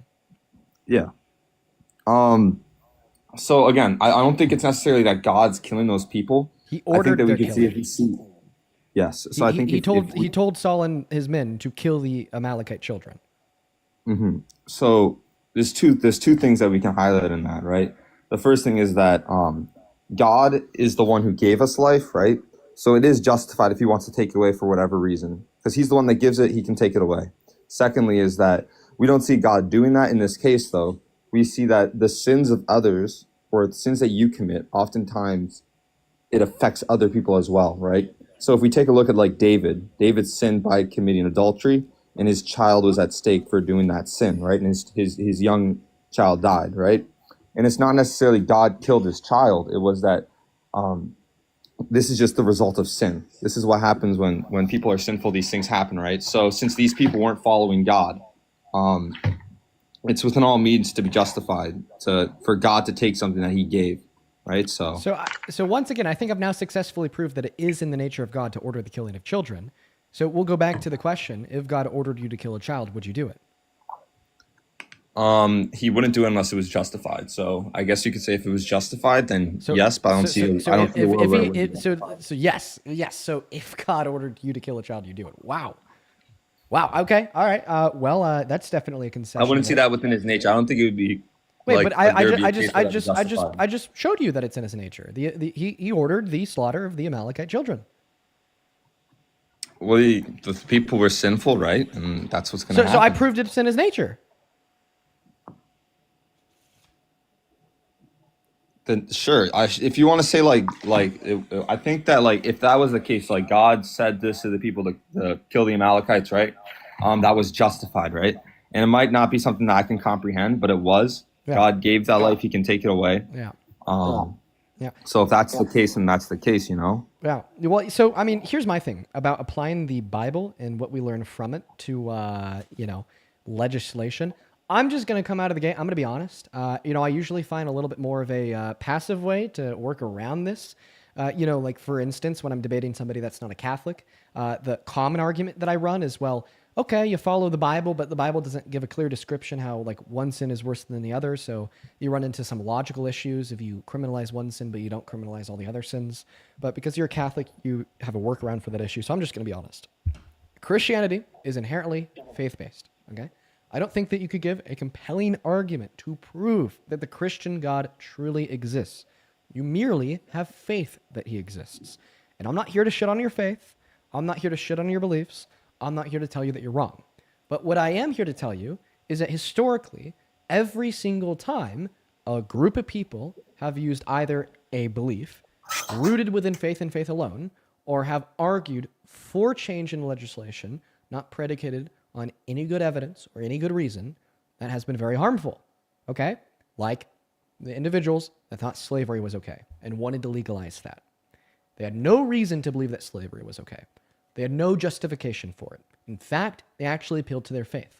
They created the Slave Bible, which is a reduction of the Old Testament that included passages like Leviticus 25, verses 44 through 46, where God says that slavery is okay. If an Israelite enslaves a non-Israelite, you're good to go. And then they use that faith-based belief to then impose slavery on black individuals in this country, violate their human rights, and encode that into our legislation. What I would tell you is that I don't see any logical difference between what they did and what you're doing right now. You are using a belief with no good reason, with no good evidence, only faith to find it to be true, to then advocate for a change in legislation, which in turn impacts all women and girls in this country, regardless if they agree or disagree with your faith-based belief. I think that we live in a secular country. I think we live in a country where if we want to argue for or against legislation, we should do so on the basis of secular moral standards, not ones that we would find rooted within the scripture. Because as soon as you sit here and you tell me that we should be able to use the scripture to tell other individuals what they can or can't do with their body. Well, now you're going to have to justify that your religion is true, and I don't think you'd be able to do that. Well, I mean, I don't even think this is necessarily. I think like all moral things should like come at an aspect in the view from the Bible. All things that are legislated. I think you take the example of murder. Like I don't really care if somebody like disagrees with it or not. Just because it's not part of their religion, like murder shouldn't be allowed or be allowed. Like I don't really care. I think that like a moral objective likeness comes from the Bible. So in the case of like, you can say the same, oh yeah, this applies to all girls. Can you prove that Christianity is true? I mean, listen, if you want to use the Bible to influence legislation, then you have to prove that the Bible's accurate. How do we know that the Bible's accurate? I would disagree with the word prove, right? You can't necessarily prove anything. You can only provide a sufficient amount of evidence, right? So when you use when you invoke the word sufficient, you're saying that you have to provide this amount of evidence in order to demonstrate that this thing is true, right? Which is just a longer definition for the word prove. So you just said you can't prove anything. You just got to prove. Absolute certainty, right? Yeah, proof is absolute certainty, which you can't have. I reject that. I reject that proof is absolute certainty. Really?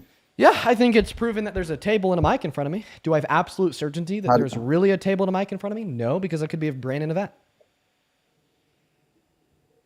That's not proof though. It's not like proof. Like proof is like I don't even want to look up the definition of proof, but like you can provide evidence, right? And you could say it's like proof. But like proof is something that's 100% certain. That's like objective, like that's there, right? So you're telling me I can't say it's proven that I'm sitting in front of a microphone right now? I think you could provide a sufficient amount of evidence, but can I prove you wouldn't be able to prove it necessarily. Probably not. Okay, so if I can't prove that there is a mic in front of me right now, then why should I act like there's a mic in front of me right now? That is the big issue, right? With philosophical skepticism, where you are holding to this definition of proof to be absolute certainty, which is, well, we act like these things are proven because in all reality they are. And we don't really believe that a fair standard of evidence in order to prove something to be true is certain evidence. Because if you truly believed that you only will find things to be true if there exists certain evidence, then you would never take a step because you don't have certain evidence that with your next step, your foot won't phase through the earth and go out the other side. I mean, you would have like a sufficient amount of evidence that say that step would happen, right? But you're saying a sufficient amount of evidence to find it to be true, right? Yeah. Okay. Well, I just define. If I say something's proven, I just say that I have enough evidence to find it to be true. That's what I mean by the word proven. Okay. All I'm saying is that I don't think that you can have like 100% certainty in that thing. So if we want to refine our definitions to like for that, that's fine. You could say proof, like true, whatever. I don't even think that's the way that we refine. I don't even think that's the way that we like have now like chosen to refine the definition of the word proof. I just think that's the way society uses it. Okay. I don't think that anybody really uses the definition of the word proof to be 100% certainty. Well, it was something I would use probably. I guess I could have been wrong then. That's fine. But like I'm just saying, like if I can give you like my evidence, like why I think like my belief's true, right? But at the end of the day, I can't give you 100% certainty. I'm just asking you to demonstrate, right, that there's sufficient evidence to find it to be true. Oh, okay.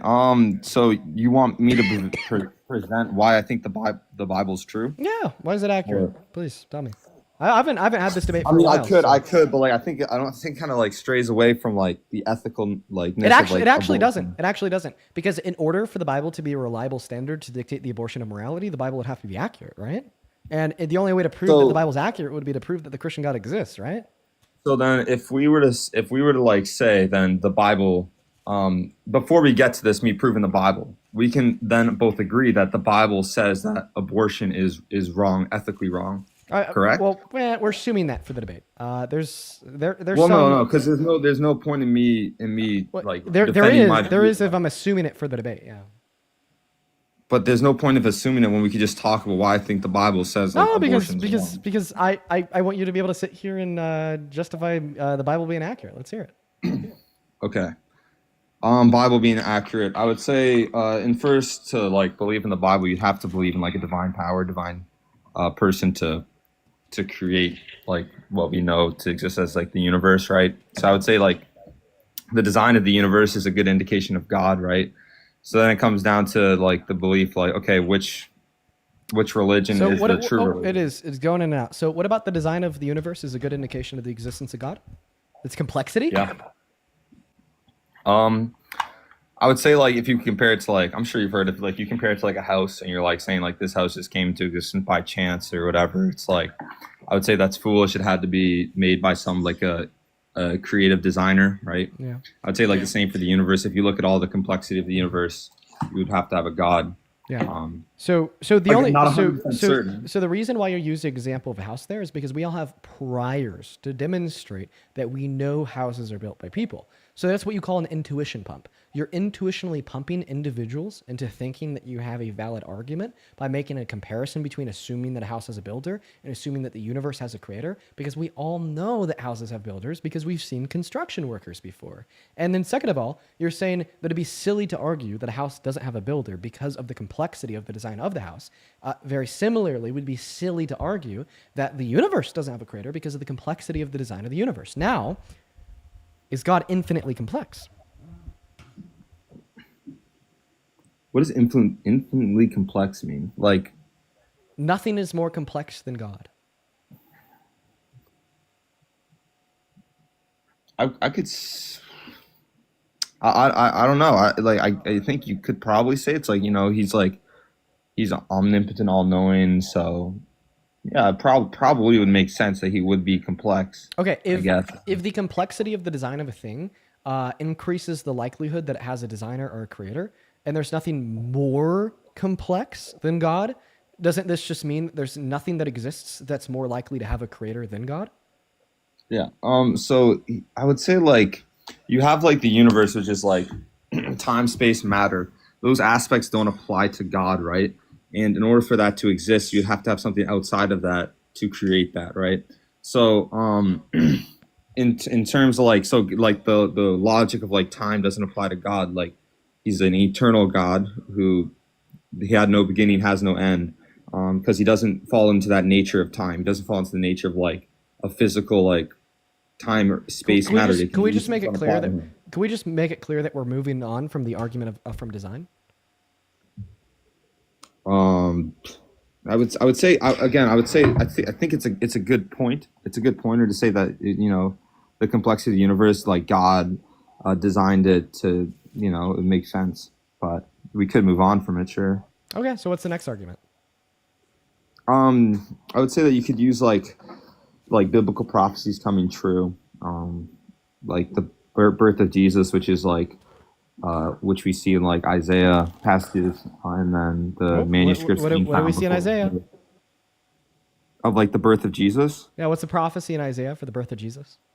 I would have to look it up if you want to let me look it up, but I could show you the passage, and then the manuscripts are found to dated before Jesus' time. Yeah. So could you show me the prophecies in Isaiah? I can. I just need to. Just got my computer here. You're good. But while I'm looking it up, if you were to see a passage in the Bible where it like gives a prophecy of like the location of Jesus's birth, right? And that prophecy was dated before Jesus's time. Do you think that would be a good indicator for prophecy coming true? What's that? That would be that. Did you not hear? Or do I need to repeat it? Yeah. So if there's a prophecy in Isaiah, right? And this prophecy says the location of Jesus's birth, and that prophecy dates back to before Jesus was born, then would that be a good indication of a prophecy being fulfilled in the Bible? Unless it's self-fulfilling. Yeah, I mean, I think that there's a lot of self-fulfilling prophecies in the scripture, but I don't think that the prophecy in Isaiah is about the place of Jesus. I think that it's going to be, let's see. Yeah, I'm trying to pull it up here too. Okay. Yeah, I think it's about who is the Lord's servant. That you read through in Isaiah 43, Isaiah 44, Isaiah 45, and Isaiah 48, and Isaiah 49.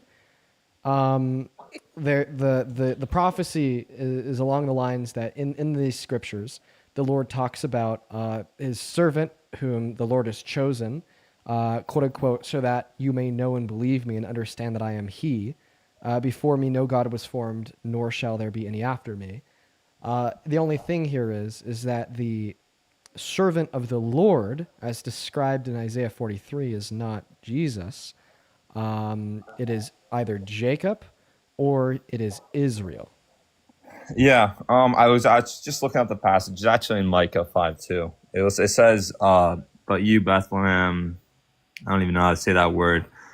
Though you are small among the clans of Judah, out of you will come me one who will be ruler over Israel, whose origins are from ancient times." This is like a prophecy where it's saying like you will rule over Israel, you will come from there, which is Bethlehem, right? And then you can find which is found in Micah 5:2. But we can date Micah 5:2 being written before Jesus' time through early manuscripts. Did anybody else track him? Did anybody else hear a prophecy of Jesus is coming there? I don't think I did. I can repeat it again. The thing is, it's kind of like, I can give you a little bit of context to it, but again, Micah 5:2 says, "But you, Bethlehem," I don't know how to say that word, like Ephrathah, "though you are small among the clans of Judah, out of you will come for one who will be ruler over Israel, whose origins are from ancient times," right?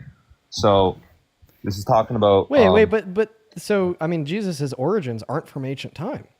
Because Jesus' origins, Jesus doesn't even have an origin. So I mean, this is actually funny here, because Jesus does not have an origin. You view Jesus as God. God is without creation and without beginning. So therefore, Jesus would not have an origin.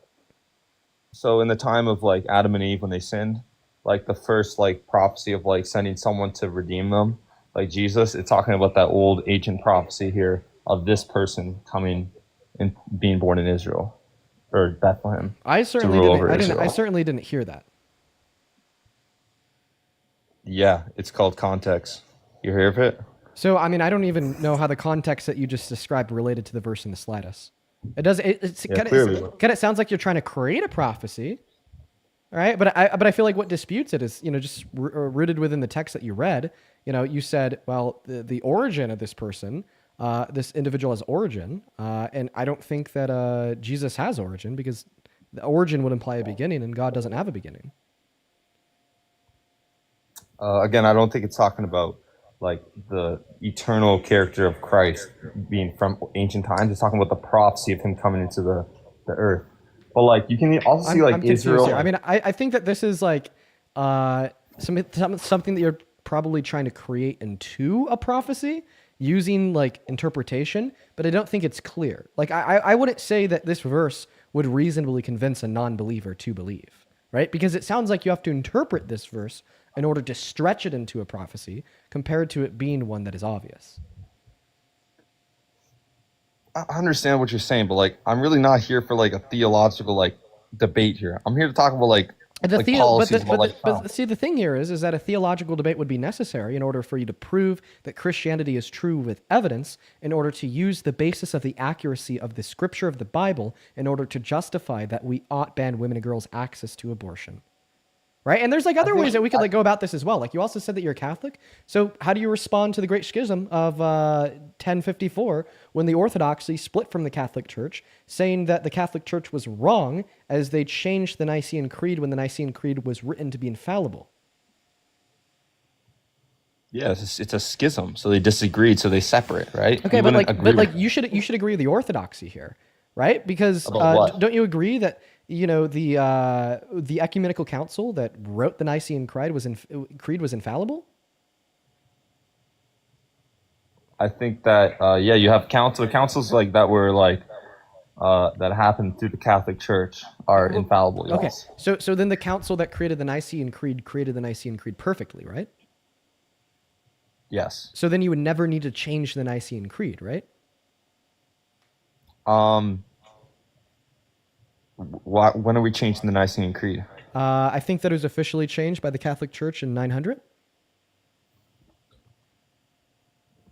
I mean, I really don't know too much about like early church history, so like I couldn't answer that. You gotta know about these things, man.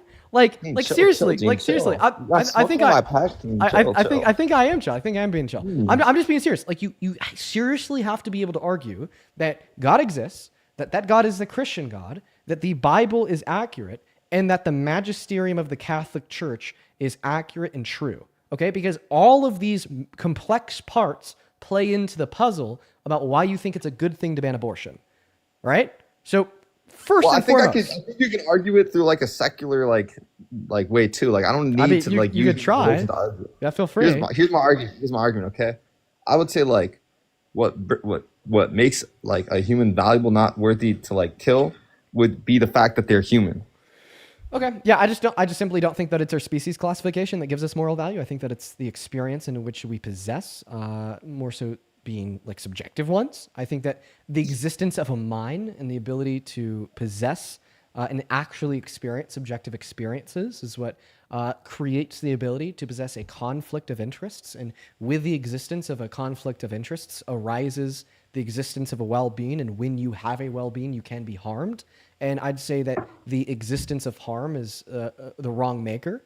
But that position like really easily reduces down to me just simply not valuing the life of a fetus because they don't have a mind and they can't possess subjective experiences.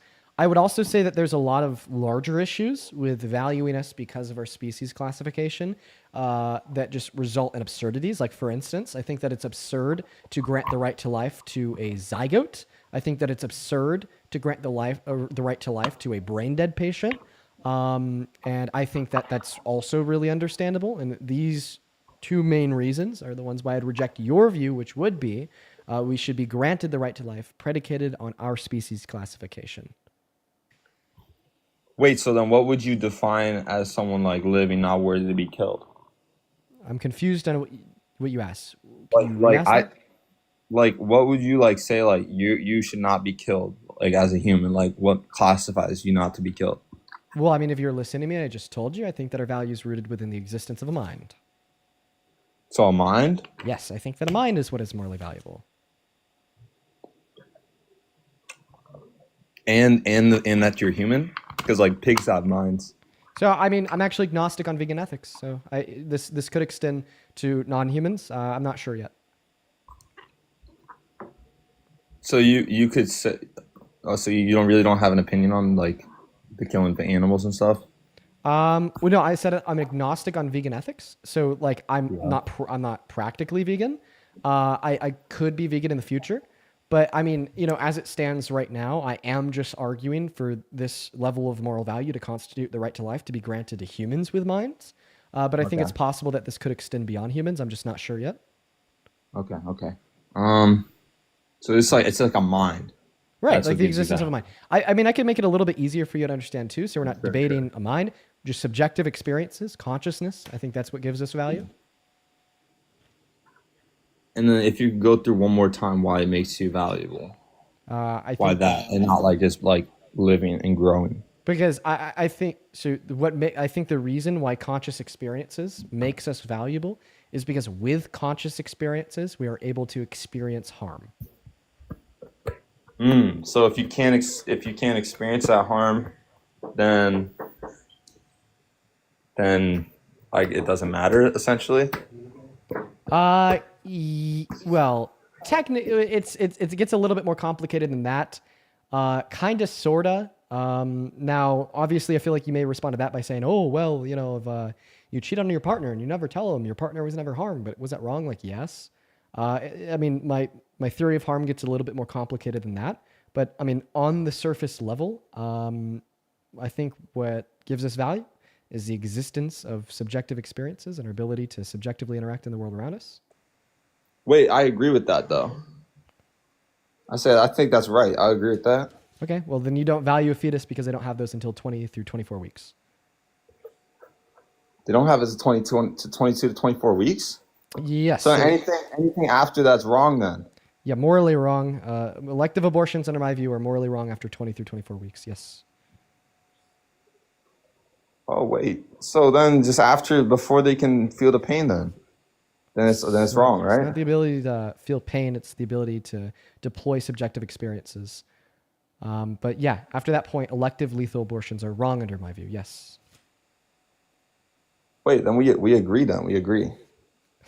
No, because you think that abortion is wrong from the moment of conception, and I think that it's wrong from the moment of consciousness. Oh. Wait, I think I agree then. What? Wait, no, because that makes sense then. Because if it's from consciousness, then you shouldn't. Then it's okay then, right? Yo, W.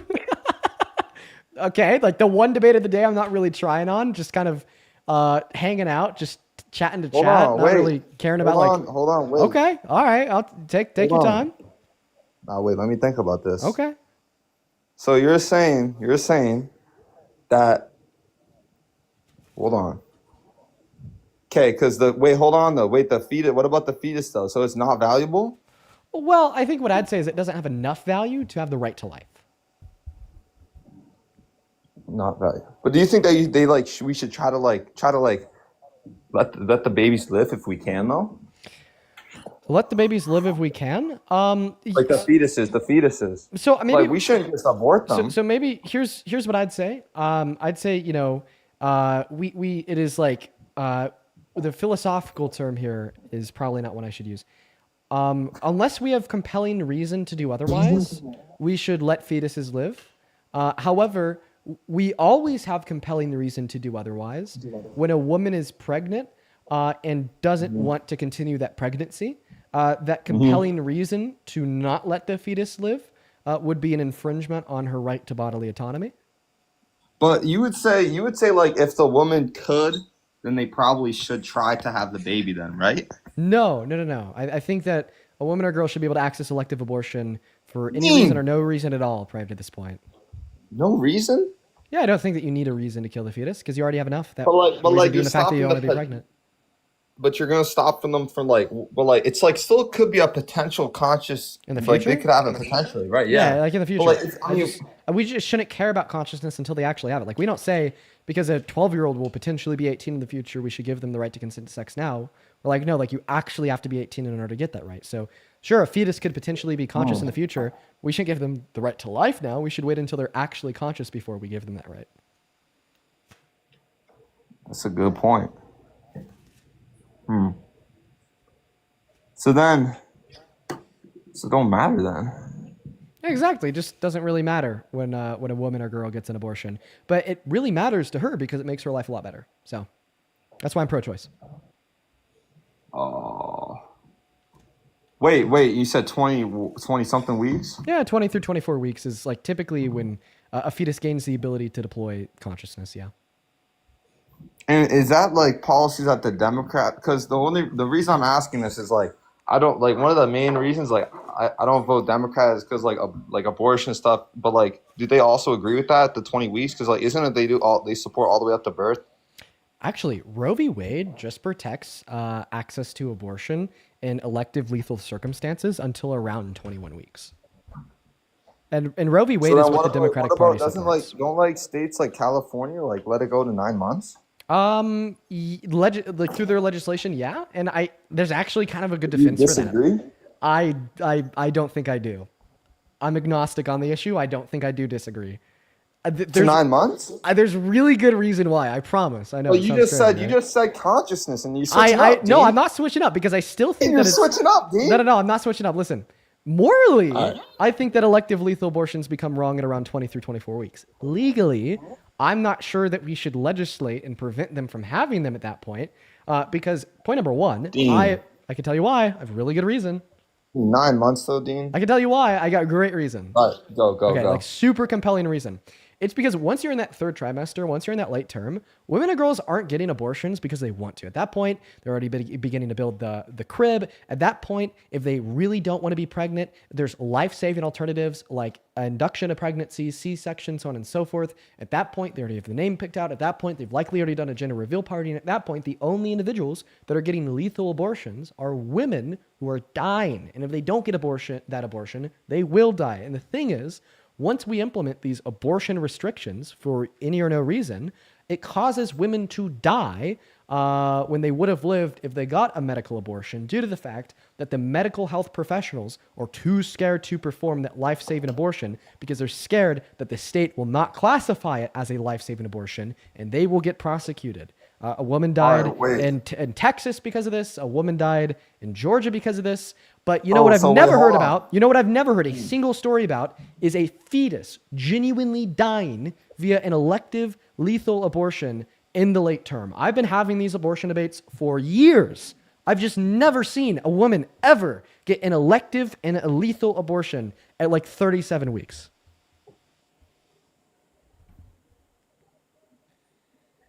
All right, listen, hold on though, hold on. Let's get some common ground here before we get into this 9-month stuff, okay? Yeah. So I think I can agree. Hold on.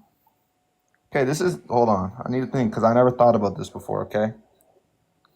Because everyone's saying like it's like all circumstances and that's why like they can't afford it. I never thought about this consciousness thing though. The consciousness is what is Let me think. Oh, wait, hold on. is nailed in the Dean. coffin. Dean, I'm trying to think. Hold Oh, on. man, think. Take your time, bro. You got it. Thank you. So I would say, all right, wait, hold on. Okay, I think we can agree. Consciousness, then it's wrong.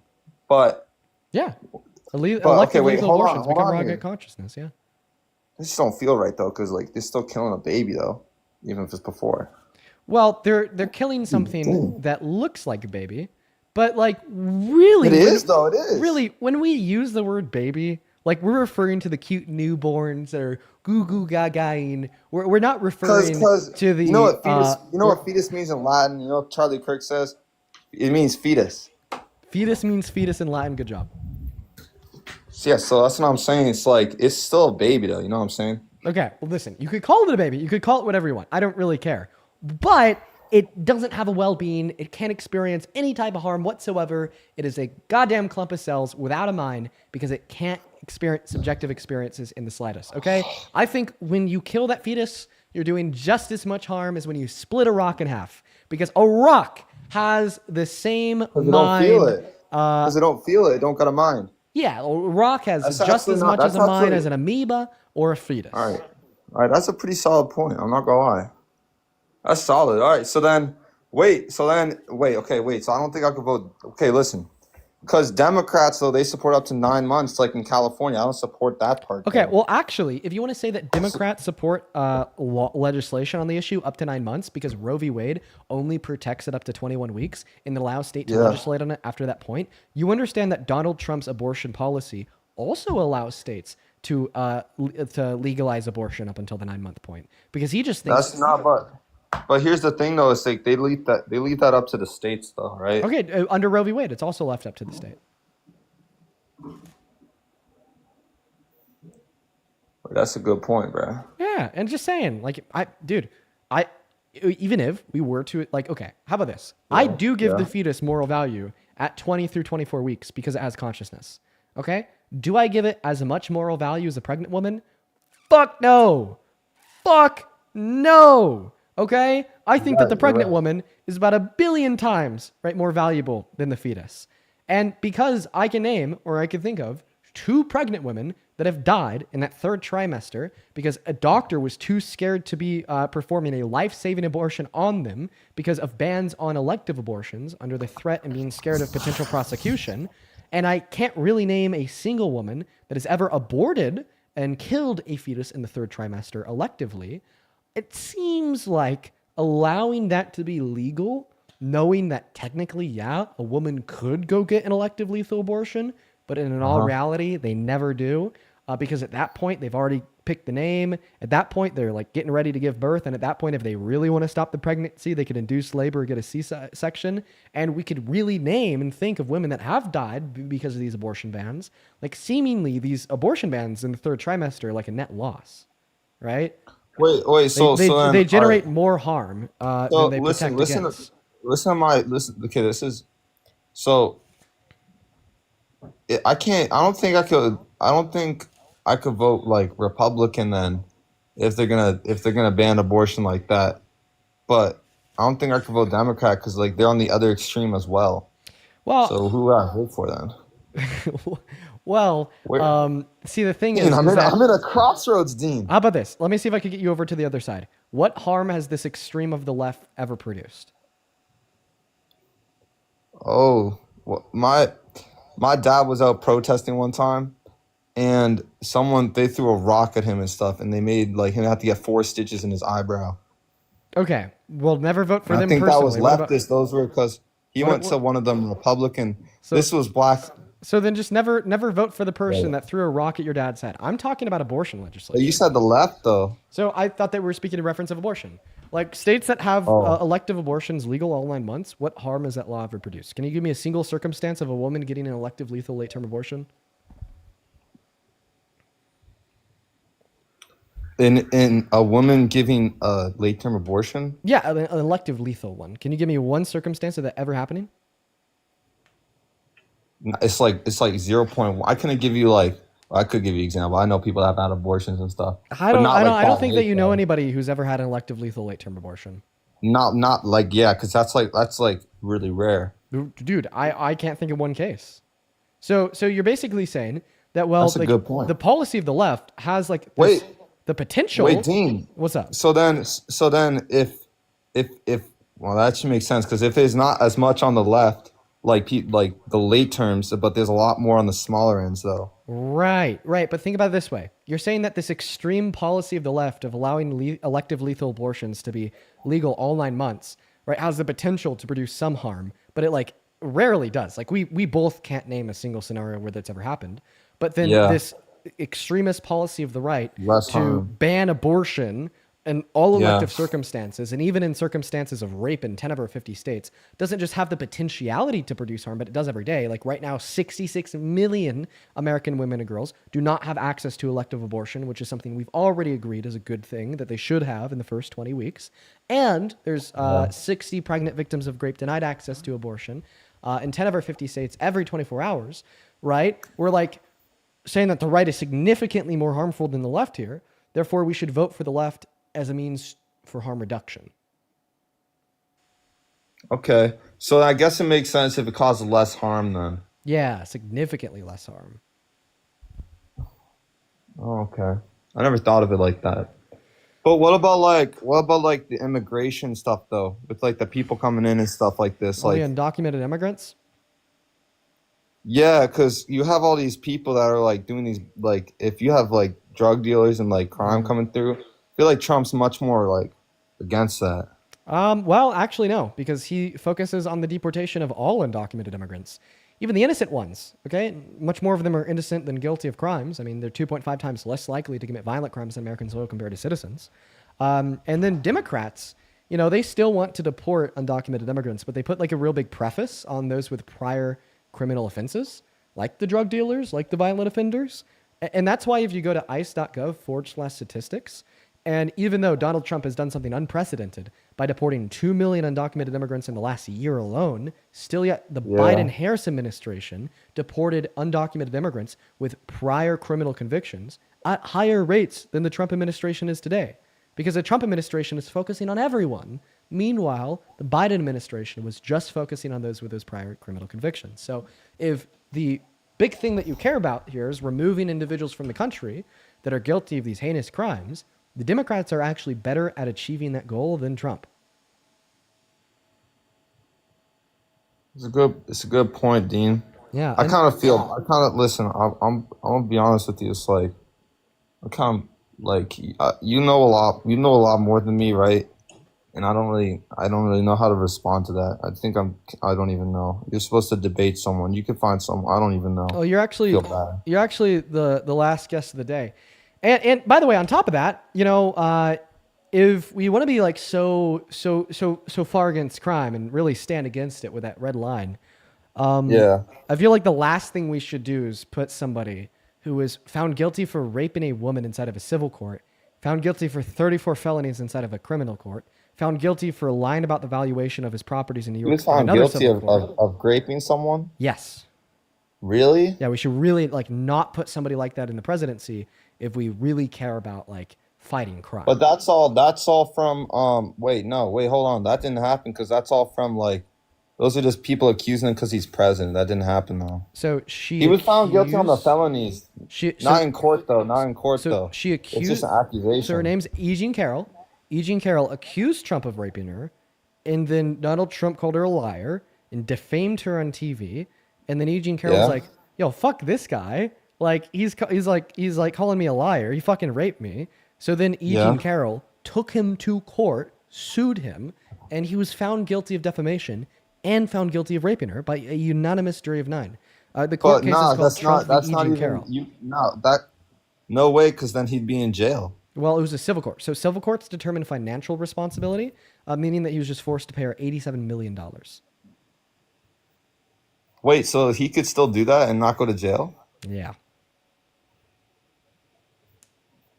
He did that? Yeah, think about O.J. Simpson. O.J. Simpson killed someone. Yeah. Was found guilty for it in civil court. Never went to jail. He just had to pay a shit ton of money. It's basically what happened to Donald Trump, but in reference That's to not raping Agent right Carroll. though. That's not good though. Is that good? That happens? Well, I mean, it's good that there's some level of accountability, but it'd be much preferable to have a higher level of accountability, which would have all rapists and shouldn't they murderers be going thrown to jail though? Yeah, of course. All rapists should go to jail. Do you think we should kill them? Oh, sorry, I'm alive. Sorry. Well, because we're talking, I can't answer that question, man. To unalive? What? But Because we're talking about this conversation in reference to Trump, I can't answer that question. But if you grape somebody, shouldn't they deserve to die?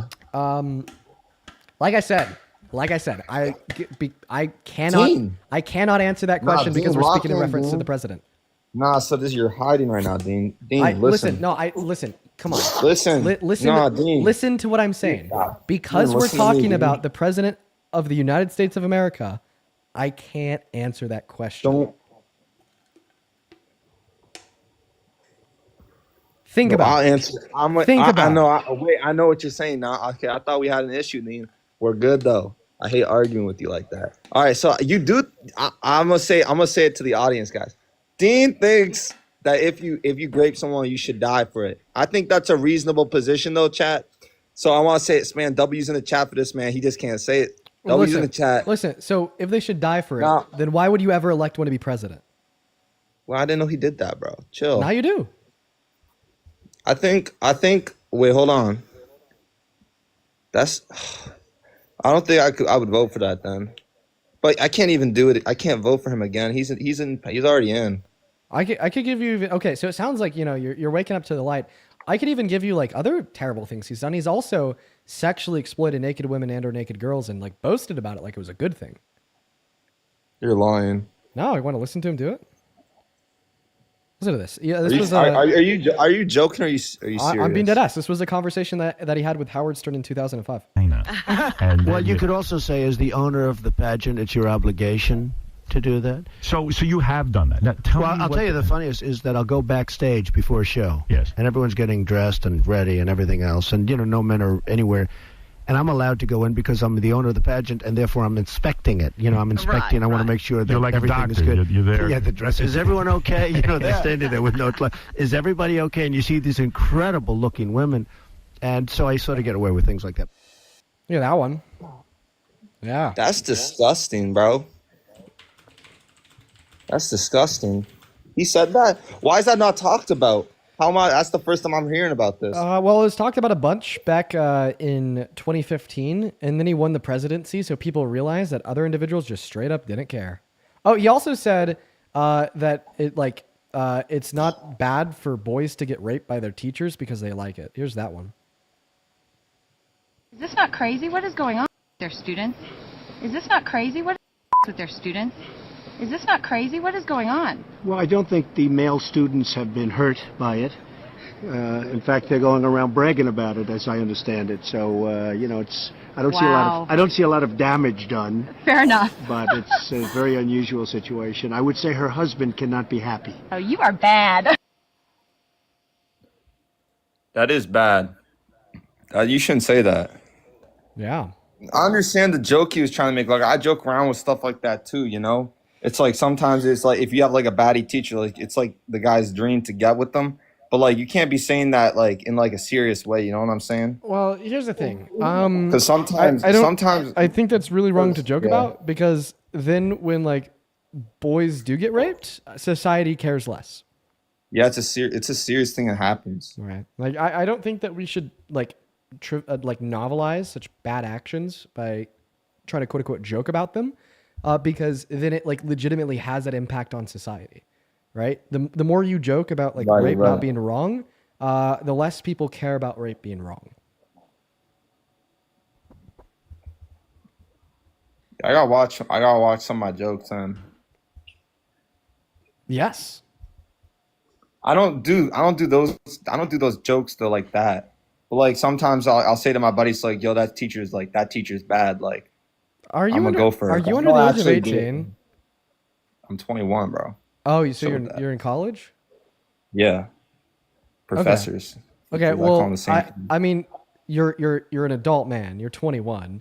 There's a big difference between you saying that you think your teacher's attractive, and No, it's different, though. joking It's like- about it's like a when kid you're- getting raped by their different, no. teacher. There's a big No, difference. I don't between- think. No, I don't. That's yeah. Listen, I'm saying like this, like the 60-year-old like teachers. Like I would never actually. Like I'll say to my boys like, yo, I'm gonna go for Los I Angeles. actually, I don't know. I think that you're like under the age of 18. I don't know. I think that. Oh, ask me a question. I'm 21. Okay. All right. Whatever. I believe you. Anyway, all right. So hold on though. By the way, So, I still if think you- that's like you still shouldn't be like joking about like professors sleeping with their students because there's still like a I didn't power dynamic that I didn't exists. know. Sir, Dean, I did not say that, bro. I know you don't didn't. I just support thought I'd clarify. I don't support that. I'll make a joke like, yo, I'm gonna go talk to my teacher and like, not actually though. I wouldn't actually do that. I got a girlfriend. Good. Stay loyal to her and make sure you're not joking about sleeping with other women when you have a girlfriend, man. I never said that. I said I don't like that he said that. That's bad. That's bad. No, we're right? not even talking about politics anymore, man. If you got a girlfriend, you shouldn't be joking about finding other women attractive to your buds. All right. It's a joke. Like I'll say that. I would do it in front of her. I'll say, yo, I'm gonna go talk to the teacher. Like, you know what I'm saying? Well, I mean, she'll laugh at that. She laughs at that. That's what keeps her with me. What matters there is what she thinks and how she responds. I mean, everybody's relationship is different, right? I guess maybe it's something I wouldn't do in front of my girlfriend. Yeah, I think like when I do it though, she like thinks like, oh, that's really funny, or like he got all these options, so I'm gonna stay with him.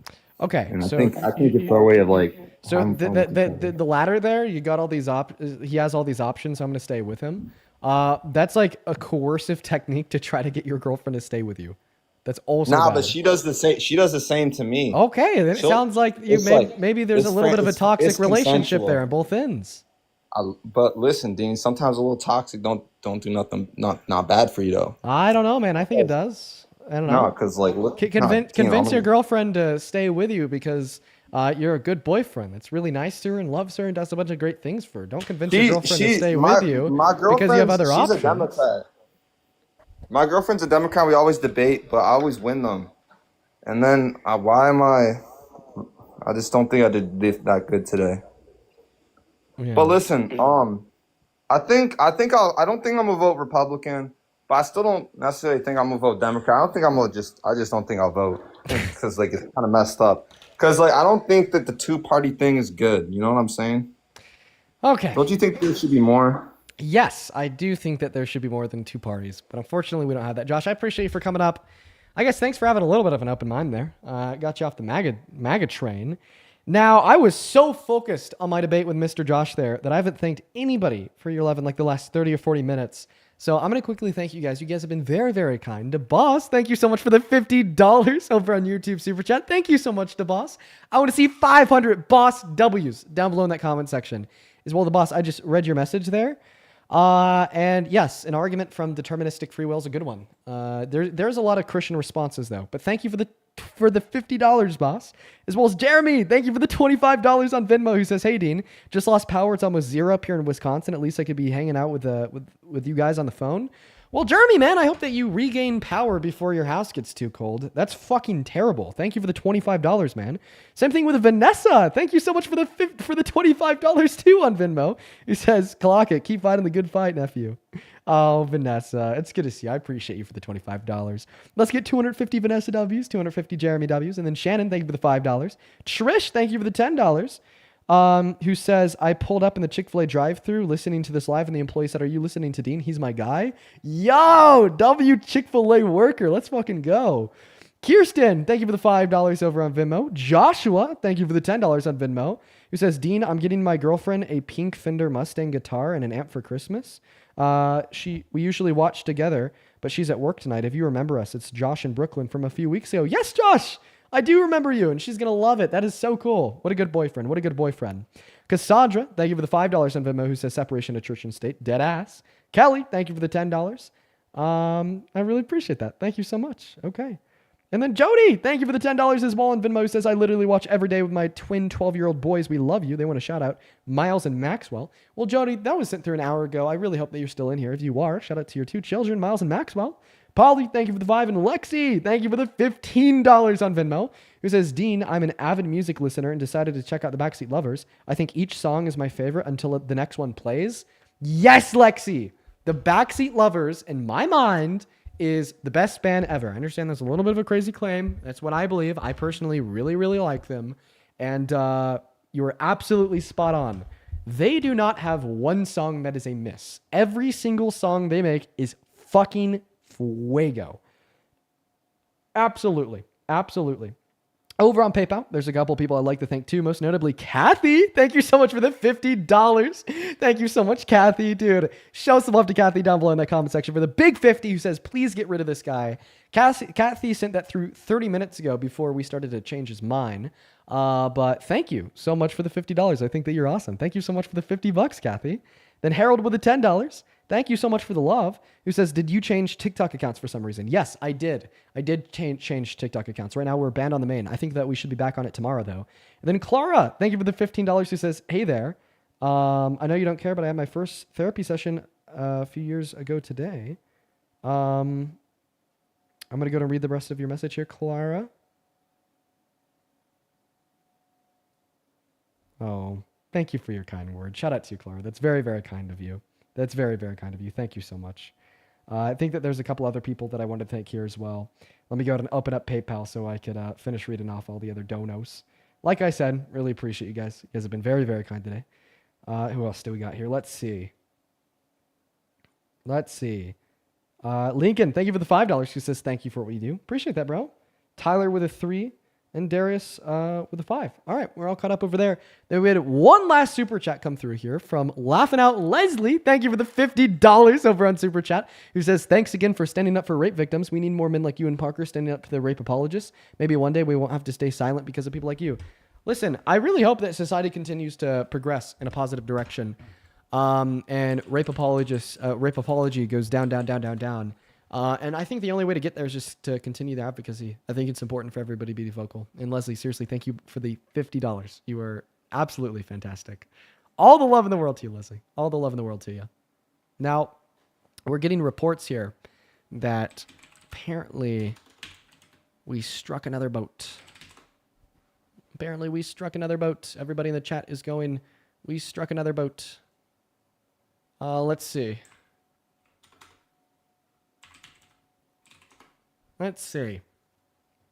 Got Aaron loaded up here.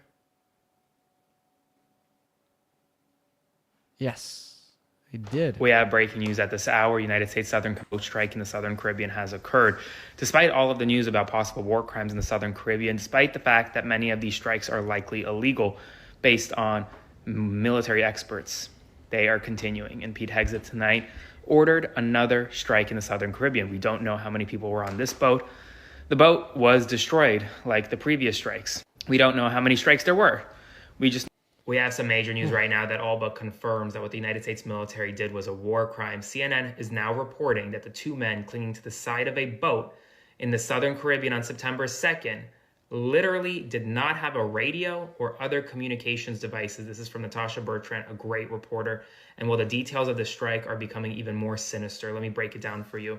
So the initial hit on the vessel killed 9 people instantly out of the 11, broke the boat in half, capsizing it pretty much. Then you could see a zoomed in version of the video, 2 men literally clinging on to a still floating, capsized portion of the boat. They struggled to try to overturn what was left of the boat. This is not an operable boat. And the rationale that was given for killing these 2 people, well, they could have theoretically floated to safety, been rescued, and carried on with trafficking drugs. Yes, that is real. Spread the word, follow along for more. This, folks, this is a war crime. Plain and simple. Jesus Christ. Okay. Well, yeah, I really hope that we see accountability come out of this. I think that we need to see accountability coming out of this. I think the obvious next step here is to impeach and prosecute Pete Hegseth. I don't think the butt could go much higher than him to Trump, unfortunately. And I think that there needs to be accountability. But anyways, I appreciate you guys for sharing that with me. We are at 4 hours and 20 minutes, so we are going to go to end the stream. I do have to use a restroom. We'll be talking about this more tomorrow. Peace and love, everybody. Make sure to hit the follow button on your way out if you're on TikTok. Drop a sub and a like on the video if you're on YouTube. And I will see you all tomorrow. Peace and love, guys. Good night.